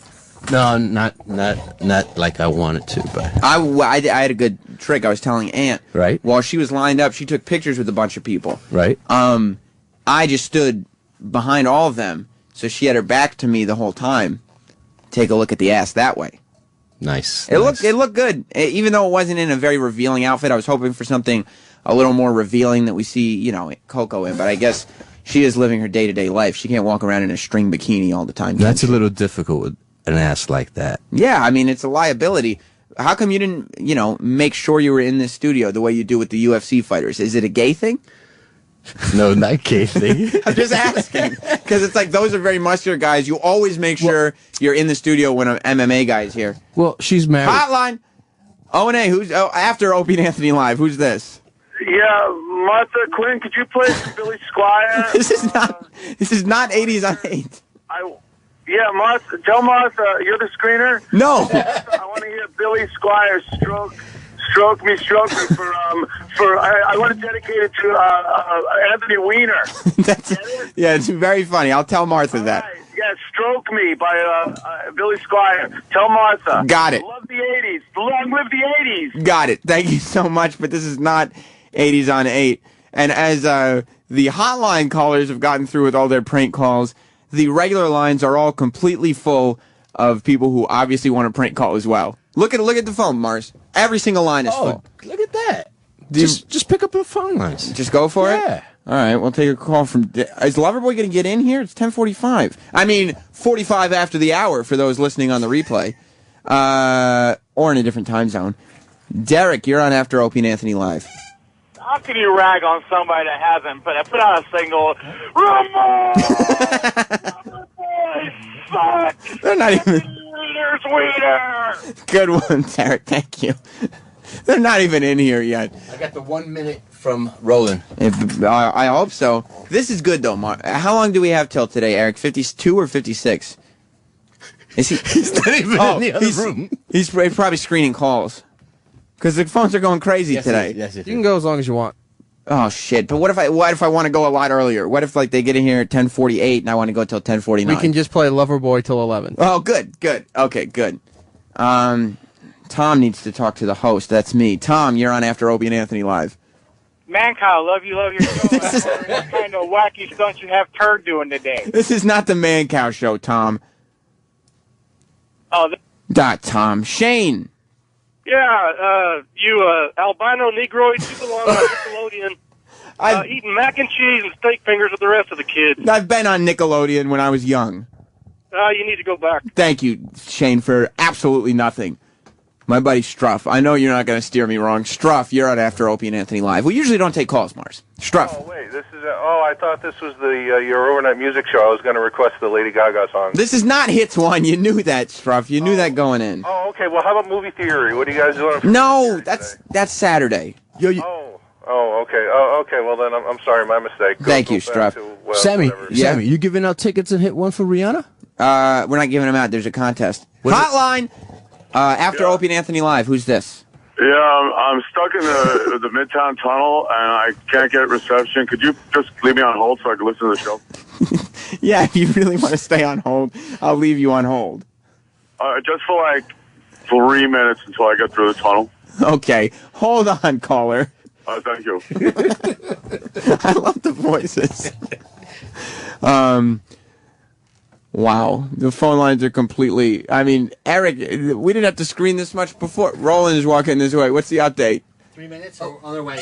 3 minutes. Okay, this could be good, because then I'll only have to spend like 2 minutes with them, maybe. They're going to perform. They are going to perform? Yeah. Wow, okay. I'll do a preview. Working for the weekend. Yeah. Now, is that Roland or Roland is Fez? Oh, about Fez? Working for the weekend. You really think that's going to... you're going to have a meeting after that one? Probably. You think so? I think overall, maybe. Is there a Liam pizza party today? There's a pizza gathering for Liam. And who's invited? Whoever got the invites already is invited. Did I get an? I don't think I got an invite though. Oh boy. Oh man. Hi kid, you could come. I can't believe how many. See, Anthony, let this be a lesson. Try to get through on the regular lines now. They're completely jammed up. Cigars and scotch. Holy crap! Daytime Sam Roberts. This is an honor. I was just wondering, with the name of the band Loverboy, is there an NAMBLA tie-in? That's a great question to ask. I'll try to get to the bottom of that. Mike in New Hampshire. Yeah, you need to ask Loverboy what their thoughts were on that song they used in Saturday Night Live with Chris Farley doing the striptease with Patrick Swayze. Oh yeah, the famous dance. What song did they use? It said Working for the Weekend, the famous dance. They did Working for the Weekend? Yeah. Oh yes. Okay, I'm going to write that down. That's a good question, Mike. Let me write that down. SNL. It's their famous clip. Farley Swayze. Okay. It's where they were in the Chip and Dale's outfits. All right. Thank you, Mike. Roland. Pete. You're on After Opie and Anthony Live, Pete. Oh, dude, I'm sorry. Is this the Grateful Dead channel? No, Pete, you got the wrong channel. How can people be this careless with their phones? Trucking is a great song. I'm like, I need that song. Just do it. Help me out. There's nothing I can do for you, Pete. Wavy Gravy? No, I know about Wavy Gravy, but again, this is a talk channel. We're just Wavy Gravy? We're going to talk to Loverboy in a couple minutes, Pete. I'm done with you. Craig in Texas. Hey, how's it going, guys? What's up, Craig? You know how you can tell when they're coming down the hall? I can tell you how. How? They'll be the guys riding the Little Rascals. Because they're very old, you mean? Yeah, they'll have the comb over, with the bald spot. It'll be kind of cool. Gotcha. Thank you, Craig. Bob, you're on After Opie and Anthony Live. This is the squeakiest fucking show on radio. The door squeaks, the mic rig squeak. Do you need to hire an engineer? Do you have anybody working up there? Well, Mars right now is working on making sure the sound equipment is good, but we leave all the mics on to get that sort of, backstage feel on the show. And by the way, Bob, you missed a great opportunity. If I were you, I would have said the doors are squeaking, the mics are squeaking, and the show's host is squeaking. Sam, come on. You could have done it. Thanks, Bob. Jim. Hey, buddy, I'd like to call in with an Ichiban. That's the wrong show, Jim. That's Ron and Fez that does Ichiban. They're coming in now. Jim, I don't have time for your nonsense, okay? I'm sorry. Okay. They're coming in right now. Loverboy is on their way to the After Opie and Anthony Live studios. What's up, guys? What's up? Mars, Where do you want them? do I just pot up all the mics, all those couch mics? This is 6 and 7. 6 and 7. Yes, sir. They're on. That's not how you count. That's how high Mars can count, Roland says. All right, let's see. I'm really glad we don't have a lot of time left on this show. That door's even squeakier than... Oh, is that the mic? The wider you open it, the squeakier it gets. Because why would it work? That's not a good response. I don't know what we're going to talk to Loverboy about. I'm really glad that there's only a couple of minutes left on this show. Because this could get weird. I mean, this isn't even a real show. Roland, you're just creaking the door on purpose. You know what I could do? What? Is while you're talking, if you throw the board and program over there, yeah, I could just end the show and go into commercials and what? And then I have to awkwardly and into Ron and Fez stuff, and you can just be in there by yourself. Well, no, because I don't want to sit here and have to talk to Loverboy about nothing. I was joking when I said book this band. I was kidding. No, you weren't.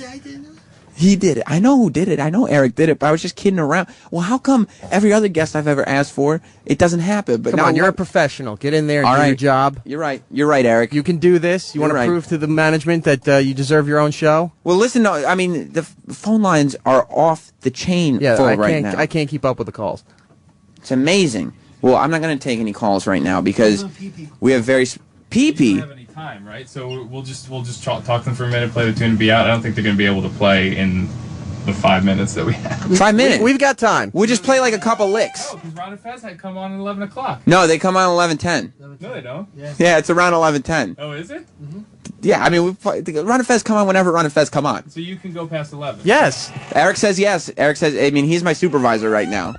You see that, Eric? That's a card I like to play because technically Eric's title that the bosses gave him is above mine. Even though, you know, I'm a take charge type of guy, when it comes time to like figuring out who's responsible for this, I'm going to use that. You know what I mean? I'm going to use the pecking order. In common day-to-day life, doesn't mean anything to me. But when it comes time to, okay, who's to blame for Ron and Fez starting late, that would be Eric Nagel. He gets paid more than you do. He does. He gets paid. And Mars, it's good you brought that up because Eric gets paid a lot more than me. Correct, Eric? So you say. Yes, we will. Eric, play the song at the end of the interview. It's on the computer over there. Mars has to play it. Okay. Where is it on the computer? It was set up. Did you close it out? I'll be right there. Hang on. Okay, yeah, just come here and set it up so we have it. Because we're going to play the song at the end of the big Loverboy interview. I guess they're going to the bathroom right now. Hey, Sam? Yeah. Management's on the phone in the office here, and they said absolutely they're not going to miss Loverboy. Okay, so this is a priority for the channel right now. I hope Ron and Fez people are listening. I don't want to step on any toes. But who from management said that? Is he still in there or is he coming around? Okay, I'll ask him when he gets here. Eric, who from management said that? One of the cute guys. Rob Cross. Yeah. Okay. Rob Cross said that, so he's even higher than Eric. They're coming in now. Ladies and gentlemen, here they are. Loverboy. Paul? In the building, in the room. Paul Dean, make yourself comfortable. You can just grab that seat. Can I sit over here by the guitar? Mike, sit over by the guitar. Mike Reno, it's a pleasure. How you doing, man? Loverboy is in the house. This is after Opie and Anthony Live. This is just so you get a. That's my pal. E-Rock. You. They're all on. They're all on. With the babes. That's Eric. He knows Paris Hilton. You know, they kind of have a friendship. We're already tuning up the guitar. This is amazing. This is like a show where we kind of let whatever happen happen. You know what I mean? I hear you. Like the behind-the-scenes stuff, we're going to let it go on the air. Good. That's why it's a little, you know, off the cuff. All the warts and farts, so to speak. That's right. That's exactly right. You want a Diet Pepsi? Yeah, sure.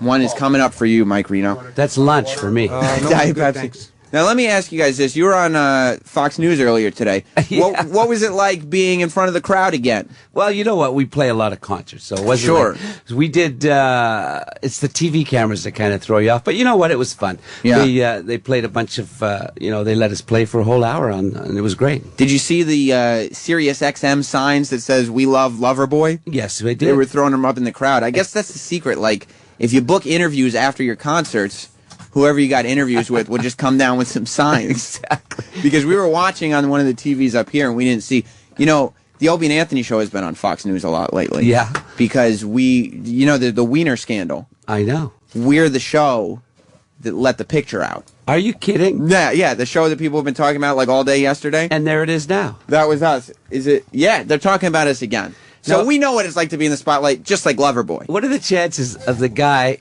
with the name Wiener taking a picture of his This is wiener? what he's doing. You'd think he'd have more sense than that. You know? Now, a couple fans actually called in. One, Anthony is a regular caller to the show and a big fan. He called in when he found out that you guys were coming in because he wanted to know. There was a Loverboy contest on MTV. Is this correct? There was a few, but yeah. The music video. Oh, yeah. Be in Loverboy's music video. That's a great now, story. Yeah. he was saying that in this contest, a girl got to be the girl in the music video. Right. And what happened was a fat slob type girl kind of won the contest. Right. Did you? I'm glad you agreed. And did you guys realize? It wasn't that she was weird looking. She was plowed. She was. She was waiting around. She waited around as long as we did, probably longer. And by the time her thing came, she was plastered. She could hardly walk. So that's why they. She was drunk and a little overweight. And she didn't want to get out of the. She didn't want to come out of the limo. She locked herself in the limo. Why? And drank all the booze in the limo. She was nervous. So she decided. Did you realize it was going to be a disaster when you saw her? I kind of had a feeling. Yeah. Because the deal was there was about 15 beautiful babes running around the catacombs in the Mojave Desert. The wind was blowing naturally. The moon was coming down. And then all of a sudden, Shrek comes out of the... won't get out of the limo. I mean, what do you do? Yeah. Is that why she was only in for like a second? Yeah. That's exactly they shot around her. Let's put it like that. We actually have a fan that wants to get through, if you don't mind taking a call real quick. Sure. This is Pete in Long Island. Pete, you're on After Opie and Anthony Live with Loverboy. WPLJ plays all the hits. Did I win? No, this is not WPLJ. Sirius XM. I thought I won. Hey, Loverboy, love the hits, man. Love those hits. Thank you. That over the '80s, you guys got me through plenty of times. Lots of chicks back in the '80s, and even though you look like a bunch of cocksuckers. Oh, jeez, Pete. You look like a bunch of faggot cocksuckers. Pete, stop. Oh, nice. Jesus, yeah, real. You fucking red leather. Pete, I'm gonna hang up on him. Listen to that. I'm gonna hang up on him. Do you mind? I think he has some anger issues, doesn't he? Did you eat the rest of the band, you fat... Jeez, okay, I hung up on him. He's gone. Oh, man. That's the thing about satellite radio. It's like you go to a live caller, they tell the call screener, I want to talk about, and then all of a sudden they think it's their show. You know what I mean? I hear you. But you probably had to deal with negative criticism a lot, as in a famous band. You know what? Nobody used to like us, but the people that came to see us, all the reviewers used to say something negative. Who cares? We just have fun. You're working for the Weekend has been used by so many different people. I mean, every morning Zoo uses it to start the weekend, still to this day. It was used on SNL, right? In the Chris Farley, Patrick Swayze sketch. That's my favorite. Is that your favorite moment that it was used? I didn't know they were doing it, and I just caught it by accident. I was packing the bag, getting ready. The next morning, I was flying somewhere else to play some more shows, and I caught it by mistake, and I just thought it was hilarious, and I just rolled laughing. It was great. What do you guys think of all the... Did you guys realize when you put this song out that, for the next 20 years, people would be using it to kick off the weekend on their radio shows? I don't know. I never thought about it. You don't write songs to think that. I never did. What do you think, Paul? I don't know. The only thing I know is that the first time we played that tune, we were playing a little bar on Vancouver Island. We played 3 sets, and the first 2 sets there was nothing going on. It was like a meat market, no dancing, just drinking. We opened the 3rd set with Working for the Weekend, and the dance floor was packed. So I figured this is it's going to hit. This is a good song. Now, tell me this. Today is Friday. Yeah. I mean, the weekend is coming. Some people do have weekend jobs. We got the guitar. We got the amp. I see what you're getting at. What are the odds that we could get, even a verse of it? You've come to the right place. I love this. The right people. Yes!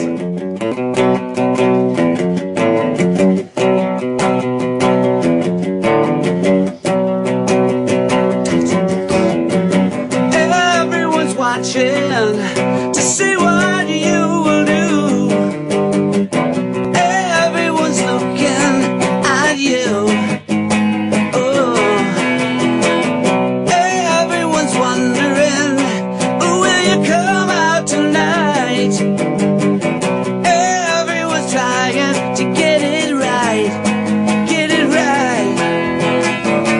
Everybody's working for the weekend. Everybody wants a new romance. Everybody's going off the deep end. Everybody needs a second chance. Oh, you want a piece of my heart? Yeah! Loverboy! That was beautiful. On After Opie and Anthony Live. That was fantastic. After all these years, you guys still got it. Thanks. You know what I mean? You still got it. One more question. Uh-huh. In the video for Working for the Weekend. Right. Your drummer in the freeze frames. Oh, yeah. Making some very strange faces. Animated. Why and how? French Canadian, very emotional. He just plays the drums with his face, his whole body. He's a very physical guy, and he hits those drums. He's like, da, You should hear when we record, and you just solo the drums. You can hear him going. Did he not realize that he'd look silly? You know what? Silly is kind of relative, don't you think? I think you're right. Yeah. And I think wrestlers look silly. You do? You know what I mean? They got with the funny outfits and the thingies, and but they're so tough. They're tough. You know, you don't want to mess with them. Well, we appreciate you guys stopping by, Mike Reno and Paul Dean from Loverboy. We're gonna close the show with your new song. Awesome. Because it's not like, you know, you guys just made one song back then, or a bunch of songs back then. Yeah. You're still making music. We are trying our very best. Tell us a little bit about the new song. Paul, you want to talk about it? Bob Rock, one of the biggest producers in the world. Probably the biggest thing he's done is Metallica. He did a few albums with them, and he's done... I saw him on the documentary, I think. That's right. Yes. That's right. And Bryan Adams and Bon Jovi. Well, he was our original engineer back in 1980. And he called us up about 6 months ago and said, I got this tune. I think you'll like it. It sounds like Mike could sing the hell out of this tune. And he sent it to us, and I said, this is perfect. This is exactly for Mike. So we recorded it.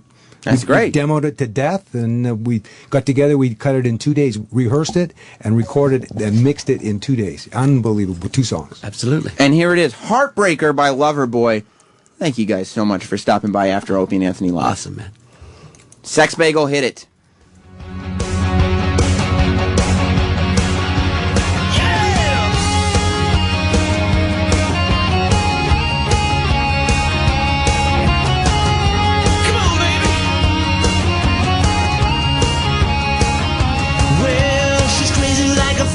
She's hungry like a wolf. Her daddy didn't need her, so she reads a good book. She's like a tangerine you pick from a tree in the Garden of Eden. You can look but don't eat. But she's ready and willing, and it's killing me.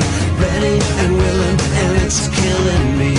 Ready and willing, and it's killing me. Yeah. Oh, I should've known a little bit better. Sometimes a heart needs a heartbreaker. Oh, if I die tonight, it'll be alright, 'cause I'm with her. Sometimes a heart needs a heartbreaker. Push.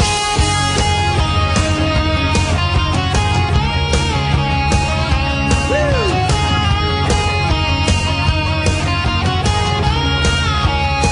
Yeah, she talks like a man. She walks even faster. A devilish grin, a beautiful disaster, but definitely something worth getting lost in. Yeah, she may be from heaven, she may be from hell, she may be from Jersey. Hell, I can't tell, but she's causing my whole world to spin. 'Cause she's ready and willing, and it's killing me. Ready and willing, and it's killing me. Ready and willing, and it's killing me, yeah. Oh, I should've known a little bit better. Sometimes a heart needs a heartbreaker. Oh, if I die tonight, it'll be alright, 'cause I'm with her. Sometimes a heart needs a heartbreaker. I should've known better.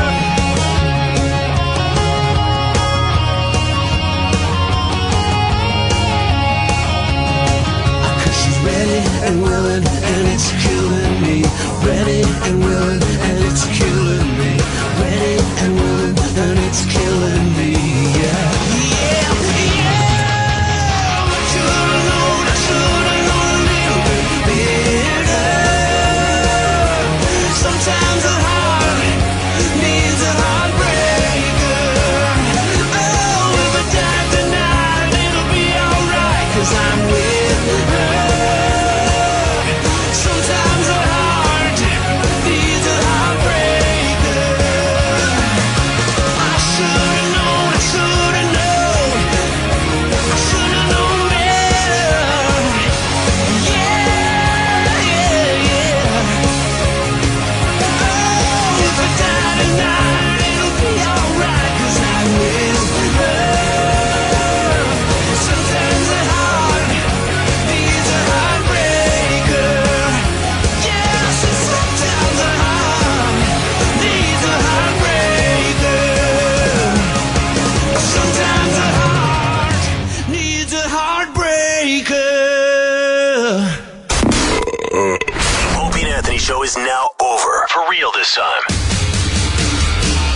The O&A Show on Facebook at facebook.com/Opie and Anthony. And catch Opie and Anthony live Monday through Friday from 6 to 10 a.m. Eastern.